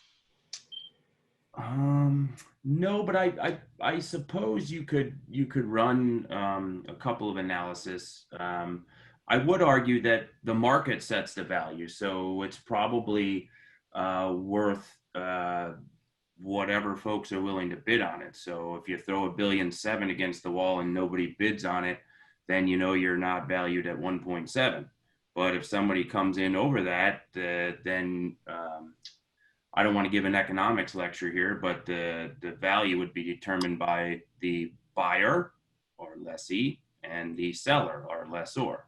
Mm-hmm. So I think it's $1.7 billion seems to be a commercially reasonable starting point to see what the true value is. I suppose you have to wait for a bid to determine the value. Do you think that the value of the airport has changed in the last 6 months? I'm not a market forecaster, but I certainly know commercial airline flights are down, sure. So that probably has some impact. So from your viewpoint, we have no idea really what the value of the airport is, and the 1.7 in your words is just a number we kind of threw at the wall. Well, I think you wanna, yeah, to determine what the market value could be, sure. I assume that number is based on the estimates and the information from maybe information that was accessed through Sunshine by the petitioners, is how I believe they probably arrived at that number. They brought forth, I think, that number, and through sunshining, back and forth emails around the airport and potentials of the airport, I think they received information that led them to believe that that could be the correct number. So we're just trusting Rex on this one, what it might be, what our airport might be worth. No, I don't know who sunshined that, but I think a lot of things were uncovered in that sunshine. Some very, improper suggestions too of how to get people on board of regionalizing or managing and operating the airport was also discovered in those sunshines. No, but you're not aware of the city doing any evaluation work on what the airport is actually worth. Other than what came out of the work of the committee, and I did not see that. So again, my answer is no. Would you feel comfortable mortgaging your own home without having some clear evaluation of that asset? I mean, I look at what we're doing here as taking a guess, throwing a number at the wall. Yeah. We don't even know the source of what this potential valuation is in a market which is volatile at best. Yeah. And I wonder. I actually align here. I'm a for sale by owner kind of guy. So if I was going to put a value on my house, I just set up a high number and see who's going to acquiesce to that. And would you, the mortgage market that's well established and settled sort of reins that behavior in, though, of course. in that idea, would you then feel comfortable saying, I would just take whatever highest value, whatever value in 30 days, put a tail end on it and just say, I'm just going to sell no matter what the contract looks like in 30 days, no matter what? No, I think to be prudent, you'd have to make sure that all conditions are met of an appropriate operator. And who would decide if those conditions are being met in the case that we're proposed with today? I mean, it looks to me here, it's the same oversight committee that we're talking about here. Do we know who the members of that oversight committee would be? Yeah, it's in the bill here. We don't know who those members would be. They'd be appointed by the president, the mayor, and then the That's correct, but those are duly elected offices that send attaches to various functions of government to arrive at decisions when it comes to leases and contracts, I believe. But we have no idea actually who would be in charge of ensuring that those I's would be dotted and those T's would be crossed, correct? I mean, it would be representatives of those offices that you just described. Yeah, but I guess my point here is that we just have no idea what the value of this asset is. We've thrown a number at the wall, and then we've given ourselves 30 days to go through this. Let me ask you, do you think that this is a good idea? Not putting a public vote, but the privatization of our airport under the conditions that we've outlined here in the board. Sure. I'm still forming an opinion, Alderwoman. There are things in here I like, and there are things in here that I'm not wild about. So I want to hear from my constituents as well, and I'm still gathering that information. Okay. I mean, do you feel do you feel any sense of urgency? And I have to apologize, Alderman from the 16th. You're the only one that is yielding to my question, so you're kind of getting in the hot seat here, and this isn't all directed at you. I mean, certainly. Alderwoman, at the end of the day, the public wins. Please continue. Knowledge is the reward here. That's a great point, and I agree with you. Have you talked to the director of the airport or any experts on airport valuations or airport operations on whether or not we've got enough safeguards in here to feel comfortable? Do you know of anybody, any member of the Board of Aldermen or any author of this bill or contributor to the bill that's spoken to airport leadership or anybody who has any knowledge, working knowledge, in a professional capacity on how airports are run or valued? No, other than some third-party research on public-private partnerships and monetizing non-revenue producing assets into revenue-producing assets has been kind of the extent of my research. I've not talked specifically to anyone at the airport about a privatization agenda, plan, value at all. Do we know if anybody's spoken to the airlines? about this particular mode of moving at lightning speed through a privatization process? No, I imagine throughout the lease negotiation, the airlines will need to weigh in pretty heavily, but I certainly haven't had any discourse with the airlines, Alderwoman. Do you know of anybody who has? I'm not, no. Does that worry you in any way, shape, or form? I mean, it certainly worries me. No, because I mean, they're going to have to be at the table. And again, I think that the market's going to dictate what rights and remedies they want, what consent obligations they feel they need. All that's going to work out in a conversation that eventually. So I'm confident that Southwest Airlines is going to do what's in the best interest of Southwest Airlines, and that there will be adults in the room and around the table, and that discussion will happen. You know, I mean, it's wrapping up, you know, I mean, in some ways, I want to just point out that, you know, the alderman from the 19th, I think, pointed this out very well earlier, that whoever's buying the leasehold interest, the corporate interests involved in this, would care about their bottom line, you know, and that would be making money would be their first and foremost priority, not serving the best interest of the city of St. Louis. I think our airport director has done an excellent job ensuring that we are serving and expanding what we can to serve our regional economy, not just the residents and not just people that can afford airline tickets. I mean, really, you know, the airport serves a much greater, broader purpose than just providing recreational flights to places. I mean, this is truly our gateway to the global economy. I want to read the summary and the purpose of the bill. First sentence says that Board Bill 71 is a charter amendment going before the qualified voters, which authorizes and directs the mayor to enter into a long-term lease for the operation and management of the St. Louis Landing Airport. Let me repeat that. Directs the mayor. We are directing our mayor into a long-term lease agreement, a mayor who has pretty much over the last week lost the confidence of the citizens of the city of St. Louis, I would argue. And it does so in a time frame that ensures that this gets done before a new mayor, should one get elected, takes office. The alderman from the first discussed that in great detail, the problems associated with that. And bearing that in mind, I would like to introduce amendment number 4. So everybody has an email copy of it. Amendment 4 should be in Google Drive. Amendment number 4, what it does, essentially, it changes 2 dates in the bill. It strikes out the words enacting this so that it has to be completed by March 31st, 2021. Changes that out for July 31st, 2021. And then extends the other deadline through December 10th, 2021. And what this does is a couple things.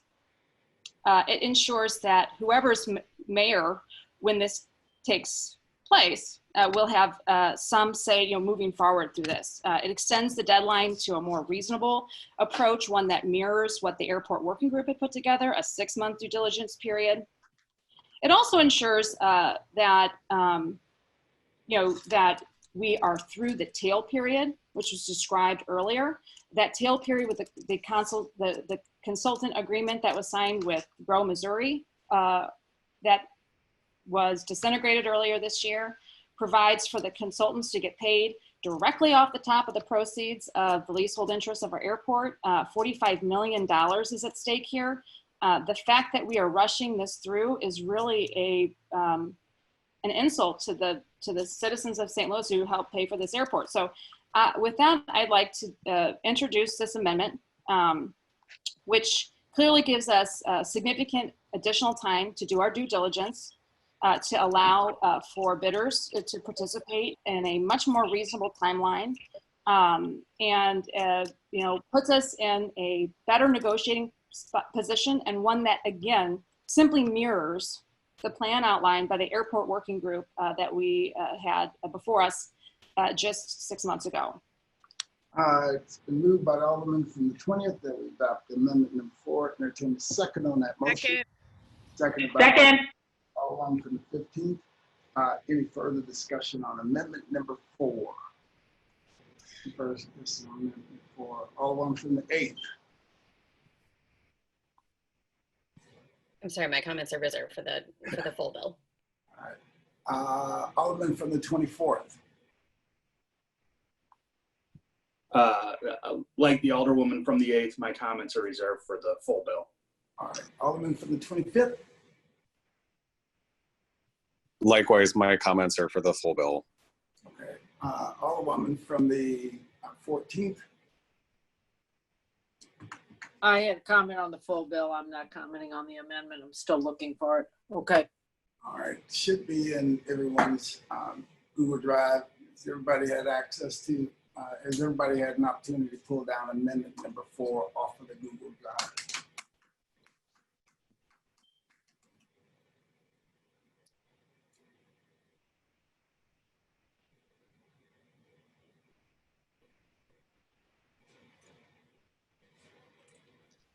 Everybody had an opportunity to pull down amendment number 4 off the Google Drive.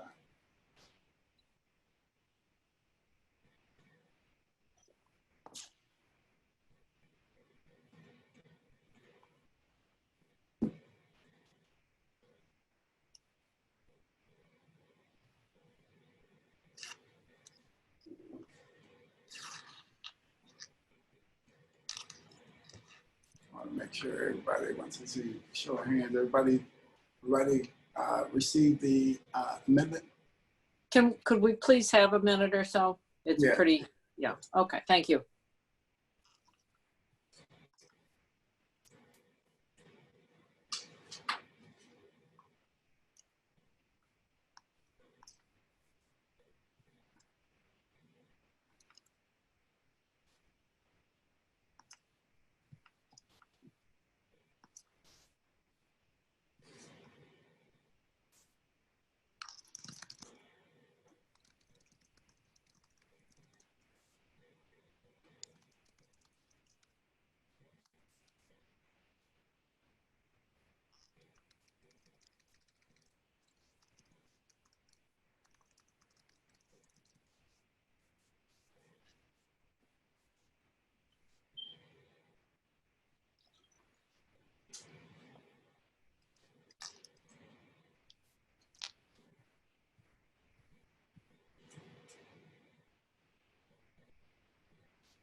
All right.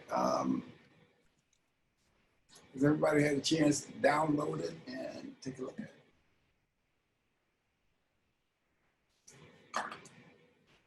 Mr. President, I don't have it.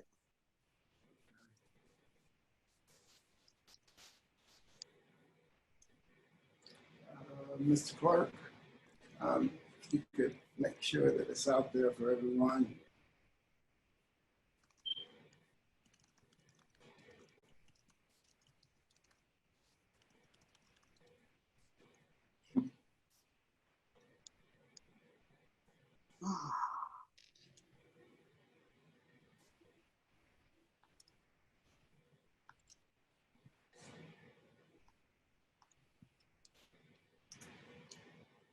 You guys, everybody see it now? Everybody get access to it now?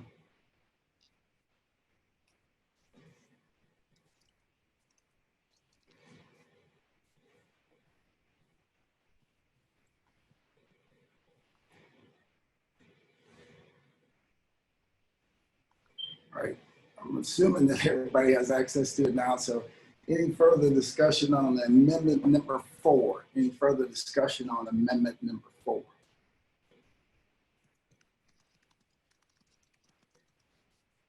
Any further discussion one more time on amendment number 4? Just want to make sure once we start that we don't. Alderman from the 16th. Yes, will the Alderwoman from the 20th yield for a question? Alderman from the 20th will yield for question to the Alderman from the 16th. Of course. Alderman from the 16th, please proceed. Thank you for the amendment, Alderwoman. My question is, if this amendment passes, will you be in support of the larger Board Bill 71 as amended? No, Okay. No further questions. Thank you. the bill still stinks. But I think what this does is it make it stink a whole lot less. Any further discussion? Any further discussion? Any further discussion? No further discussion. Madam Clerk, please call the roll on amendment number 4. Alderwoman Tyus. I want to thank the Alderwoman for giving me a copy. Aye. That's how you get my vote. Alderwoman Middlebrook. Pass. Alderman Bosley. Aye. Alderwoman Hubbard. No. Alderwoman Gracia. No. Please call the roll. Alderman No. No. Alderwoman Rice. Pass. Alderman Gunther. Present.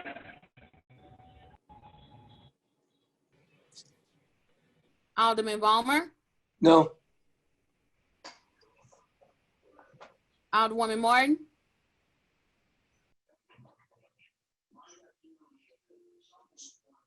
Alderwoman Murphy. Present. I'm still reading. Alderwoman Howard.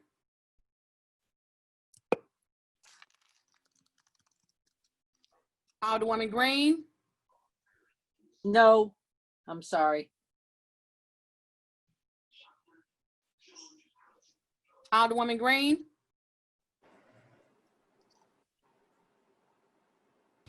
Pass. Alderman Oldenburg. Pass. Alderman Roddy.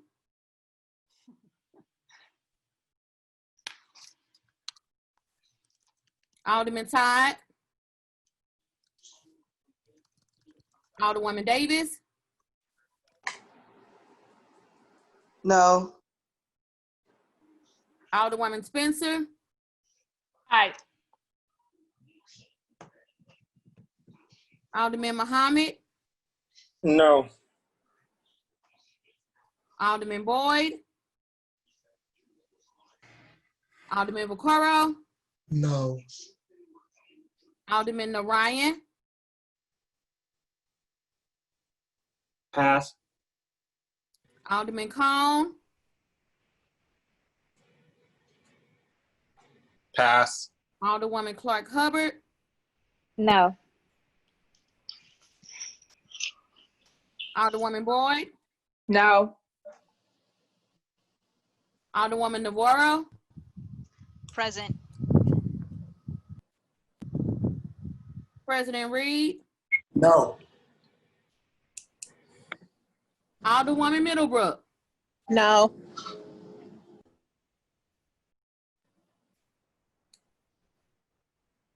Yeah, I think I'm just gonna have to get an. Alderwoman Rice. Present.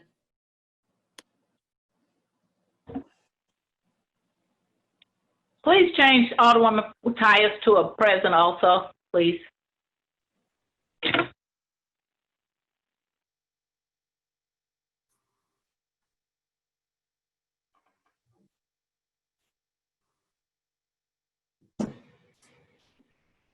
Alderwoman Martin. Yes.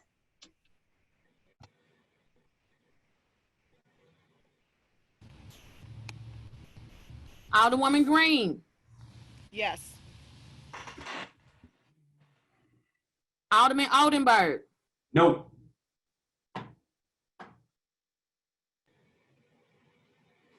Alderman Roddy.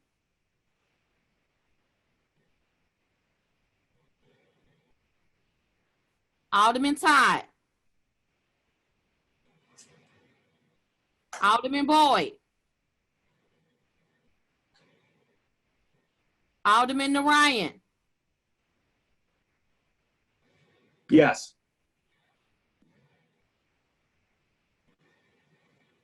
Alderman Cone. Present.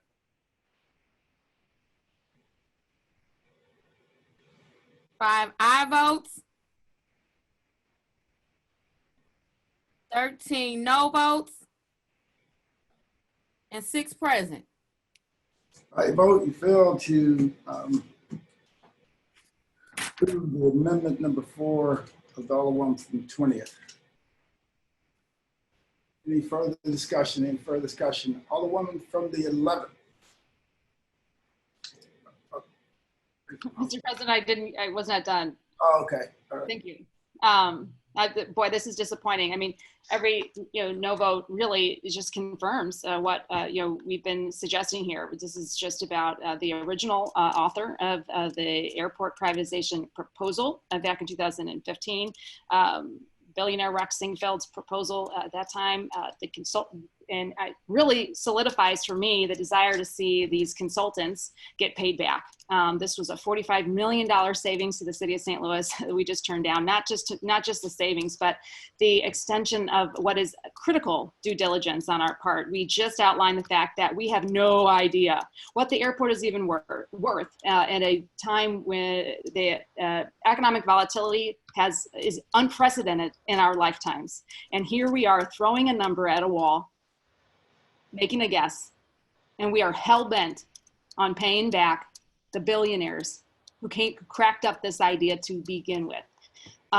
Really, really, really shameful. We have made national headlines several times in the last week.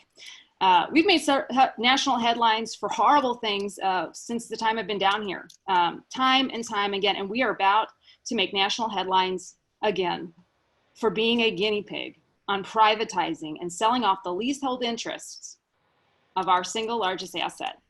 Unbelievable.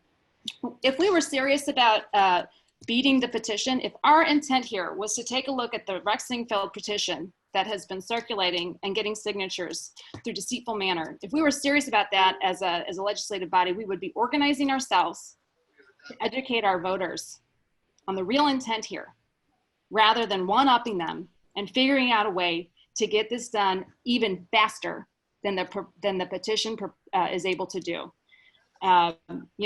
This is a false choice that we have to get this done. This petition that is being circulated right now could get wrapped up and sent to the board to the Board of Elections. It will come back to the Board of Aldermen and has 60 days for us to consider it.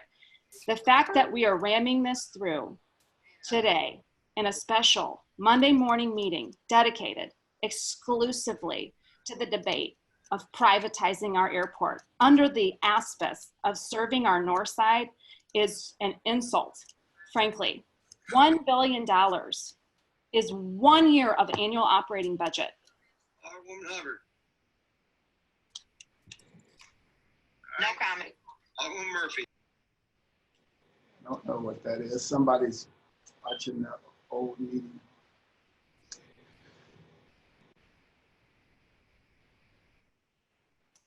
This is a hasty plan. 30 days, giving us 30 days to do due diligence is an insult to the term due diligence on both sides. No reputable organization will be able to put together a proposal in that time. I'm disappointed. It's very clear that our intent here in ramming this through this quickly is to make sure that the investors who invested in the process to begin with put together a proposal with the former mayor, and then cycled around, got their own consultants, the contracts after contract to consult the city of St. Louis. The due diligence we've pointed to, the Greenberg-Trower contract was supposed to be to advise the Board of Aldermen, and I have seen zero advisement. Those $900 an hour consultants, I have seen nothing. We haven't even got a valuation of the asset in the 4 years we've been futzing around with this proposal. I'm disappointed that we couldn't, at the very least, save our citizens $44 million and give ourselves an actual period of due diligence. With that, Mr. President, I yield for the time being, but I cannot imagine why on earth we would need to vote on this today of all days. You know, under the auspice of getting the budget done, this is an insult to all of us who have other things to be doing, serving our communities, serving our citizens. And here we are figuring out a way to squeeze out monetary value of one of the things that could help move us forward as a community. Alderman Roddy, I think, did a very excellent job of pointing to several other options of being able to serve our citizens. We are taking the easy way out here. It is nothing short of shameful that the city of St. Louis has failed to put together a board of freeholders to consider a regional solution to our economic stagnation as a community. It is shameful that we have failed to even put that forward, that the city of St. Louis refuses to work with our larger community, St. Louis County and surrounding municipal area. And will continue to stagnate. Our population hasn't grown since the day I was born as a St. Louis region.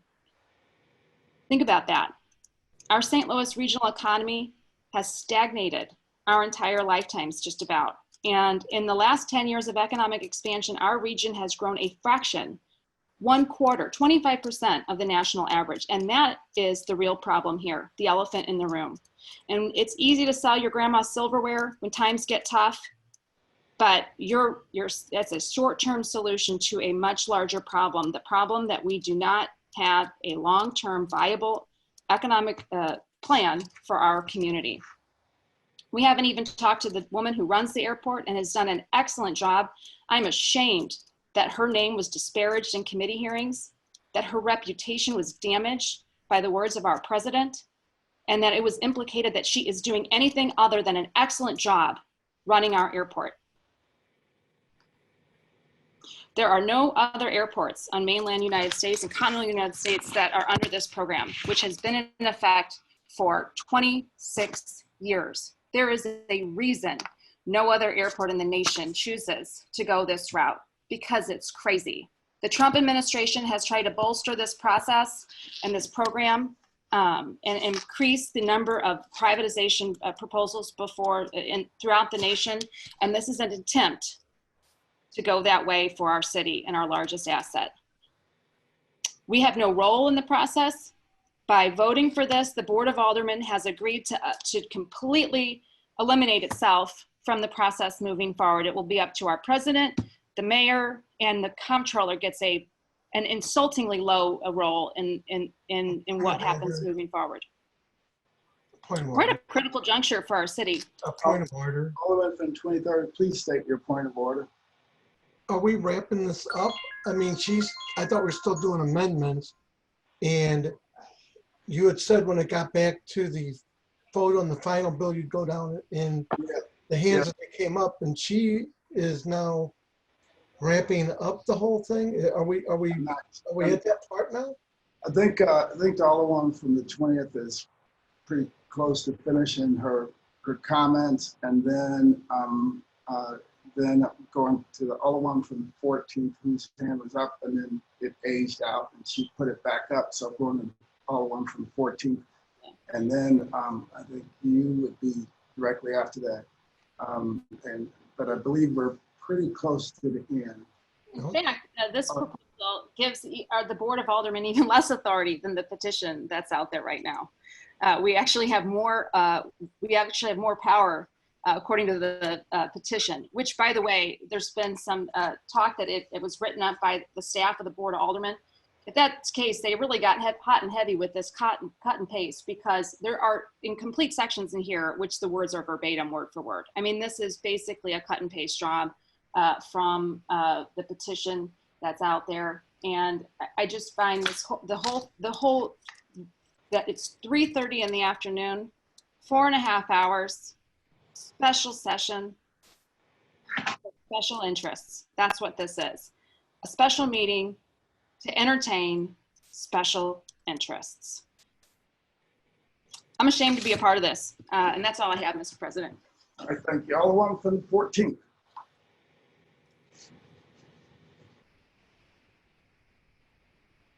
sorry. I understand that, you know, people are thoughtful about this. I respect that. I think that we all need to be thoughtful. As the alderman from the 23rd said, you know, he may not agree with it, but I think, you know, we were all the way back last winter. We said this needed to go out for a vote of the people. I think we would be remiss. This may not be what the people would like. And I think that's where we need to stand, is to let them decide whether this is a fit for them, whether they're willing to forgo the airport and lease the airport for a nominal fee to help rectify the city's budget. I do agree that we do need to look outside this city. We do need to come together with our neighbors. We do need to have a board of freeholders to set this forward. But in the meantime, here we sit, and I'm not saying, you know, South St. Louis has lots of needs too, but I don't know that this is going to fix it. But I think between now and November, people can educate themselves. The voters have an opportunity to weigh in. And that way, you know, this is what most people wanted from the beginning with the airport. Let's move forward with it and put it in the hands of the people when people are going to come out to vote. With that said, I'd like to call the question. It's been moved by the Alderman from the 14th that we call the question. Entertain a second on that motion. Second. Seconded by the Alderman from the 5th. It's been moved and seconded. Calling the question is a non-debatable motion. A vote of aye will suspend and terminate any further discussion and take us directly to the vote on the bill. A vote of no will continue the discussions. So a vote of aye terminates the discussion and takes us directly to the vote on the bill. A vote of no would continue discussion. With that, Madam Clerk, please call the roll. Alderwoman Tyus. No. Alderwoman Middlebrook. Aye. Alderman Bosley. No.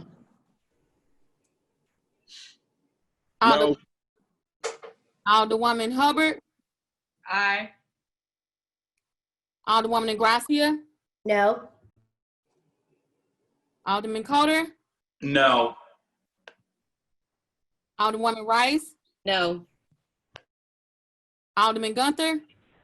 No. Alderman Balmer. Aye. Alderwoman Martin. No. Alderwoman Murphy. Aye. Alderwoman Howard. Aye. Alderwoman Green. No. Alderman Oldenburg. No. Alderman Roddy.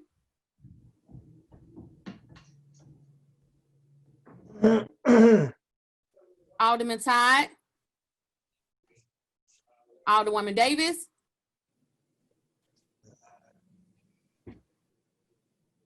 Alderwoman Spencer.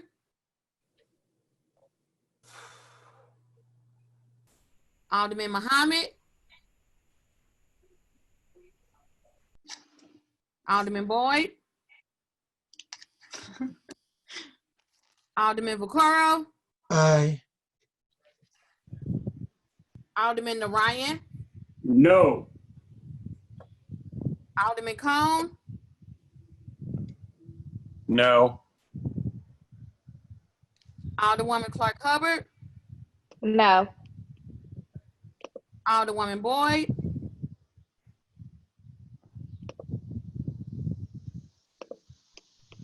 Alderwoman Navarro. No. President Reed. Aye.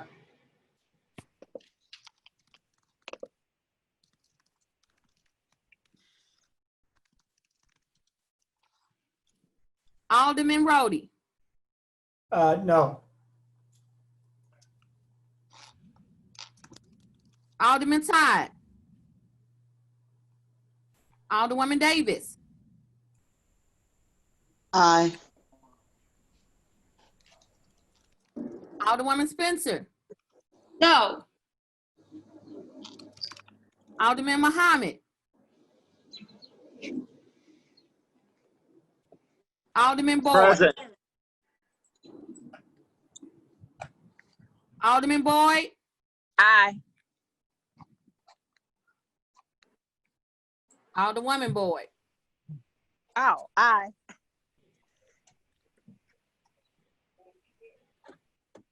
9 aye votes, 15 no votes, and 1 present. I vote in favor to sustain the motion are Alderman from the 14th. Alderman from the 8th.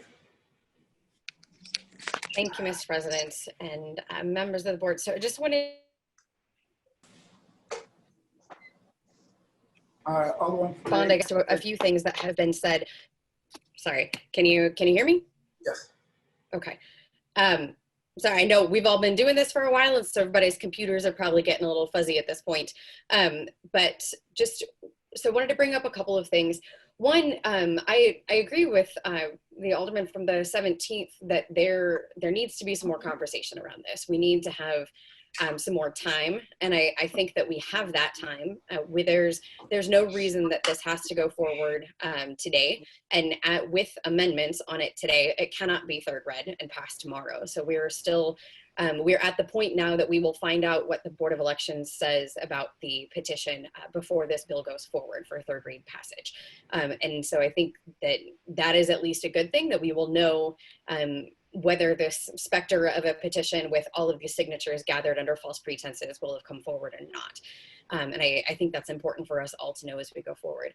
Further, referring back to Resolution 220 from February of 2018, this was the resolution that authorized the whole airport privatization exploration process.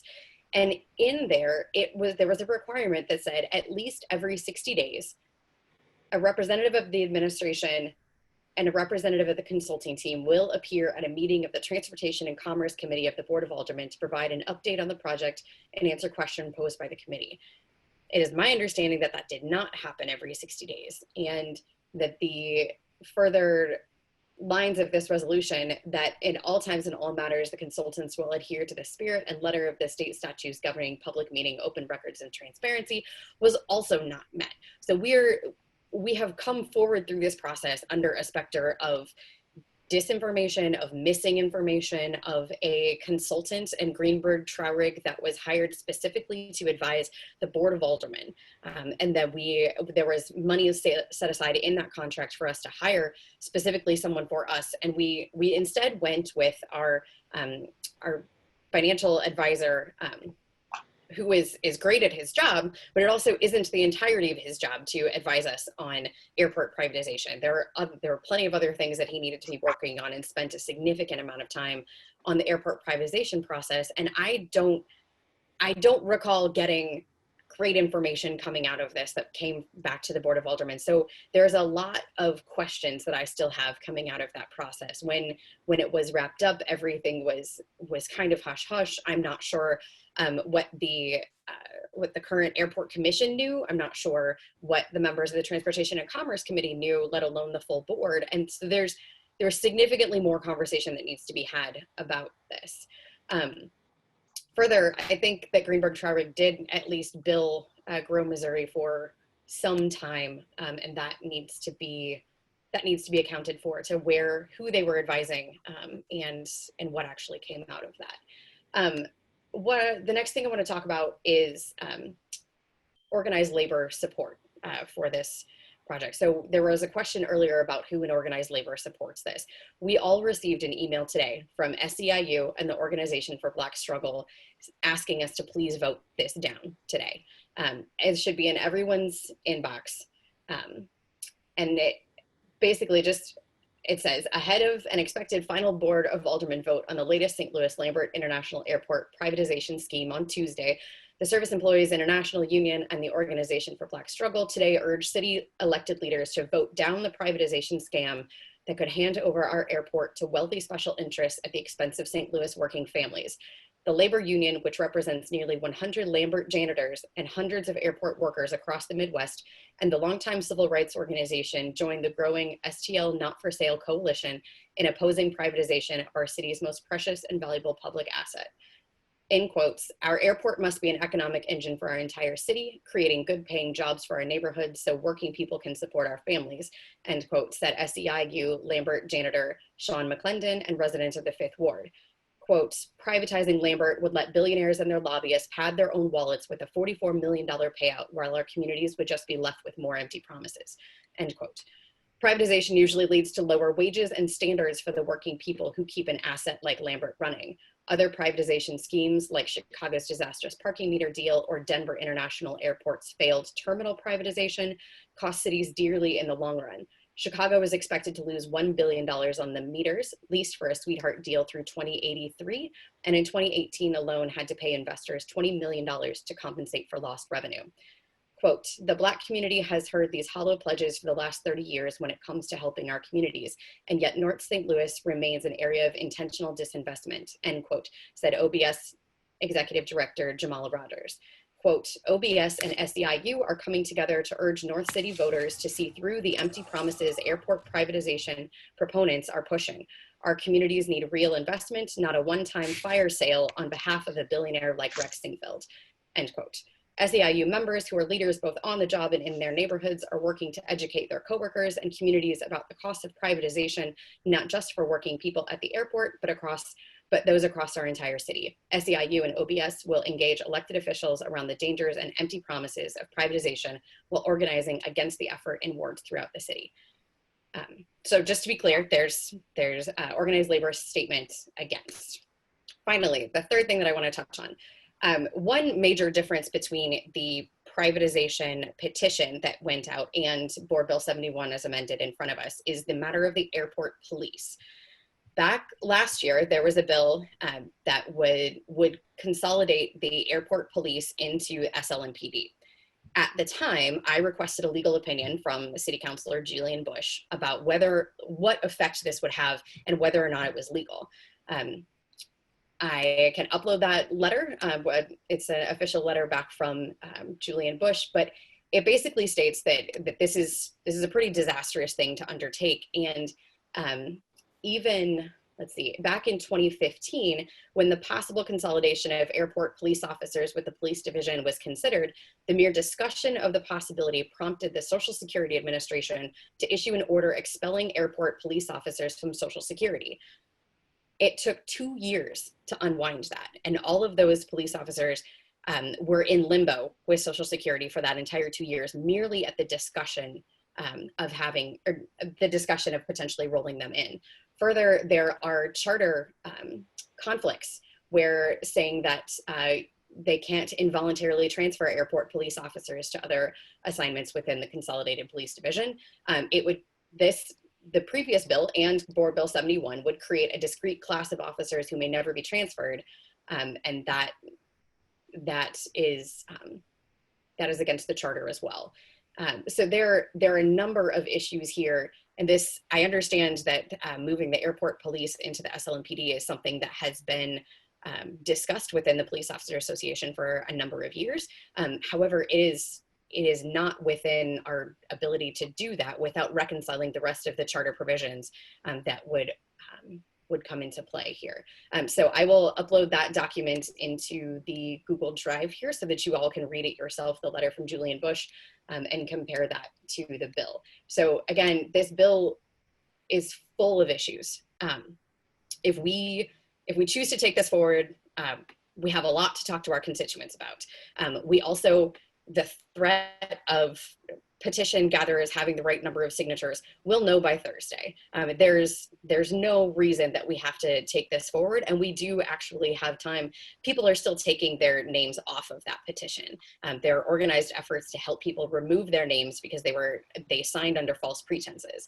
And so I support that, and I think that, again, having this meeting without talking about the budget, without closing the workhouse, which would actually, if we're looking for money to reinvest into public safety, defunding the workhouse would have yielded at least $6 million, if not $8 million, straight into the revenue that we could have used on better public safety measures than just incarceration. And we should have had that discussion today, and I'm ashamed that we're not having that discussion today. So I don't understand why we are continuing to look for quick money in places that are full of empty promises and without guarantees to the public that these things will come through, when we actually have something sitting in front of us that we could have found that money today. Thank you so much, and I again encourage you all to vote no. Thank you. Alderman from the 24th. Thank you, Mr. President. Would the Alderman from the 23rd yield for questioning? Alderman from the 23rd will yield the question to the Alderman from the Sure, yeah. Alderman from the 24th, please. Thank you, Alderman. So I know that we've spoken before, and I know that you made your living as a business owner. In that period of time, did you own real property, whether it was residential or commercial? Yes. And how long did it take you to close on that property? Not very long, I'll be honest with you.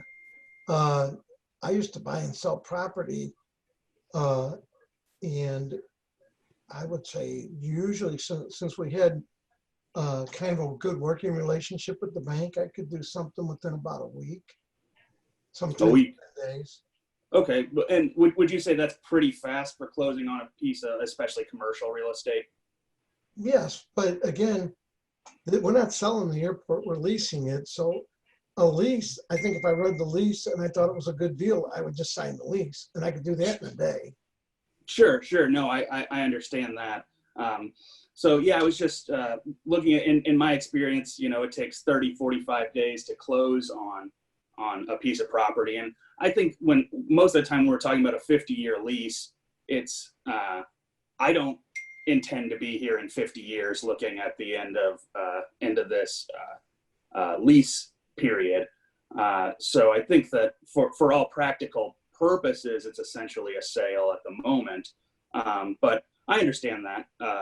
And then just one piece of good news for you. You mentioned basketball courts in Forest Park. That's on the July agenda of the Forest Park Advisory Board. Thank you. Somebody's listening because. So Alderwoman Navarro and myself have been advocating for that voraciously. So I hope you noticed that. No, I did not. But thank you for that. And will the Alderwoman from the 1st yield for questioning? Alderwoman from the 1st will yield the question to the Alderman from the 24th. Alderwoman from the 1st will yield the question to the Alderman from the 24th. I will. Alderman from the 24th. Can you hear me? Can you hear me? Yes. Okay. Thank you, Alderwoman. So I know that we all do our homework when we come down here, but you're kind of an honor roll student when it comes to doing your homework. So I'd like to ask you a couple of questions just to make sure that I rely on your understanding of things, certainly. So I know that this charter amendment does not have a fiscal note attached to it. I know that if this was a board bill, it would have to have a fiscal note attached to it. Is that a problem for as far as the rules go? I wish I could say it was, but it's not. So, I'm going to be truthful, even if it kills me. Okay. No, I respect that. I okay, respect that. So. That's why I tell everybody, if you ask me, I'm gonna tell the truth. And some of the people who, I think Alderwoman from the 20th was one of the sponsors of the original bill. I think that I'm kind of thinking that she was one, but it's about fiscal amendments. But I think that it should be included. Let me say this: when we're talking about this kind of money. But I think it skirts the whole issue because it's asking the voters versus something that we're doing. But I would say when you finish speaking with me, talk to the Alderwoman from the 20th because she can talk to her intent or the people who sponsored it better than me. Definitely. So then my understanding of this bill is that the process of privatization, the bidding process would be a 30-day process, essentially, correct? That's what I understand. And do you see any reason for a rush through the rules and through, is there any legal reason that you see for I shouldn't say to rush, to have a shortened period of time, a 30-day period of time? I would think that would be like the minimum for something you was doing, like selling a house that was $25,000 or something like that. When you're talking about this kind of thing, and especially the misinformation that has been out in the community, and I will agree with the Alderman from the 19th, they have been doing a lot of meetings and things like that, but I thought it was on something different. It was on a different issue, because I was appalled that the former mayor who started this whole process would be involved in that whole issue from the beginning. And I was glad to see our current mayor take this whole issue off of the agenda. And I think she only did it, though, because I don't know if you remember this, it came out through some leaked documents that her head of the person, Linda Martinez, was trying to get people to go with the former mayor's group of people. So I think that they were coming precariously close to being past the conflict of interest, but for the feds to get involved, okay? I thought that was very smart of the mayor to take it off of the table now, but I don't understand what that 30-day process is, just like I don't understand why we have to have it done, and I don't have to have this conversation online or on Zoom meeting. I would love to have the conversation with the sponsor, the primary sponsor, the president, to say, why do we need it done before the new mayor comes in? So, because there has been a lot of problems with people not trusting this whole process, because not necessarily from the way the original president was doing it, but the mayor that got into the first mayor, Francis Slay, then Lida Cruzen came in, and she has been continuing the process. I, as a long-term person, my concern I had was why we had a separate group going around. The whole point of having members of the Airport Commission is that I didn't understand why the Airport Commission couldn't do that. So that was my thing, like, wow, you formed a separate group. It's secretive. You're trying to keep members of the Board of Aldermen from knowing what's going on. We went through this thing for a long time. Okay, it finally got pulled, because I really do think that what Linda Martinez was doing was a giant conflict of interest. And somebody might have heard from the feds, AKA Steven Stinger style. So then here we come through, then we got this petition that's going out here, and the people are misleading the people. And so then now we got this particular process, which I'm not privileged to be on transportation, streets, ways and means, hoods, because all of my valuable information is invaluable to the president's office. So I'm not on anything except for the punishment list, but I take punishments really well, because when I give it back, I tell people, don't get mad because you was punishing me. So I always remember what you're doing to me. So I'm not on that. So if you get busy with your own committee, you don't get to hear all the things that's going on. But I do not understand this 30-day process for a multi-billion-dollar deal that hasn't been done but once before in a long, long time. And I would, again, when I put my ward in the conservation district, because it had not been done in North St. Louis in ever. So I took a year and a half, 2 years just going around, having meetings in Penrose, having meetings in Kingsway, having meetings in Kingsway West, and talking to the people so they got comfortable and familiar with what is going on. Sometimes you may have a good idea, but people don't get to vet it properly.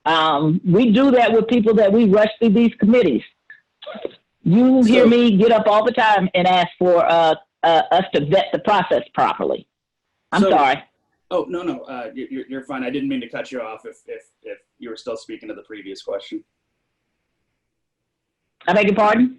Yes, yeah. I was just saying, I think, my point is that it is not a problem to vet it so that people are comfortable. Then they at least can feel like, I may not agree, but I feel like this was a transparent, open process.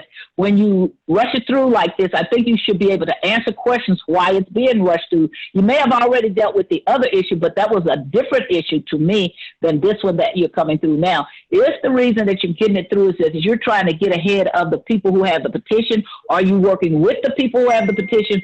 I'm not certain. Why do we have a date certain of when it has to go into effect? All those things are things I would love to hear the answer to. And if I want to do it, I'm sure there are other people that would like to hear the answers. So then I know that we discussed the airport a lot, and I believe it was Board Bill 67 that was last session.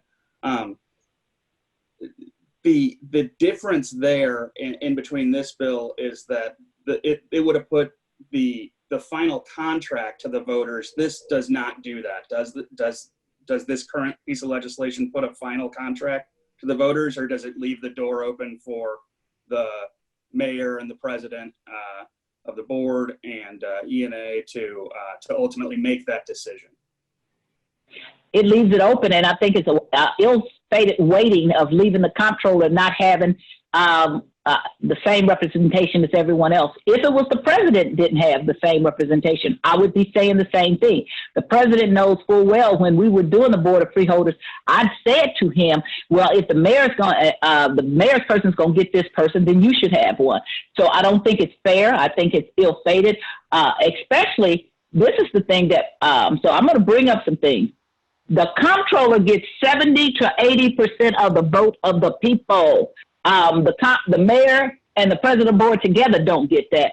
So to me, again, that goes to dismissing people and marginalizing them when the majority of the voters of the city of St. Louis have shown a willingness to listen to her and vote for her. And so I was here when she came here. So she's been here, let's see, I came in 91 and she came in 94. So what is that, 2004, 2014? She's been 26 years here. Okay, so she's the longest serving person ever on ENA. So I think they make a giant mistake. If you're doing it on purpose, shame on you. If it was a mistake, you ought to change it. And another thing I find is that this thing of marginalizing women is really got to stop.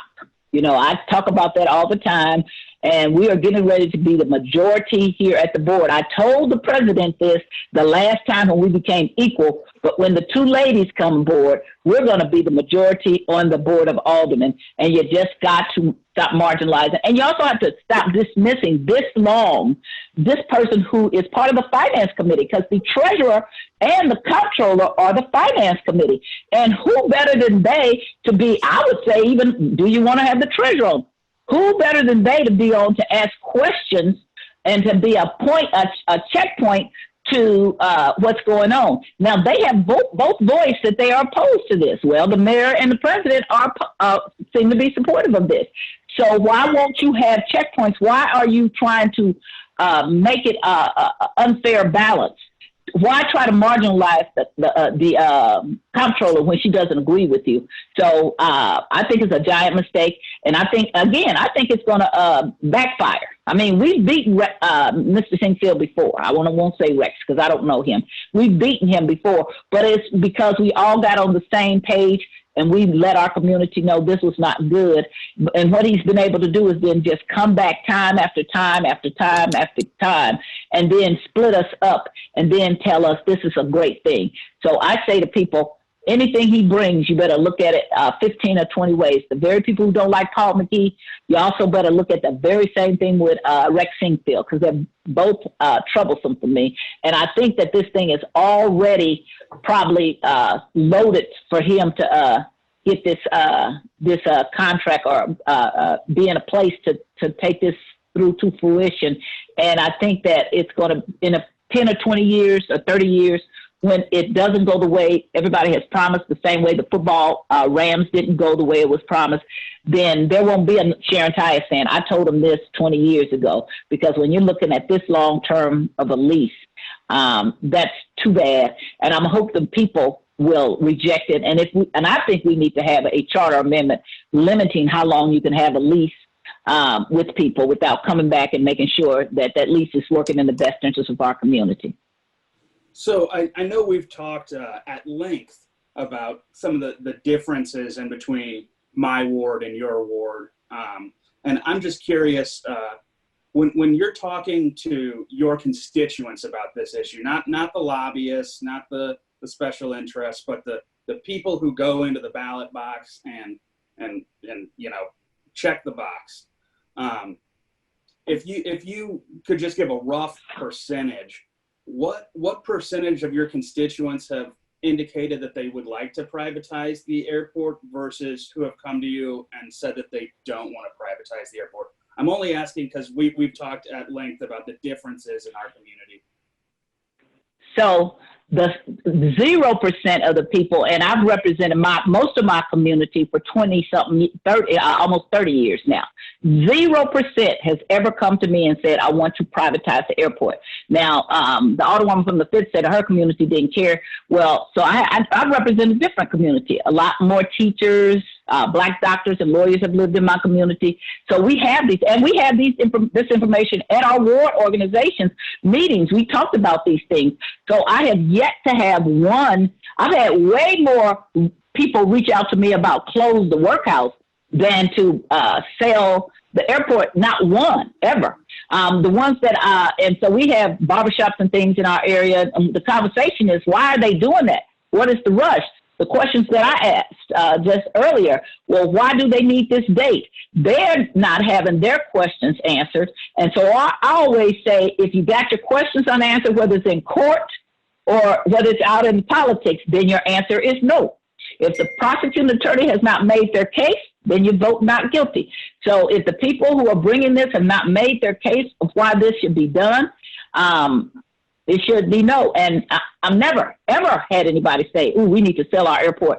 And I will say that a lot of my community, they actually have investments. They understand the long-term thing of investment. They own their houses. They were teachers.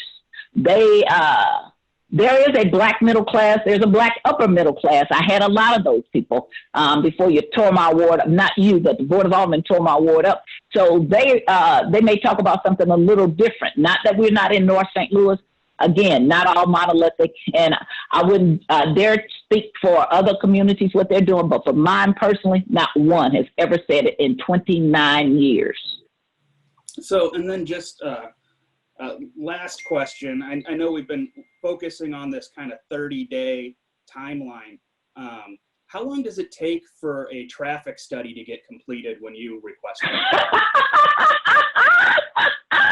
Well, we're still waiting on that. I'm sorry, that's so funny because I actually have a board bill to get rid of that the alderman from the 22nd has been holding in this committee. I did it last year and I cut back this year because first of all, they should not be charging us $900. That is prohibited. But at first they were taking a year, 2 years. And now then they said, well, we need $900 to tell you no. So I don't know how long it takes to get to the center of a Tootsie Roll Pop, okay? I'm going to have to just bite it. I'm sorry. But it's just taking so long. So I'm sorry. It made me think of that. It made me think of that. I still haven't got to the center to find out. I appreciate that. Thank you, Alderwoman from the 1st.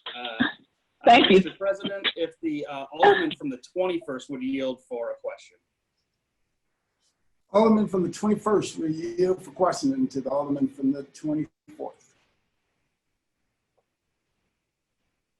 Yes. Alderman from the 21st. Alderman from the 24th, please proceed. Thank you, Alderman. So I just wanted to clarify something that you had spoken to earlier about vendors at the airport. Will the employees continue to be paid at the same or current wages under this proposed legislation and get the same benefits? Yes, Alderman, their compensation will be at the same level or it could increase. But there will be no decrease in the compensation. There will be no No major changes in their benefits. All that is negotiated in the board bill.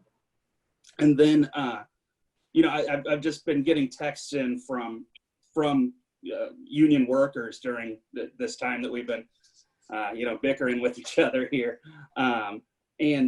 So do you believe that that'll be the case after the SEIU contract ends? Do you think a private operator is going to continue to do business with unions when it comes to employees, or do you think that they'll try and maximize profits for their shareholders? I think the relationship will continue. I do think they will work with unions to get this done. Because ultimately that's one of my big concerns. And thank you for yielding, Alderman. And Mr. President, like I said, I'm literally getting texts from union workers while we're sitting here arguing about this. This blows my mind that we voted against saving $44 million for the city in order to push this thing through faster. This gets to the heart of big money in our politics. There's no other reason for this rush job than for but for protecting big money in our politics and doing political favors for people who support campaigns. I can't come up with any other reason why this needs to be a rush job. Like I said before, this is legislative malpractice at the moment, and I would move that we move this bill back into committee and into the Transportation Committee, where the folks in the committee have the expertise on the airport. Second.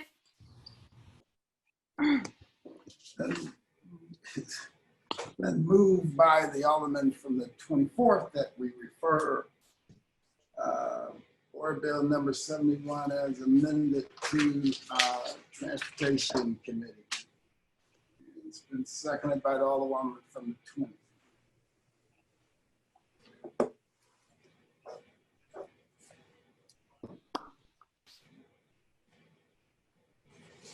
Any discussion? Any discussion on referring? Yeah, I believe that this bill probably should have gone through the Transportation Committee in the first place. I mean, just looking on the website of the various committee responsibilities, it seems quite clear to me that this involves the airport, and the Transportation Committee was the right place for it. It seems like the expertise on some of the issues resides in that committee. I've heard from my colleagues that the Transportation Committee has expertise on the airport that Ways and Means might not. I know Ways and Means has a lot of expertise on a lot of various things, but I think that the airport is kind of a niche that we deal with here in the city. And I would like to allow for the people with expertise on this to hold hearings and to determine if this is truly the best way to move forward. I think that it would be a disservice to the citizenry to not dig into such a big deal, basically, without really overturning every stone. And I don't believe that there's a hurry to do this. I don't believe that there's a rush to do this. I think that we do it right, or we don't do it. And that's my personal belief on it. But I think that the Transportation Committee has the expertise on it and will call folks to the table to ensure that we have all of the information that we need to make a truly educated decision on behalf of our constituency. All right, any further discussion? Alderman from the 23rd. Unmute it. Will the Alderman from the 24th yield for a question? Alderman from the 24th. Absolutely. So you're an attorney, right? Yes, sir. You have a law firm. Yes, sir. And if you had a client and you did just a ton of work, you spent a lot of your money doing all the research, and they said, gee, you know what? If I wait an extra little bit, I won't have to pay him for all that work. And they go ahead and present the case, wouldn't you be a little bit upset? Don't you think that? I think ultimately what you're describing is called a contingency agreement. Lawyers do them regularly, where you take on work with the idea that if you're successful, you get paid on the back end. And I can tell you, from talking to my colleagues, I don't personally work on contingency. It's just not the way my firm is set up. But I can tell you from talking to many of my colleagues, you got to be prepared to also take a beating on that money when you work on contingency. There's no guarantees in this world. And when you work on contingency, you lose. You win and you lose. It's like playing poker. Okay, well, I just think it seems that we're trying to put together something and say, let's delay this so we don't have to pay them for their time. And I am absolutely not a Rex fan or any of these guys. I just also know that it seems a little bit dishonest to say, gee, let's push this a little farther out so we don't have to pay them.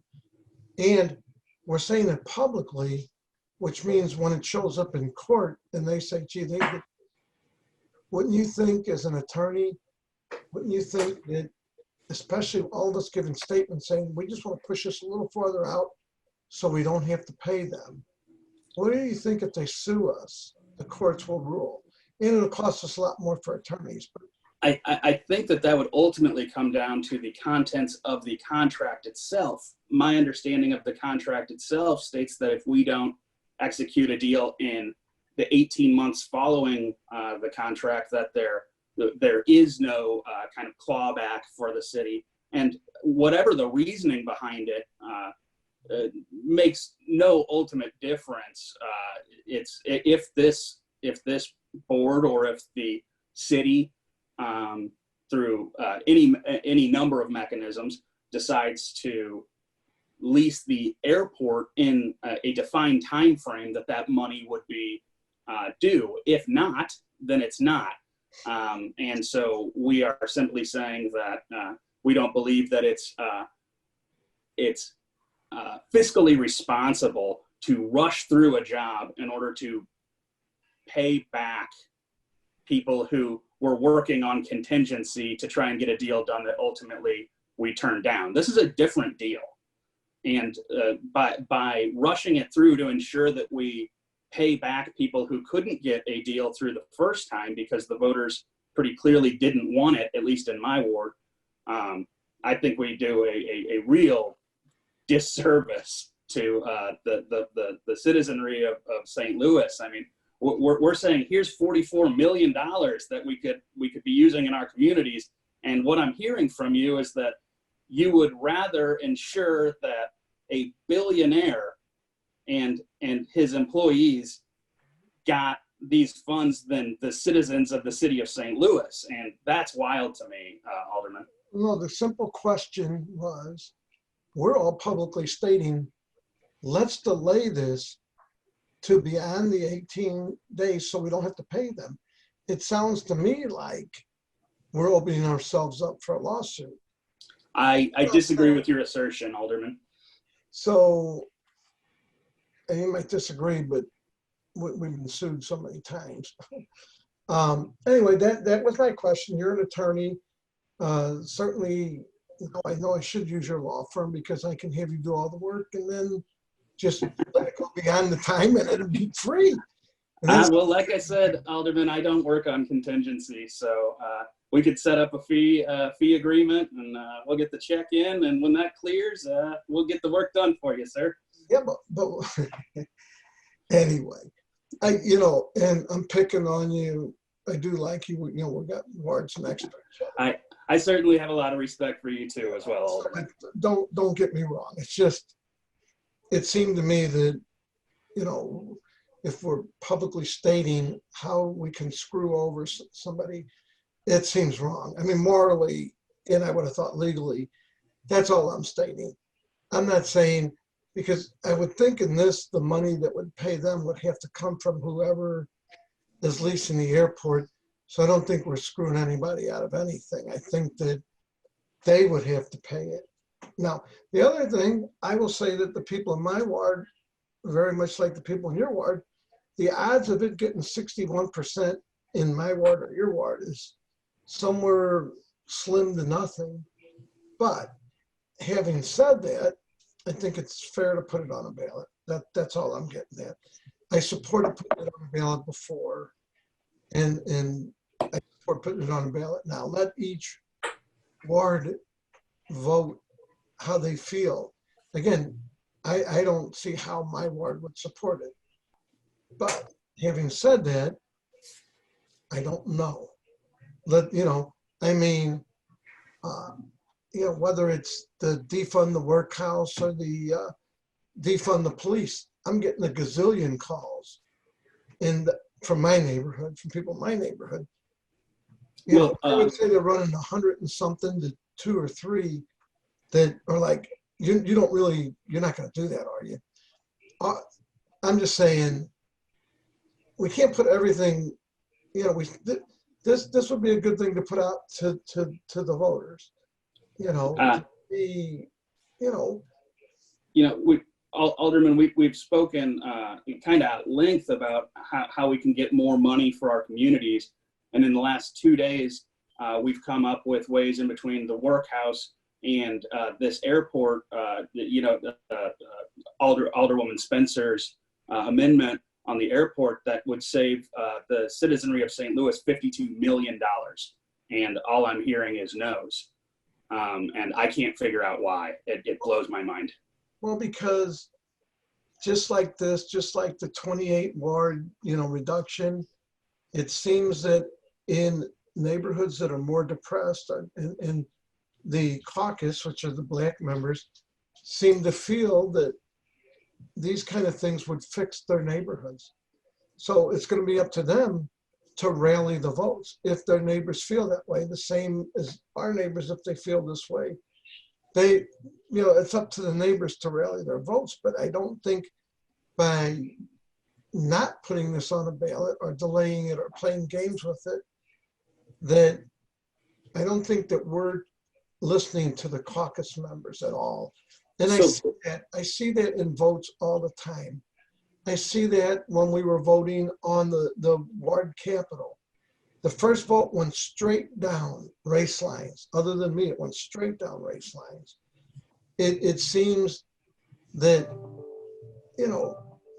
I personally, I like I said at the very beginning, I am not for leasing, selling the water department or anything else. I was on, Alderwoman Green's bill. I'm not for this, but I am for putting this on a ballot. I am for the people that are in the more depressed areas that they need, like Alderwoman Tamika Hubbard said, yeah, we've been lied to plenty of times, but we're just going to have to keep reaching and trusting and hoping, Well, Alderman, is there any reason that you can think of that we shouldn't put this in the Transportation Committee so that we reduce the risk of getting bamboozled here and we can do our due diligence? Because everybody keeps saying the November ballot, the November ballot, the November ballot. That's the one where everybody comes out to vote. Yeah, if you want to put this on the April ballot, where it's just a lot less people, hey, let's delay. But you and other people said, gee, the November ballot. That's even where I'm putting the residency thing on the November ballot. That's why my big push was get this out, because it's the ballot that the most people are going to come out and vote on. That's the whole reason why I would say, let's get it on a ballot. The November ballot's where everybody votes. And I listened to so many of the members that say, gee, the November ballot is the ballot. That's the one, the presidential ballot, the most people vote. If we're just simply trying to pass something, yeah, let's put it on the April or a ballot or so, when the turnout's much lighter and less people are going to vote on it. So do you want to put it on a ballot that has a 60% or 70% turnout, or a ballot that has usually 20%? And that's why. And so because of timing, this will go on the November ballot. And again, I can tell you my neighborhood will not support this. I don't see how. If it does, I will be the first surprised person on the planet. But I don't want to take it away from other wards that would support this.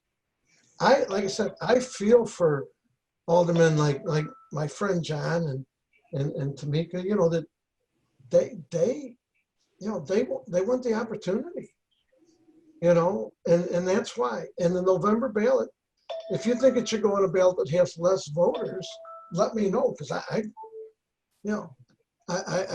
been listening to everybody telling me everything's about the November ballot. So, that's certainly where I'm putting the residency thing, where it's got the most voters.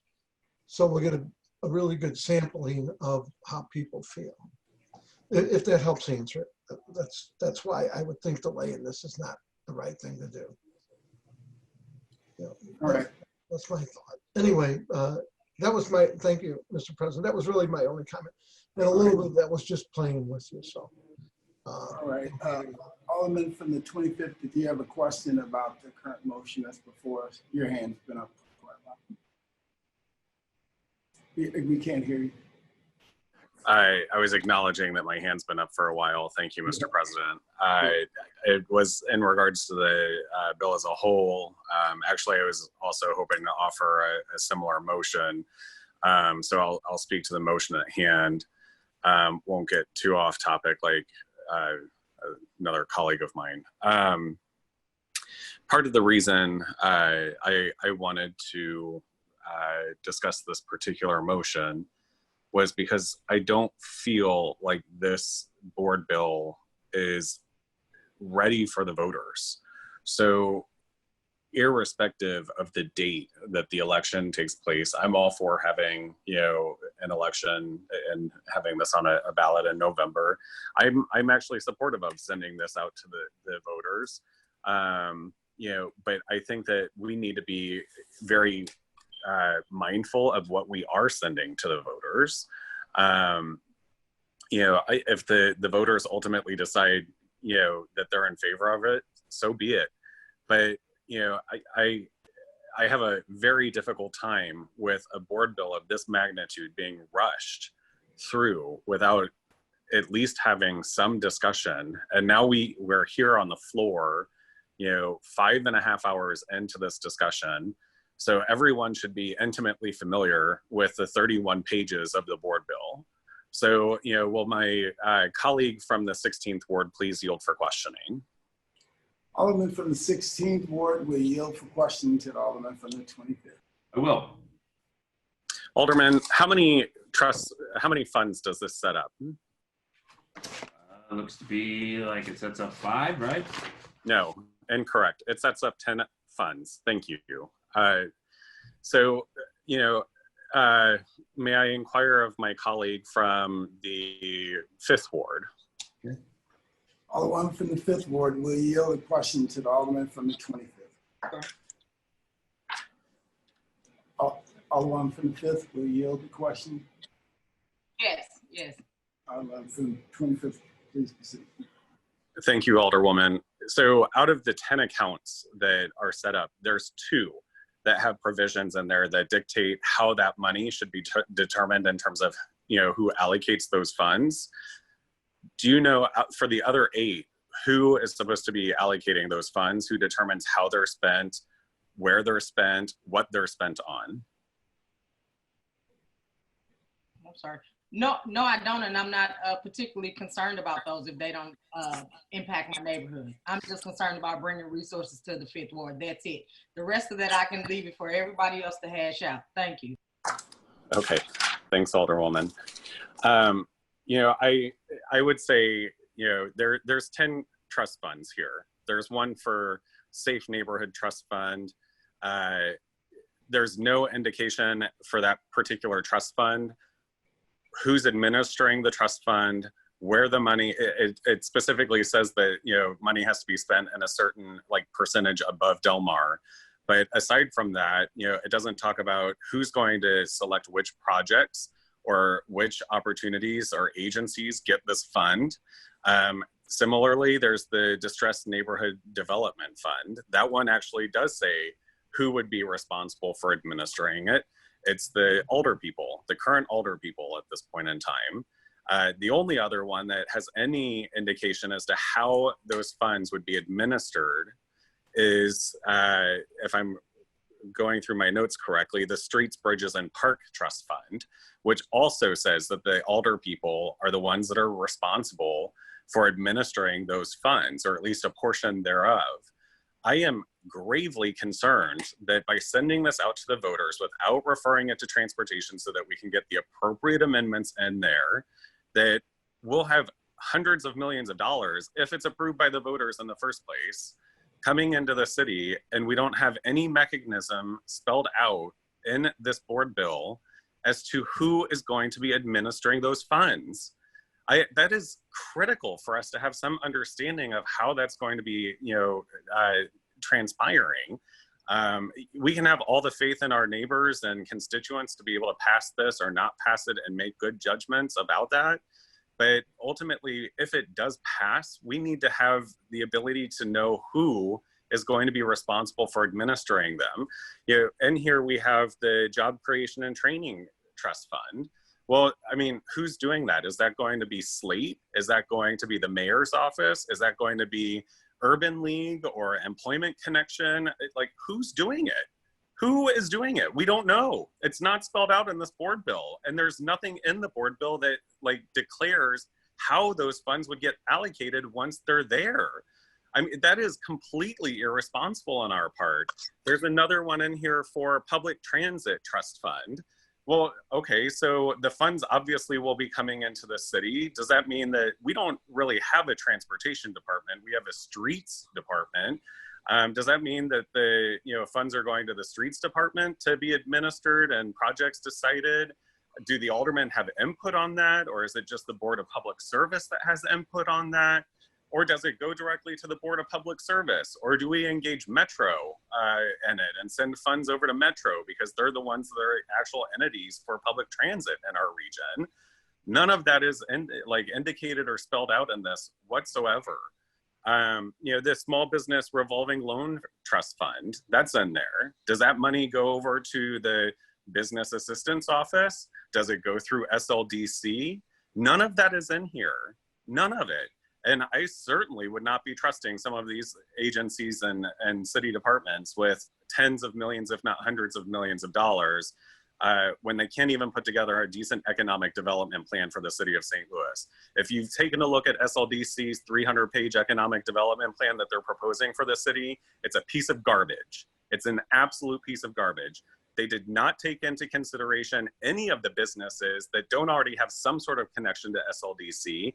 They didn't reach out to the license collector's office for a list of businesses in the city to actually engage them in the development of an economic development plan. They didn't have focus groups with our businesses and segregate them out by industry to learn about trends or what's going on in their business or what needs they have. SLDC didn't do any of that for this economic development plan. It's complete trash. Are we going to trust SLDC with money for a small business revolving loan fund? Tens of millions of dollars? I certainly wouldn't, but it's not spelled out in this board bill where that money would go. There's the Tech Modernization Trust Fund. I presume that would go to the mayor's office or the technology office. Doesn't say in this board bill where that money goes. It just says that it goes into the trust fund. It doesn't state who's administering the trust fund. That is completely irresponsible. At a minimum, we should be referring this to our transportation committee, where the chairwoman, myself as vice chair, can have at least one hearing, if not only a hearing, so that we can make the appropriate amendments to the 10 different trust funds to have discussion about who would be best to administer those funds. I have a whole bunch of other topics that I discussed, but I'm going to maintain that for the full board bill versus this particular amendment. But I think it is incumbent upon all of us to really think through, is it responsible on our part to pass out a board bill that doesn't indicate what parties are going to be responsible for administering these trust funds and the hundreds of millions of dollars that would potentially be going into them. Thank you. All right, Alderman from the 21st. Thank you, Mr. President. Will the Alderman from the 24th yield for questioning? Alderman from the 24th, will yield the question to the Alderman from the 21st? Absolutely. Alderman from the 21st, please proceed. Alderman, what is your real reasoning for requesting that this board bill goes back to transportation or goes to the transportation committee? What is the reasoning behind it? I believe that transportation has the expertise in dealing with airport issues. And I think that to not get any weighing in from the committee that, you know, even on our city's website says that they handle airport issues, it doesn't make sense to me. So I would like to see it go to transportation and for the members of that committee to be able to ask the questions that they would like to ask about this piece of legislation. Sure. And when you look at the Ways and Means Committee, it says that that committee is responsible for public debt, finance, and public budgets, right? I would take your word for it. It does. It does. Do you know that of the 11 members that currently sit on the Ways and Means Committee that debated this bill, the 11 members that sit on the committee, 3 of those members also sit on Transportation and Commerce, including the chairwoman of that committee? I have not looked at the makeup of the committees in depth, just what the expertise is of those committees based on the definition of those committees. I want to say it's expertise, Alderman. I mean, I sit on the Ways and Means Committee, and I don't think I'm an expertise in our city's finance. So I don't think that you can say because a alderman sits on a committee that he has some unusual amount of expertise for a particular issue. Every committee has the exact same resources. Would you not agree? I'm not sure that I would agree that every committee has the exact same resources, but your point is taken. Well, I think every committee has the exact same resources, Alderman. You know, we don't have a staff in a transportation committee that can look over every bill. There is no staff director, right? So the same people that read that legislation in that committee are going to be the exact same people that read the legislation in the Ways and Means Committee or any other committee, legislation, the committee that you're the vice chair of, right? So that really doesn't matter. And again, the chairwoman of the Transportation Committee, who was also a member of the airport working group when this proposal was first brought up, sits on the Ways and Means Committee. And in fact, she actually chaired the meeting in which we actually started the process of this particular board bill because the current chairman was out. So she's the vice chair of Ways and Means and the chairman of Transportation. So to say that we don't have the expertise of the Transportation Committee is somewhat of an understatement because that chairman sits on that committee and we have access to all the same resources, regardless of what committee you sit on, right? We all have access to those resources. I think that anytime that, at least in my experience, anytime that I've served on a committee, I develop a more knowledge on the subject of that committee by hearing more and more of those bills over time. People have been serving on the Transportation Committee for quite some time, I feel sure, and they've probably seen many, many transportation bills, and they've become acutely familiar with airport privatization over the last few years, I would imagine. And so to leave out them from the committee process, a committee hearing process, doesn't seem correct to me. No, Alderman, I don't see that. Mr. President, would the Alderman from the 23rd yield for questioning? Alderman from the 23rd will yield the question to the Alderman from the 21st. Yes, absolutely. Alderman from the 21st, please proceed. Thank you, Alderman. Alderman, you sit on Transportation and Commerce, right? I do. And do you feel? I actually even sat on the Airport Commission for 4 years, actually out at the airport. Do you feel left out this process because this board bill went to Ways and Means? Do you feel the Transportation Committee was left out the process? No, and to your point, I was just looking at that, you know, who sits on transportation and for the most part, you know, Alderman Oldenburg is on transportation, but he's on Ways and Means. I'm on Ways and Means, you're on Ways and Means, and both. Well, these are members that are on both. Alderman Cohen is not. Alderman Jeffrey Boyd is on both. Alderwoman Davis is on both. So out of the 7 members, Alderwoman Middlebrook sits on so Alderwoman Middlebrook, Alderman Oldenburg, Alderman Muhammad, Alderman Vaquero, Alderman Jeffrey Boyd, and Alderman Davis, which is all but one of the Transportation Committee, also sit on Ways and Means. There was only one person in the Transportation Committee that doesn't sit on Ways and Means. Mm-hmm. To your point. Thank you, Alderman. I don't know what else we would learn if we put it there, because it basically is a very similar committee. Thank you, Alderman. Mr. President, would the Alderman from the 24th continue to yield to questioning? Which one? Alderman from the 24th. Alderman from the 24th, will you continue to? Absolutely. Alderman from the 21st, please proceed. Alderman, are you restricted from joining committee hearings in any committee that we have on the Board of Aldermen?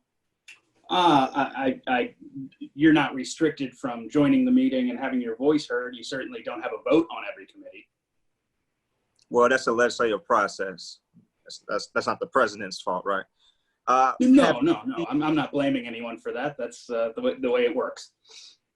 I don't think you are. Maybe everyone else is. Alderman, do you receive notifications from the clerk and from STLTV about any committee hearing that is taking place? Yes. Did you receive notification from the clerk and STLTV about the Ways and Means Committee discussing and debating Board Bill 71? I feel confident I did. Why did you not log in and express your concerns at that particular time? Why are we, seems like we are going into 15 hours of debate here. It seems like we're filibustering, in my opinion. Why did you not bring up these concerns that you had to that committee? Because from my recollection, every chairman allows every alderman to speak, regardless if they serve on that committee or not. You could have concerns. I watched the committee hearings, and ultimately, I don't believe that this is a bill that I support. I didn't have a whole lot to offer to the discussion. This is a rushed bill that did not have sufficient public input, I don't believe. Right. But Alderman, why did you not bring these concerns up on the Ways and Means Committee? That's my question. Why did you not bring this up on the Ways and Means Committee that you could have logged into? Well, because it was voted out of the Ways and Means Committee before there was adequate public input, in my opinion, and so this is the first opportunity to address that after that meeting. No, this was introduced on the 23rd. We had 2 committee hearings on Board Bill 71. So 2 committee hearings, you could have definitely expressed how you feel, right? This is less about how I feel and more about public input. I believe Point of order, Mr. President, point of order. Alderwoman, please state your specific point of order. Thank you, Mr. President. This is so out of line. Everybody knows that it's at the discretion of the chair whether or not we are allowed to ask questions as non-committee members. Alderman, the Chair of Ways and Means did not allow anybody who was not on the committee to ask questions. Alderwoman, there isn't anything out of line with the questions that the Alderman from the 21st is asking. It's in line with the subject matter that's at hand, and it is. I'm going to rule against that point of order, Madam. Alderman from the 21st, please continue. It's been a long day. Thank you. It has been a long day. I think I said 15 hours of debate. It's probably been 6, maybe 7, but it feels like 15. Thank you, Mr. President. Alderman, so again, you could have easily logged on to the committee with the link and expressed how you felt about this legislation then. And or I could bring it up on the floor, Alderman. You did not. In fact, Alderwoman Spencer, she definitely told us how she feels about this legislation, and she does not sit on Ways and Means, but she was able to log on and express how she feels. I believe Alderwoman Spencer does sit on Ways and Means. No, she doesn't. I No, do. she does. She does. I'm thinking about transportation. She does. So still, you're able to log on and express how you feel. Absolutely, and you can express how you feel about legislation anytime where we come together to debate these things until it's passed. So it's certainly not out of line to say I don't believe that there was adequate public input, and I think that the best way to do that is by getting it back in committee, and that I believe that the Transportation Committee is the appropriate committee for it to go to. You believe it's the appropriate committee for it to go to because you don't support the board bill? No, because it's a board bill on the airport. It's a board bill on public finance and public debt. I believe and I could be wrong, and if so, I would yield to the Alderman for the 19th, but the Transportation Committee is responsible for the airport and its operations. It doesn't exactly give a detailed description about it being public financing or anything outside of the operations of the airport. So wherever bill go is at the discretion of the president, right? Absolutely. When this was sent to the Ways and Means Committee, was there any objection to it being sent to the committee 2 weeks ago? I don't recall hearing any objection at that time. I didn't anticipate that it was going to be a rush job, that we'd be in a special session for going on 5 hours of debate to try and make sure that we were going to pay back our political donors. I don't know nothing about political donors. I don't even know what vaccine fields look like, so I can't tell you that. But you just said that you didn't imagine this would be rushed through. So if this was in transportation and it was voted out in 2 weeks, would you still have a problem with it? You shouldn't, because it went to transportation. Well, if so it was you don't support the bill, or you just really want to stop it anyway? As I said, I believe that we need a greater opportunity for public input here, and the committee hearing is the place to do that. The same opportunity that you did not take advantage of when it was in committee. Absolutely. Mr. President, with the Alderman from the 10th Ward, yield for questioning. Which Alderman From the 10th. From the 10th, we yield the question to the Alderman from the 21st. Certainly. Alderman from the 21st. Thank you, Alderman. Thank you, Mr. President. Mr. Chairman, did you receive any notification from our various colleagues about their objection to this board bill being sent to the Ways and Means Committee? No one complained to me, no. Mm-hmm. Did anyone outside of the Ways and Means Committee contact you and requested you to allow them to give public input on Board Bill 71? I don't believe I received any requests to join the commentary, no. Absolutely. Mr. Chairman, also, when we were debating Board Bill 71, how long did we listen to public comment? We had 2 meetings. The first meeting was 4 or 5 hours, and the next meeting was about 5 hours. The public comment was maybe about an hour. I believe there was 14 or 15 speakers in the public comment section. Absolutely. Thank you, Mr. Chairman. No further questions. You're welcome, sir. Mr. President, I have no further questions for the Alderman from the 24th. Okay, thank you. Alderwoman from the 19th. We can't hear. I got it now. Thank you, Mr. President, members of the board. I've listened to this all day, and none of it has made any sense to me, because for the last year and a half, there's so many ways that people could have input, could have knowledge, and have a better understanding of where we left this process in December. We left the process after interviewing, I believe it was 11 entities for the request for qualifications. In a request for qualifications, it requires those entities to do their own due diligence in order to be prepared if they are selected to enter the RFP process. So to say that somebody needs more than 30 days, I do not agree. Also, all of the due diligence that was done to understand and know the value of the airport, how much land we had available, who those vendors are there, how many employees actually work for the city and work for other entities.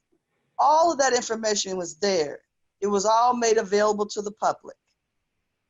At no point in time have we had what I consider to be genuine, hard questions. The only thing I've ever seen is knee-jerk opportunities for people to want to get some press. But when it comes to really wanting to work hard and understand what was going on, they were never there. Now, when you talk about this needs to go to Transportation Committee, first of all, this is a finance bill. This is not about the operations of the airport. And we already know enough about the operations of the airport because our airport director and staff were a part of the entire process for exploration. They provided information. They told us when they didn't agree with something. They told us what we should look out for, all of that. So they've been there and that information is documented. All of that has already been done. You don't need to do it again. But what you need to do is to understand that all the ways that you flip the script back and forth, when it's good for you for the public to vote and when it's not good for you, depending on what you want your outcomes to be. So today, for me, I want the public to vote. I want them to finally say yay or nay so I don't have to ever discuss this again. And we all need to stop the shenanigans today. You know that this bill does not need to go to transportation. It is about expenditures, finance.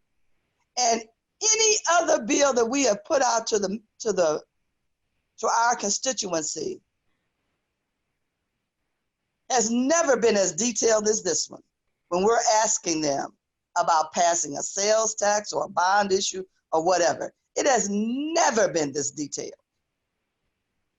So I am not interested in it coming to transportation because that's not the appropriate place for it. It was sent to the appropriate committee, which is Ways and Means. And if you're talking about expertise, 6 of us sit on the Ways and Means committee. And if anybody had had any questions, we would have been able to answer them and/or go pull out of that unsurmountable amount of information that we have gathered about the airport to make sure you got the answer you needed.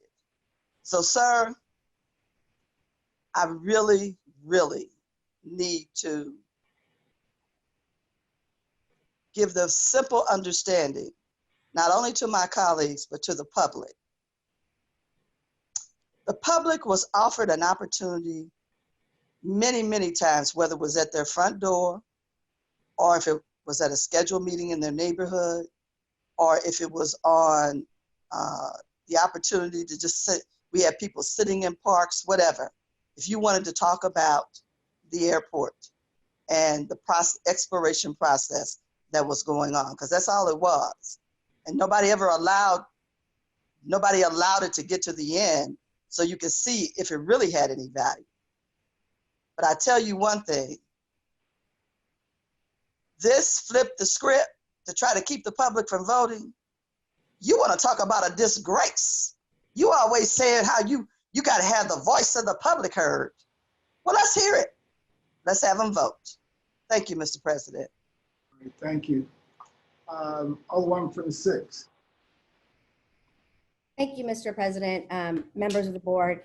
Would the alderman from the 23rd yield for questions? Alderman from the 23rd will yield the question to the Alderman from the 6th. Alderman from the 23rd. We yield the question to the Alderman from the 6th.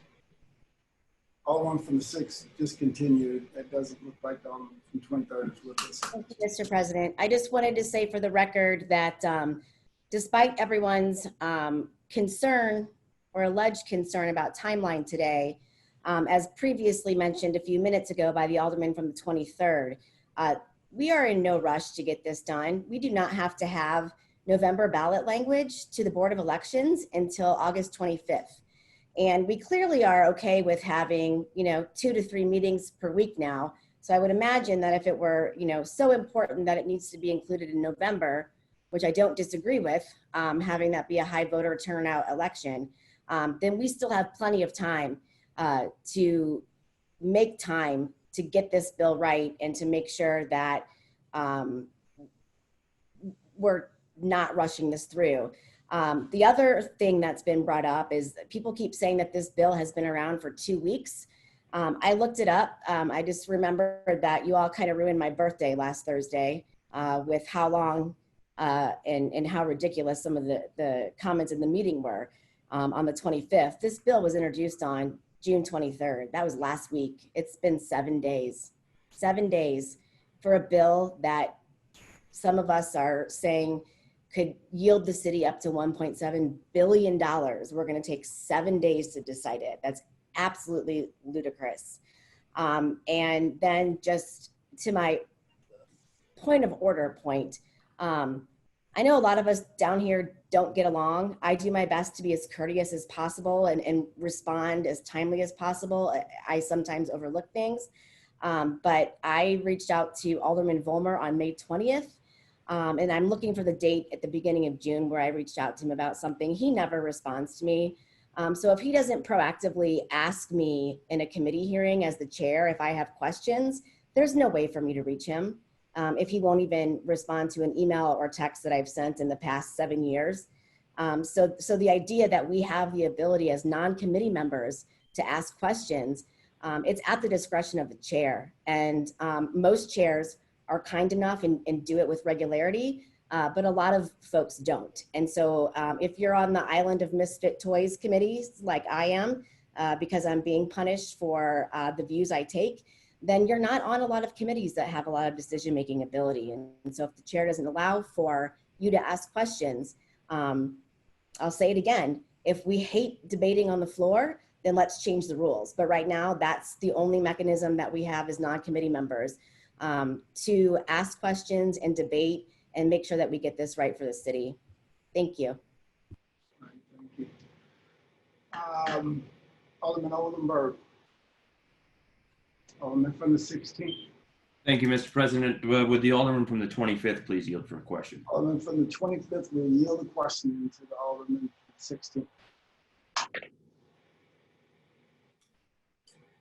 16th. We can't hear you, Alderman from the 25th.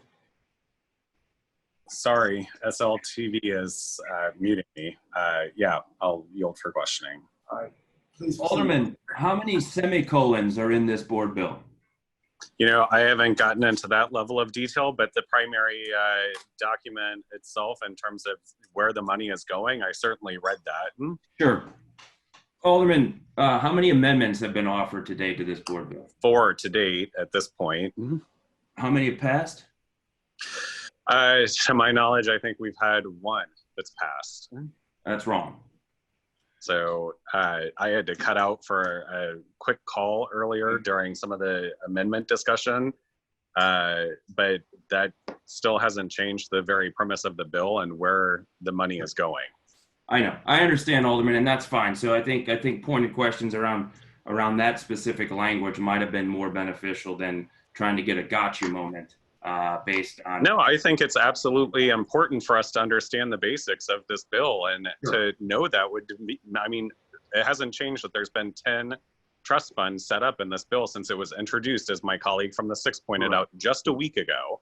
I've been down here for 12 years. I've never seen a board bill of this magnitude passed so quickly through our legislative process. It's been 1 week.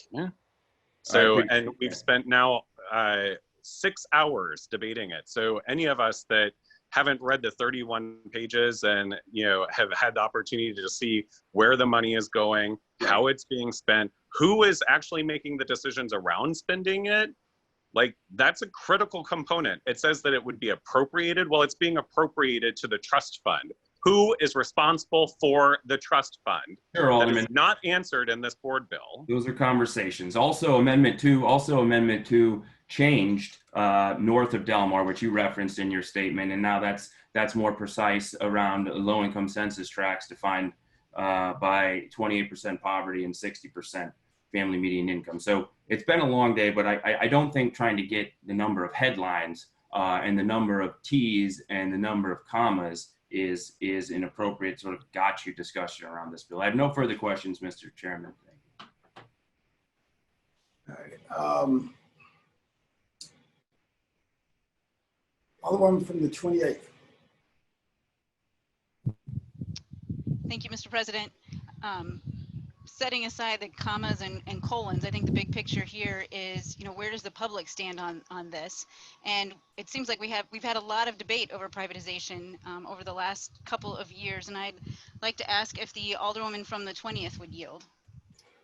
Alderwoman from the 20th will yield the question to the Alderwoman from the 28th. Absolutely. Thank you, Alderwoman. It's my understanding that when the mayor announced that she was pulling back the city's proposal or application. 28th, we're discussing the assignment of the bill to committee. If you have specific questions related to the bill itself, we can come to you later. Well, I'd like to talk about, I think assigning it to committee gets to the ability of the public to have another chance to weigh in on this and for us to take time to look at it. So I would like to inquire of the Alderman from the 20th just about some of the public discussion that's already been happening, what we've heard from the public so far. So I think it's germane to that point. Okay, as long as the discussions relate to whether we're going to assign this bill to transportation or not, the motion that's in front of us. Okay, so in terms of the discussion that we have heard, please just proceed. I just wanted to underscore that for you because okay. It seemed like you were going a different direction. Okay, thank you. I appreciate it. In terms of what we have heard from the public so far in terms of privatization, there was an announcement that we were not going to be applying to the FAA to move forward. And I know that you were very active in a lot of that work and engaging with the public and bringing this conversation to the public. Can you just share a little bit about what we have heard so far from the public and what, in your opinion, prompted the mayor's withdrawal of that application? Alderwoman, the mayor's withdrawal of the application stuff has nothing really to do with the assignment of this, which committee this bill is. Mr. Chair, or Mr. President. I can hold this question and wait till later. I do think that it'd be more appropriate. That's fine. I would still like to comment on whether or not it should go to a committee, but I'm happy to bring that question up again later if you'll call me. Thank you so much. But I do agree with my colleagues that we have not had nearly enough time. There are so many. I've been working on short-term rental legislation for at least 3 years, and I know my colleagues have been working on it for much longer than that. The implications of that, while great, are nothing compared to looking at the issue that we are debating today in terms of leasing the airport. So I think that we all have to step back and ask ourselves why in the world we feel we need to rush this so fast, and why we are not taking the time to get into the details. I think the Alderman from the 25th has raised a lot of good questions. There are a lot of things that are unknown. There are a lot of decisions that were made when this bill was brought to us last week. And again, I don't think that we have had a chance to hear from, we haven't done the due diligence that we would do on anything else and on a lot of the other things that I know that I have participated in. I think the Transportation Committee makes a lot of sense. This bill is an airport operations bill. So I agree with my colleagues that sending it to a committee that can dig into this and give it the time that it deserves. I mean, this is how we serve the public good, and doing anything short of that is really shortchanging our constituents and And we are just abandoning our obligation here if we are going to ram this through in a week when we will spend 4 years talking about, Airbnb. Thank you. All right, thank you, Alderman. Alderman from the 25th.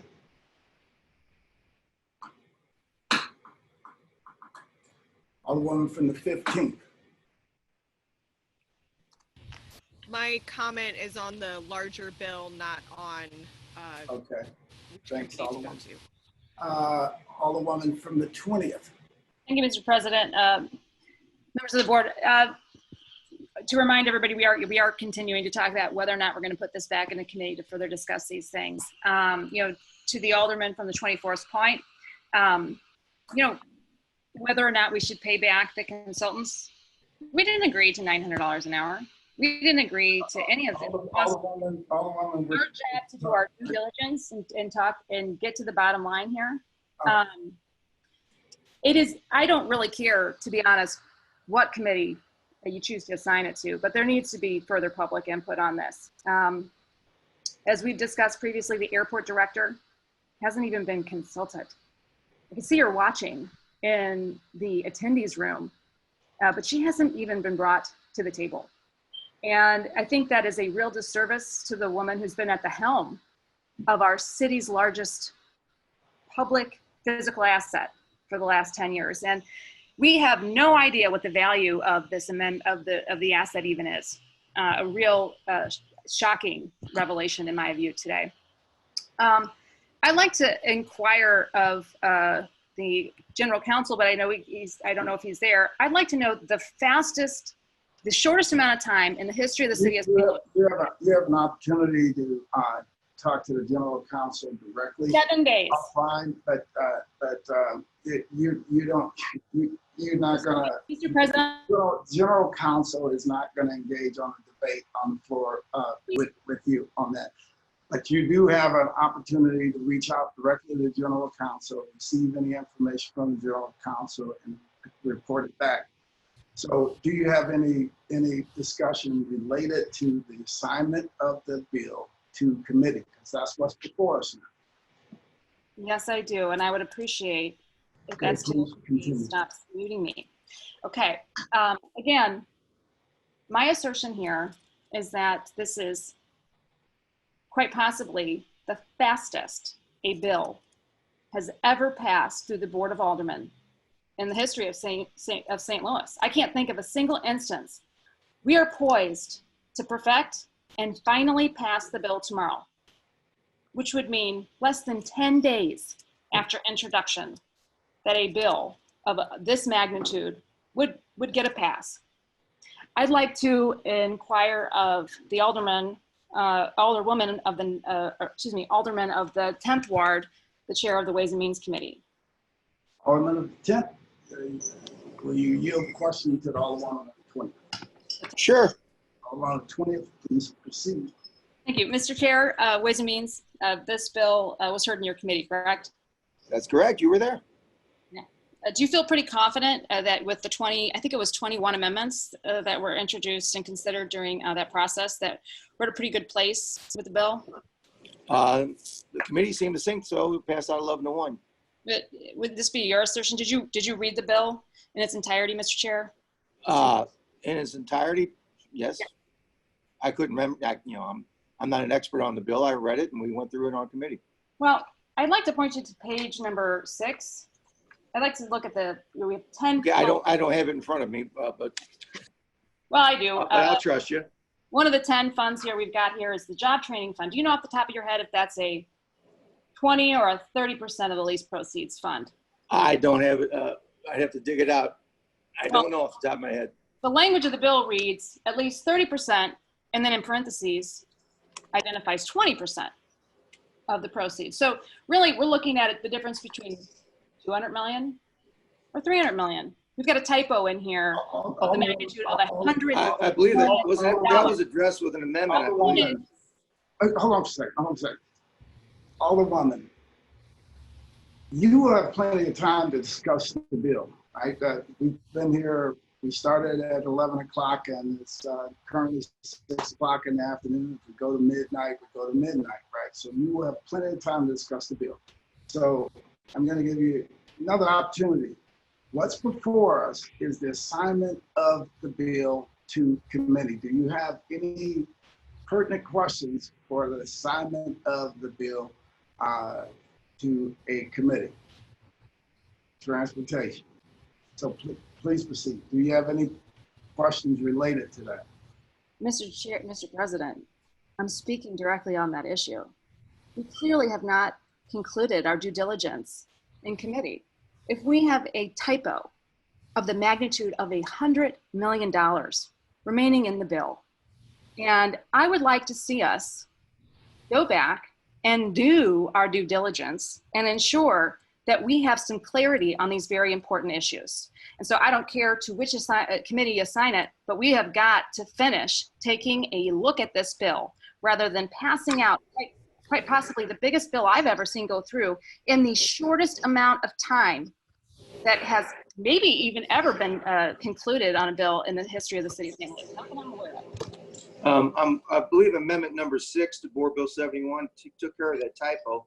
Yes. Well, because in the job training creation training fund, at least 20%, and it does, then it corrects where the 30% with the 20% number was done. We fixed that with amendment number 6. Well, it's not that is not what's in the Google Drive, Mr. Chair. Well, that's amendment number 6 as we printed it off that day. Well, it's not what's before us right now at the Board of Aldermen then, because that's what's before us today. I'm looking at what's in the Google Drive, Mr. President.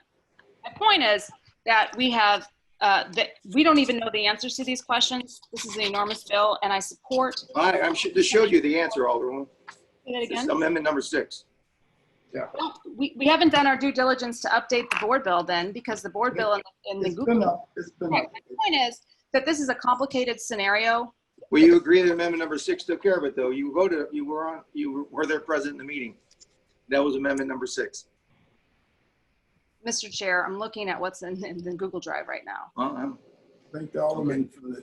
My point is a bit broader than this. What's really at hand is that we have a very complicated bill that we're looking at passing. Point of order, please. And I am the 23rd, please. I don't really care what was in amendment number 6. Obviously, we could debate that because she was there, but that has nothing to do with whether we're going to vote to put this into, send it back to committee. And just please stay germane to that. So we can vote on this somewhere between now and midnight. Thank you all. We're either going to vote to do it or not. All right, thank you all. 23rd. Your point of order is well taken. All of them from the 20th. At this point, we could move on, but I'm going to give you another opportunity to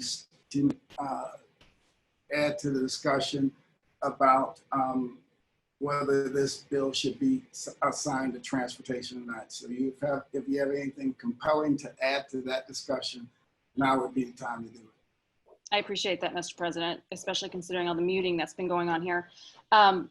We need to involve the airport director, and we need to get a valuation of the asset before we can even move forward with considering a 49-year leasehold sale of that asset. That's all I have to say. I support the amendment from the Alderman from the 24th. All right, thank you. Thank you. Alderwoman from the 15th.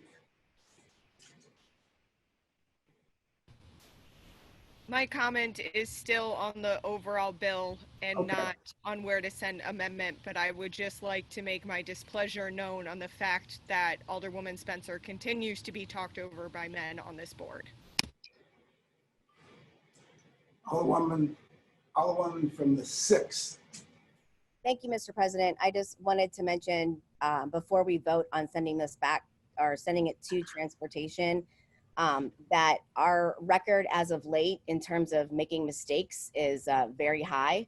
The alderman from the 10th ward was introducing amendments in our COVID-19 special committee that he clearly had not read because all of the amendments were wrong in terms of their page number and line number. And we had to end a committee hearing because of that. And it's also the reason why we were not able to proceed with the attended agenda for passing the COVID-19 special allocation of funds out, and why we were not able to pass the budget during the meeting before the one we had on Friday. So if us without staff at all are finding these mistakes just on our own, I cannot even imagine the breadth of which mistakes must be in all of these bills, especially one as complicated as this. Thank you.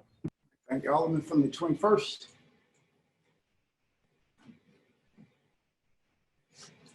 Thank you, Mr. President. I have enough. I'll wait till we vote. All right. It's been moved by the Alderman from the 24th, seconded by the Alderman from the 20th, that we would assign Board Bill number 71 as amended to Transportation Committee. Vote aye would. Hold on, Mr. President. Point of inquiry. Yeah. Yeah. Under congressional rules, you cannot, once a bill passes a committee, you cannot send that bill to another committee. And if we do not have rules that dictate that in the Board of Aldermen, we move to congressional rules. So if we was to send this back to committee, it would have to go back to Ways and Means under the congressional record. That's the rules of the U.S. House of Representatives. You actually raise a very valid and true point that Rule number 57, it's in our rules. We can refer. We have the power to refer, but to refer it to a different committee than the committee that it originally came out of is not. I agree with you. I think you have a valid point. Alderman from the 25th, before I rule on that, you had something to add to that? We do have rules that say that we can refer back to committee.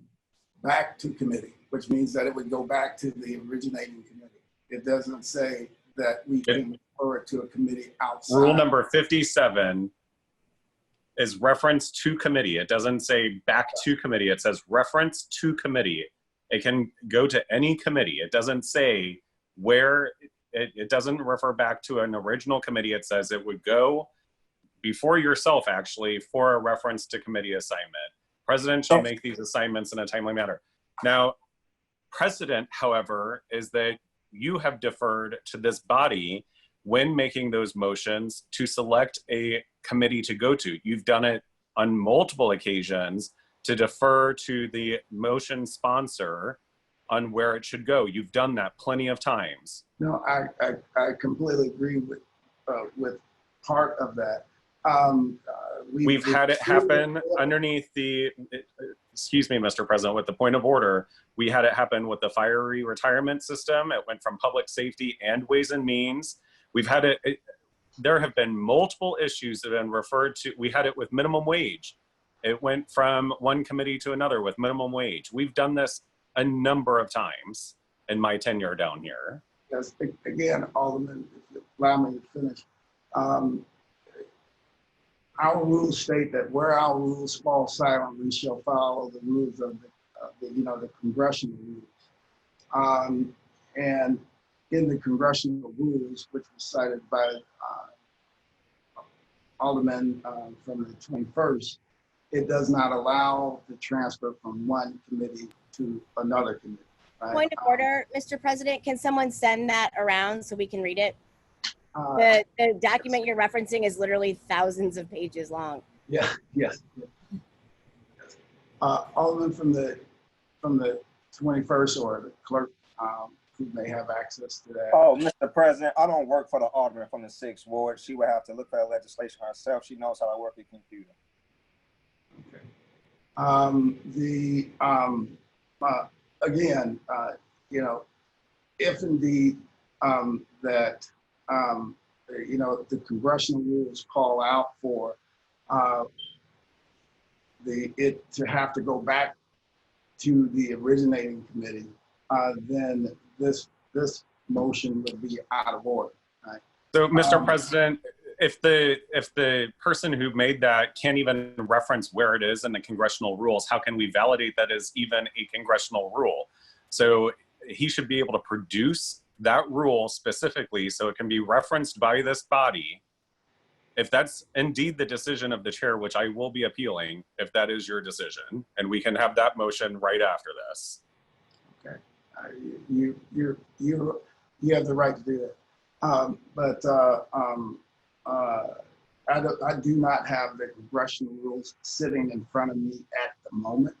I don't know if the clerk is available, if the clerk has access to those congressional rules or not, so that I can reference the specific section.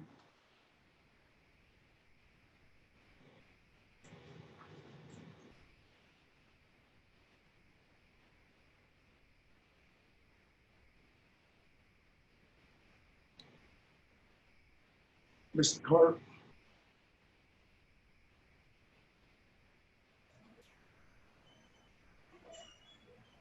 Yes. Mm-hmm. Do you have access to the congressional rules for reference to committee? We can get to the congressional rules. That's a very large piece of document that we have to go through to pull out that portion, but it can be done. Okay. Mr. President, is it possible to take a 15-minute recess or something while we let the clerk look it up? Let's keep. I make a motion to adjourn. No. Alderman, we have a pending motion. Second. It's been moved by Alderman from the 21st and seconded by Alderman from the 20th that we refer Board Bill 71 as amended to the Transportation Committee. It's been debated. Madam Clerk, please call the vote.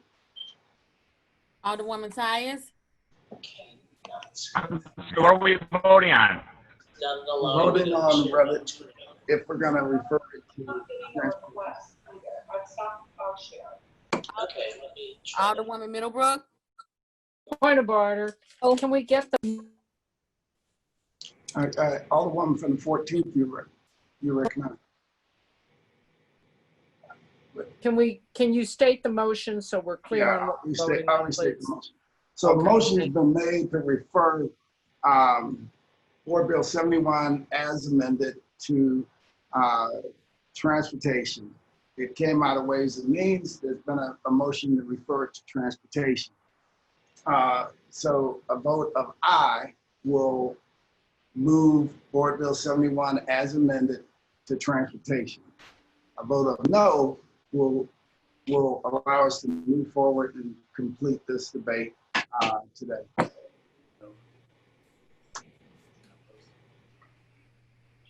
Madam Clerk. Alderwoman Tyus. Alderwoman Middlebrook. No. Alderman Bosley. With the green space. Alderwoman Hubbard. No. Alderwoman Ingracia. Aye. Alderman Coder. Any no. questions on the master? Alderwoman Rice. Aye. Alderman Gunther. Aye. Alderman Vollmer. No. Alderwoman Martin. Aye.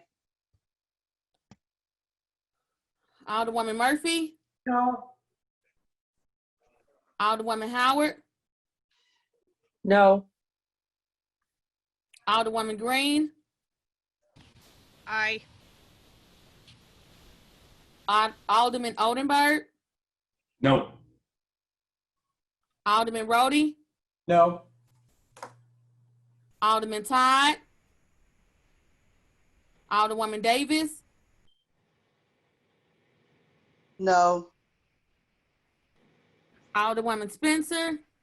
Yes, aye. Alderman Muhammad. No. Alderman Boyd. Alderman Vaccaro. No. Alderman Narayan. Aye. Alderman Cone, Aye. Alderwoman Clark Hubbard,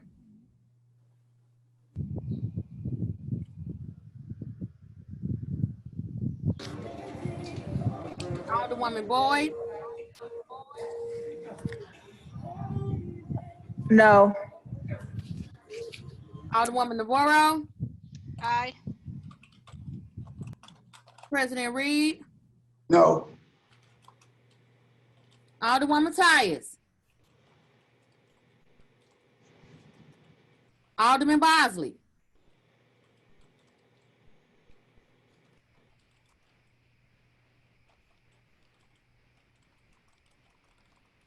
Alderman Todd,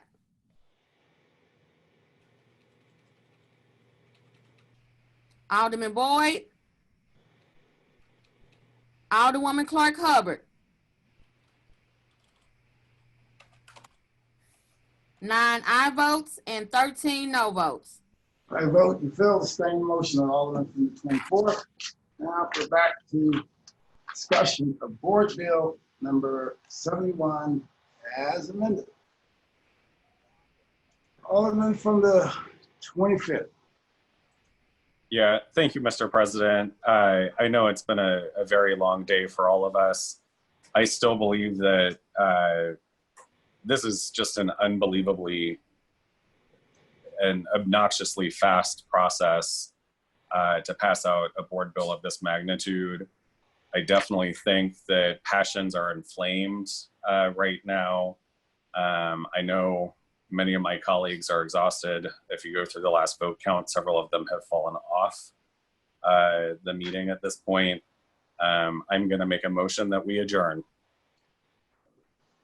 Second. Second. Alderman from the 20th. No, I did not recognize you on You don't have, you don't have motion to adjourn. I recognize you on discussion of Board Bill 71 as amended. So do you have any more discussion on Board Bill 71 as amended? I do, but there's a non-debatable motion on the floor and it's been seconded.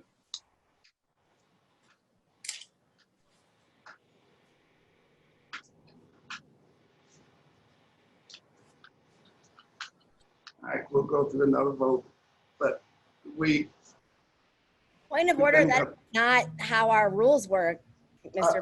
Alderman from the 6th, you don't have to talk to me about the rules. I know the rules very well. It's been 13 years. Not well enough to know the congressional rules, though, but just well enough. You know what? Excuse me, what is that? But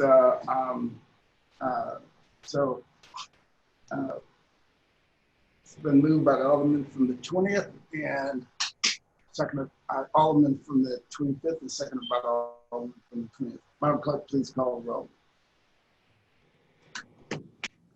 Alderwoman Tyus, On the left. Alderwoman Middlebrook,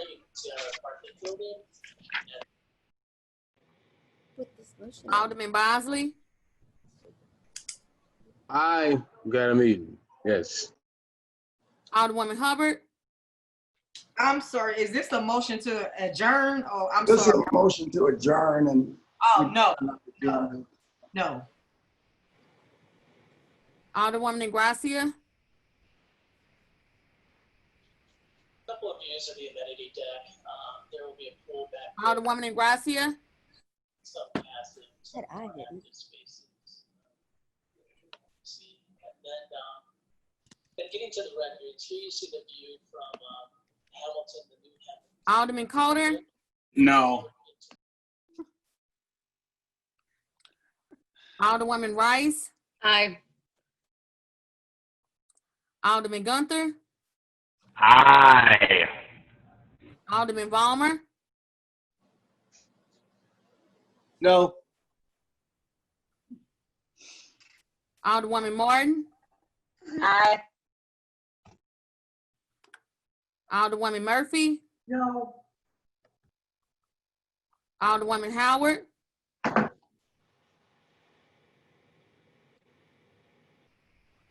Alderwoman Green, Aye. Alderman Oldenburg, No. Alderman Roddy,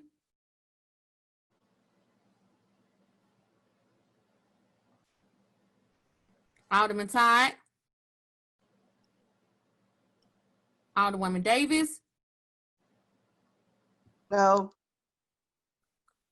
Alderwoman Spencer, Aye. Alderman Muhammad,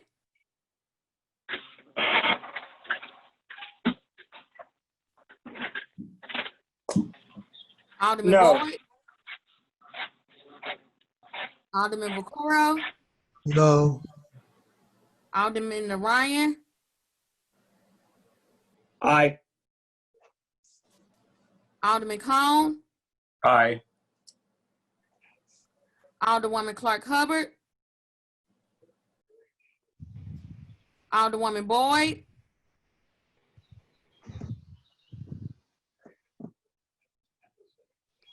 Alderwoman Navarro, Aye.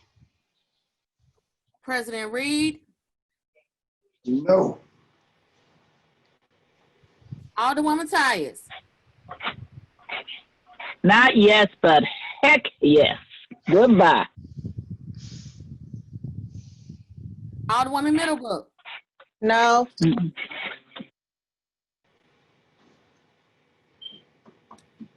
I'm sorry, I didn't get Alderwoman Ingracia.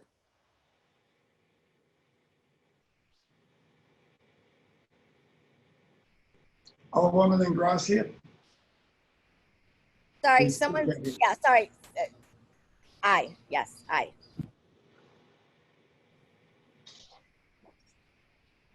Alderwoman Howard,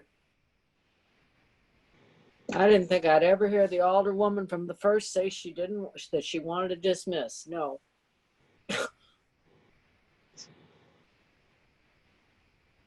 Alderman Roddy, No. Alderman Todd, Alderman Muhammad,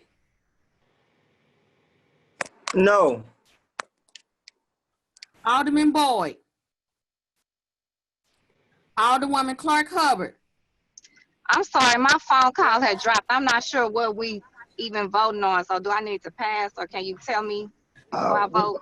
We're voting on whether to adjourn the meeting or not. We're still in the midst of debate. Rather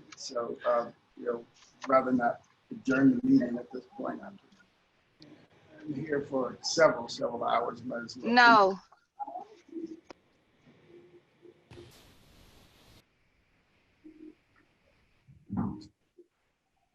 $11 aye votes and 13 no votes. I vote you fail to sustain the motion of the Alderman from the 25th. Alderman from the 21st, you're recognized. Thank you, Mr. President. This is fun and all, but I would like to call the question. It's been moved by the Alderman from the 21st that we call the question to suspend any further debate and take us directly to a vote up or down on the bill. Entertain a second on that motion. Second. Seconded by the Alderwoman from the 14th. Madam Clerk, please call the roll. A vote, let me explain first. A vote of aye will take us directly to a vote on the Board Bill 71 as amended. A vote of no will continue debate on Board Bill 71 as amended. A vote of aye takes us directly to the vote. A vote of no continues debate. Madam Clerk, please call the roll. Alderwoman Tyus,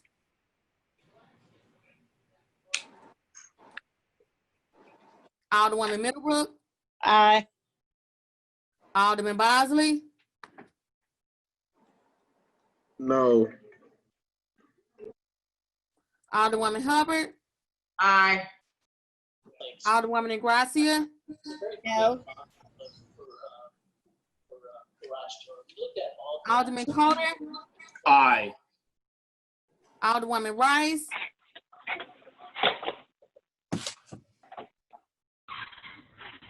Alderman Gunther, No. Alderman Ballmer, Aye. Alderwoman Martin, No. Alderwoman Murphy, Aye. Alderwoman Howard, Aye. Alderwoman Green, No. Alderman Oldenburg, Aye. Alderman Roddy, Aye. Alderman Todd, Alderwoman Davis, Aye. Alderwoman Spencer, No. Alderman Muhammad, Aye. Alderman Boyd, Alderman Vaccaro, Aye. Alderman Narayan, Pass. Alderman Cone,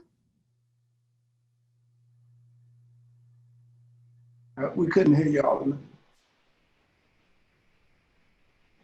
No. Alderwoman Clark Hubbard,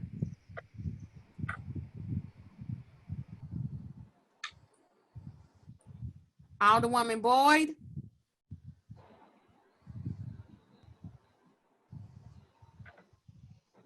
Alderwoman Navarro, No.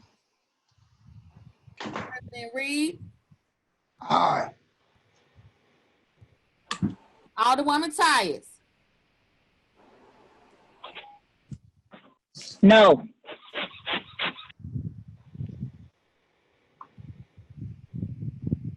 Alderwoman Rice,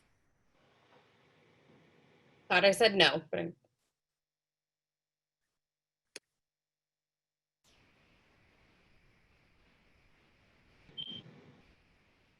Alderman Todd, Alderman Boyd,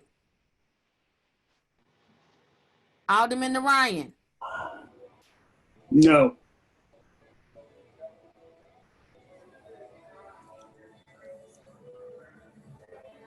Alderwoman Clark Hubbard, Alderwoman Boyd, No.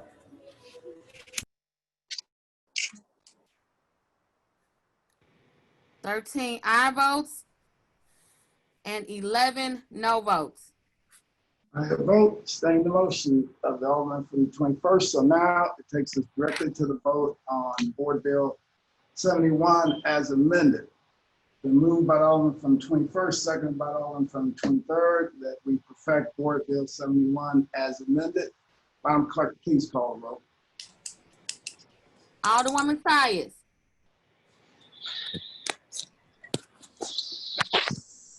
Alderwoman Middlebrook, Aye.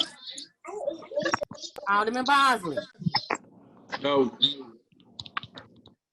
Alderwoman Hubbard, Aye. Alderwoman Garcia, No. Alderman Coder, Aye. Alderwoman Rice, no. Alderman Gunther, No. Alderman Ballmer, Aye. Alderwoman Martin, No. Alderwoman Murphy, Aye. Alderwoman Howard, Aye. Alderwoman Green, No. Alderman Oldenburg, Aye. Alderman Roddy,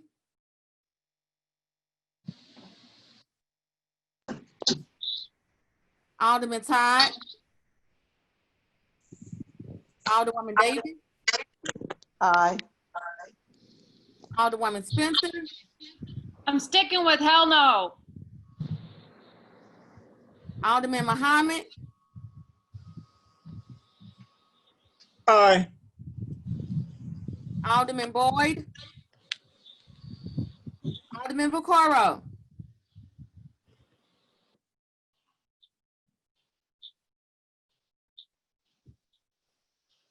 Alderman Narayan, Hell no.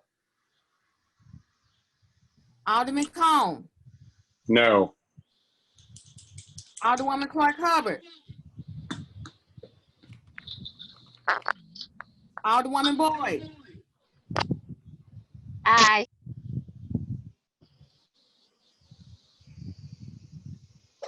Alderwoman Navarro, No. Bless God. I'm sorry, I was a yes. That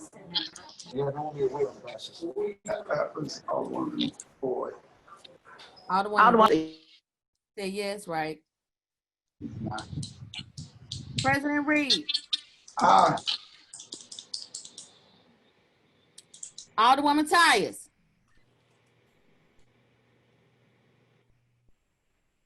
No.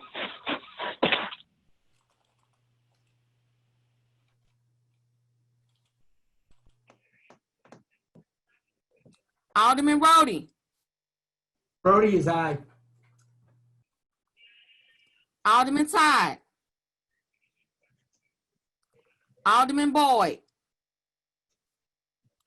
Alderman Vaccaro. I said aye.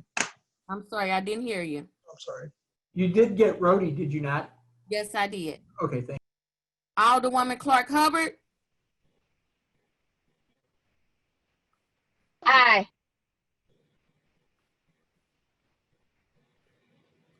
14 aye votes and 11 no votes. I vote the same motions all be from the 21st Ward and perfected Board Bill 71 as amended. Board Bill Go ahead, Madam Clerk. 74, sponsored by Alderwoman Negracia, an ordinance approving the First Amendment to Soccer Stadium Redevelopment Plan and the First Amendment to Master Redevelopment Agreement, and authorizing and directing the taking of other actions and approval and execution of other documents or as necessary or desirable to carry out and comply with the intent hereof. Alderman from 6, you recognize on the perfection of Board Bill number 74. Thank you, Mr. President, members of the board. Board Bill 74 is an amendment to the I'd like to have MLS. Alderwoman, you know, when you're perfecting a bill, you have to do a motion first. Like to make the motion. Your mic is off. We can't. Oh, there you go. I'd like to make a motion to perfect Board Bill 74. Been moved by the Alderman from the 6. I entertain a second on that motion. Second. Seconded by the Alderman from the 13. Alderman from the 6, please proceed. Thank you, Mr. President. Board Bill 74 is an amendment to the MLS redevelopment plan. It authorizes the LCRA to begin eminent domain proceedings to acquire a parking lot. It's the last parcel that is required to make sure that the stadium project moves forward. It's bordered to the west by 21st Street, to the east by 20th, Pine to the north, and Chestnut to the south. The redeveloper has attempted multiple times to purchase over market value the parking lot and provide parking nearby for the folks who are using the lot. Even though there are around 220 spaces, only a handful of people are parking there per day. And so I think it's a holdout. This lot is owned by a large conglomerate based out of both Atlanta and Chicago, and is really just putting the brakes on the project in a way that just doesn't make sense for the city. So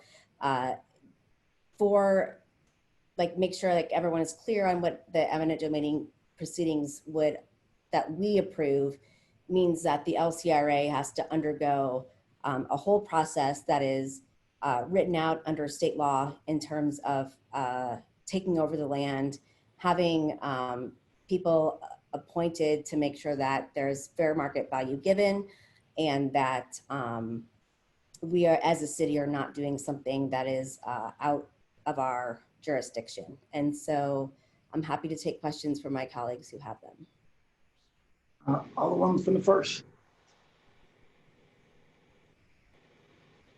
I just wanted to request a roll call. Alderman from the 23rd. Let me on, there it goes. Yeah, I do if the Alderwoman from the 6th would. Alderman from the 6th will yield the question to the Alderman from the 23rd. I will. Alderman from the 23rd, please. So I do support the soccer stadium. I do have a problem, and I think almost everyone said we would never use eminent domain for big business. So I guess my question to you would be, doesn't this fall under that? And are you okay with using the eminent domain if a business wants to take over somebody's property? We approved eminent domain as a possibility in the original bill. And so if you were in favor of the original bill, I would assume that you would be in favor of this bill because it was already authorized. This is just with specificity. So the second part of the question, because I probably just didn't see it in the original bill, but. Well, you have to read the bills, Alderman. You have to read all of the words in all the bills all the time. Yep, and I do my best to do that. So the second part of my question, then you are fine with using eminent domain for big business to take somebody's property? That's the question. I don't know if I understand your definition of big business. But don't you think that the people that are doing the stadium have plenty of money? So let's just say if Anheuser-Busch wanted to take over, or, you know, I'm just saying, so it seems to me you're fine using eminent domain when a big business or something that you feel, you know, and that's a simple question. Either you're for eminent domain or you're not. Mm-hmm. I don't think it is a black and white question. I think there's a lot of gray in there.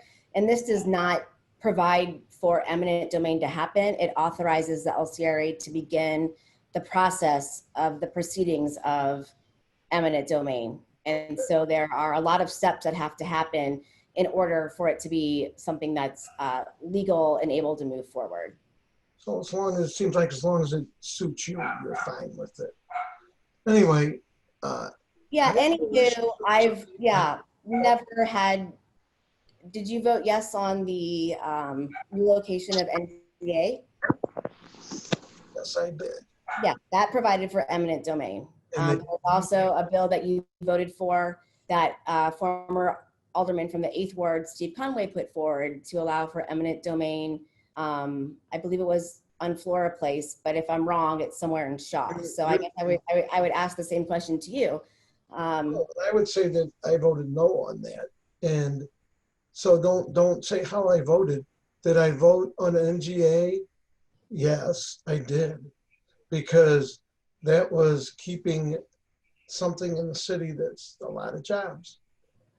The question, again, it seems to me it's worth not exploring the possibility of eminent domain for a parking lot that has 8 people parking on it per day on average, even though it's a 220 space parking lot, to completely derail a deal that we have clearly identified will bring millions of dollars into the city of St. Louis and is probably the most responsible public-private partnership in terms of stadiums that I've seen in the country in the last decade. So can I, just one last question?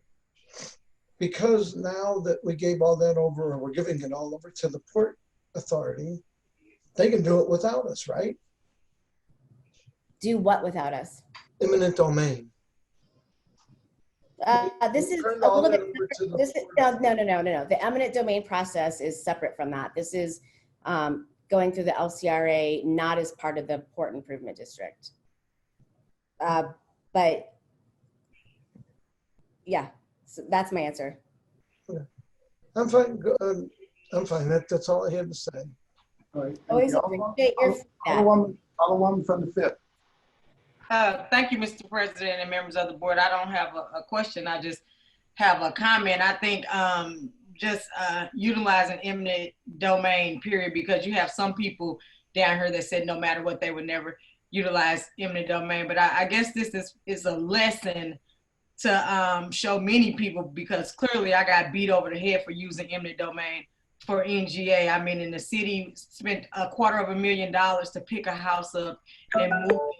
I get all of that, but I guess the lesson is sometimes a person may feel that they are not in support of eminent domain, but sometimes as a leader, you have to make those decisions for the greater good of the city. And I definitely support the soccer stadium, but I just would caution people when it's not their bill, when they, stand on this notion that I would never use eminent domain, because you just never know what may come before you when you have to make a hard decision. So I'll definitely support this, because I support the soccer stadium as a whole, and I'm confident that I guess the city or whomever have exhausted whatever means that they could without having to go to this process. And that's I appreciate that, Alderwoman Hubbard. And for the record, I was on.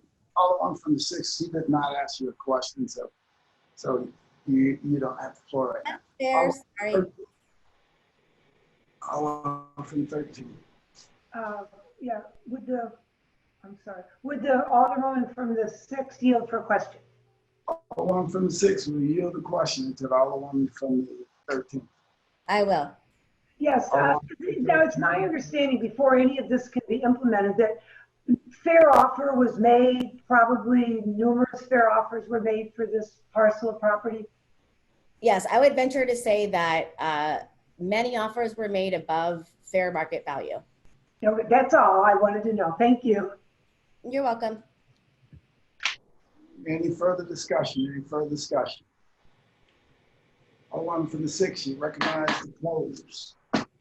Thank you, Mr. President.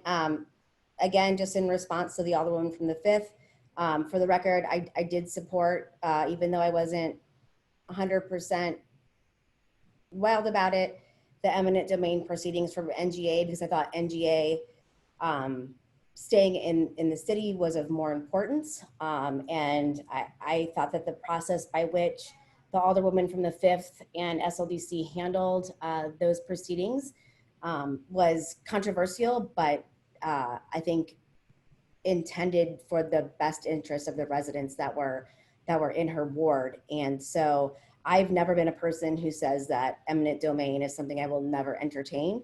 I'm not sure who among our colleagues have said that. And with that, I will renew my motion. It's been moved by the Alderwoman from the 6th, second by the Alderwoman from 13th.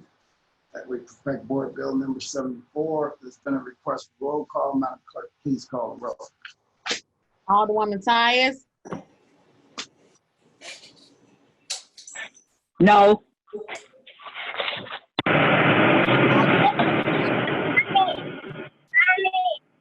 Aye. Alderman Bosley.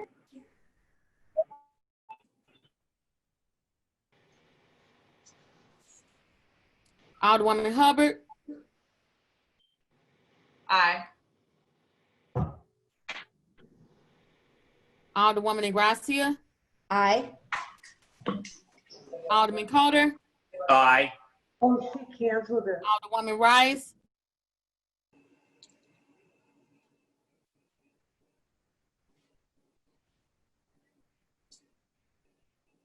Alderman Gunther. Aye. Alderman Balmer. Aye. Alderwoman Martin. Aye. Alderwoman Murphy. Aye. Alderwoman Howard. Aye. Alderwoman Green. Aye. Alderman Oldenburg. Aye. Alderman Roddy. Roddy's aye. Alderman Todd. Alderwoman Davis. Aye. Alderwoman Spencer. Aye. Alderman Muhammad. Aye. Alderman Boyd. Alderman Vaccaro. No. Alderman Narayan. Aye. Alderman Cone.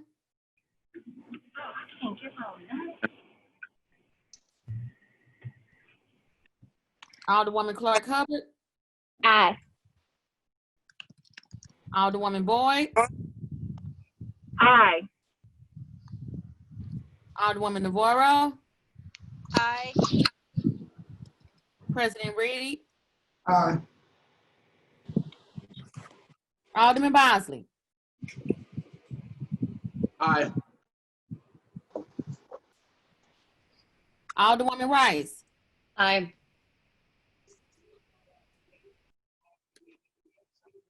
Alderman Todd. Alderman Boyd.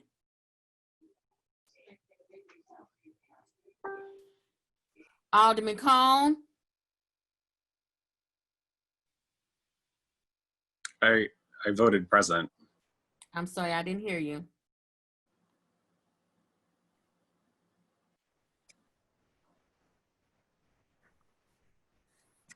"22 aye votes, 2 no votes, and 1 present. I vote the same motion, Alderman from 6 and perfected Board Bill number 74. That is the extent of board bills for perfection. Dispense with line item 17 through 23 announcements. The announcements. Alderman from the 21st. I mean, actually, wait, Alderman. Madam Clerk, do you want to have any announcements? Tuesday, June 30th, 2020, the full board will have a meeting at 11 a.m. via webinar. Rules will have a meeting at 1 p.m. via webinar. Wednesday, July 1st, Rules will have a meeting at 10 a.m. via webinar. Thursday, July 2nd, full board meeting 10 a.m. via webinar. And Friday, July 3rd, the office will be closed in honor of the 4th of July. Any further announcements? Alderman from the 21st. Thank you, Mr. President. I just want to publicly announce that the Black Caucus is waiting on the Madam Chair from the 6th Ward to call a legislation committee hearing for the hearing of Board Bill 77. I just want to publicly announce that we're still waiting to hear back from it. Okay, all right, thank you, Alderman. Alderman from the 1st. Mr. Chairman and members of the board, the rules meeting was moved back to 4 o'clock. So it's not going to be at 1. I did already talk to the clerk about it. Oh, thank you, Alderman. Thank you. Alderman from the 6th.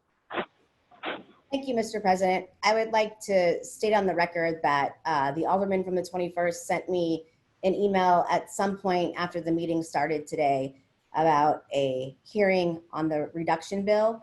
And unfortunately, because I'm trying to pay attention to everyone, I have not had time to respond to it, but I definitely will. Mr. President, just for the record, I've been waiting for almost a week now.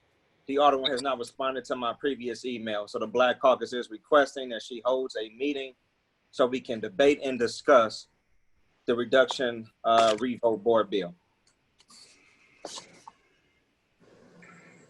All right, thank you, Alderman.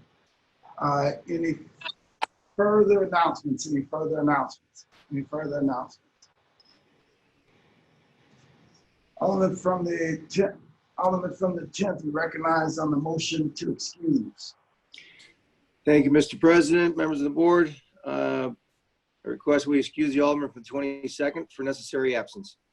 Moved by the Alderman from the 10th, entertain a second on that motion. Seconded by the Alderman from the 14th. Any discussion? All in favor signify by saying aye. Aye. Opposed? No. No. I don't know. No. I don't know. I mean, he's kind of an odd bird. Alderman from the 10th, you recognize on the motion to adjourn. Thank you, Mr. President, members of the board. I move that we adjourn the meeting to Thursday, July 2nd at 10 a.m. Moved by Alderman from the 10th, second on that motion. Until when? I thought we were meeting tomorrow. Thursday. Seconded by the Alderman from the 19th. We just announced a meeting for tomorrow. It's tomorrow. No. Mr. President, point of inquiry. The meeting's gonna be Thursday. Point of inquiry. Point of inquiry, please. Alderman from the 20th, what's your point of inquiry? Mr. President. Because just so that we're Question. clear, this is an adjournment motion, which is Agreed. I have an inquiry about it. So Alderwoman from the 20th, Mr. President. discussed this earlier. There will be our next board meeting will be Thursday, July 2nd. Thought we having one tomorrow. Yeah, I thought we were too. Tomorrow, we no longer will have to have. So And it's been- I have a point moved of that- inquiry. Alderman from the 10th, please restate your motion. Okay, I made a motion to adjourn to Thursday, July 2nd at 10 a.m. Objection. Been moved by Alderman from I the 10th. objected. Second. Objection. Seconded by the Alderman from the 21st. Alderman from the 20th, please state the course of your objection, and I need you to state the specific rule that you're having a problem. And if you cannot state the specific rule that you feel is being abridged right now, you are clearly out of order. So before you go any further, state the specific rule that you feel is being abridged. Had a All point of right, inquiry. there isn't any. So it's been moved by the Alderman from the 10th, seconded by the Alderman from the 21st. This All in favor, continual signify talking by saying over aye. Alderwoman Spencer is not appropriate. All in favor, signify by saying aye. Aye. Peaceful protesters Aye. were not Opposed? The amount of Aye. disrespect that is lobbied at our colleagues is not appropriate.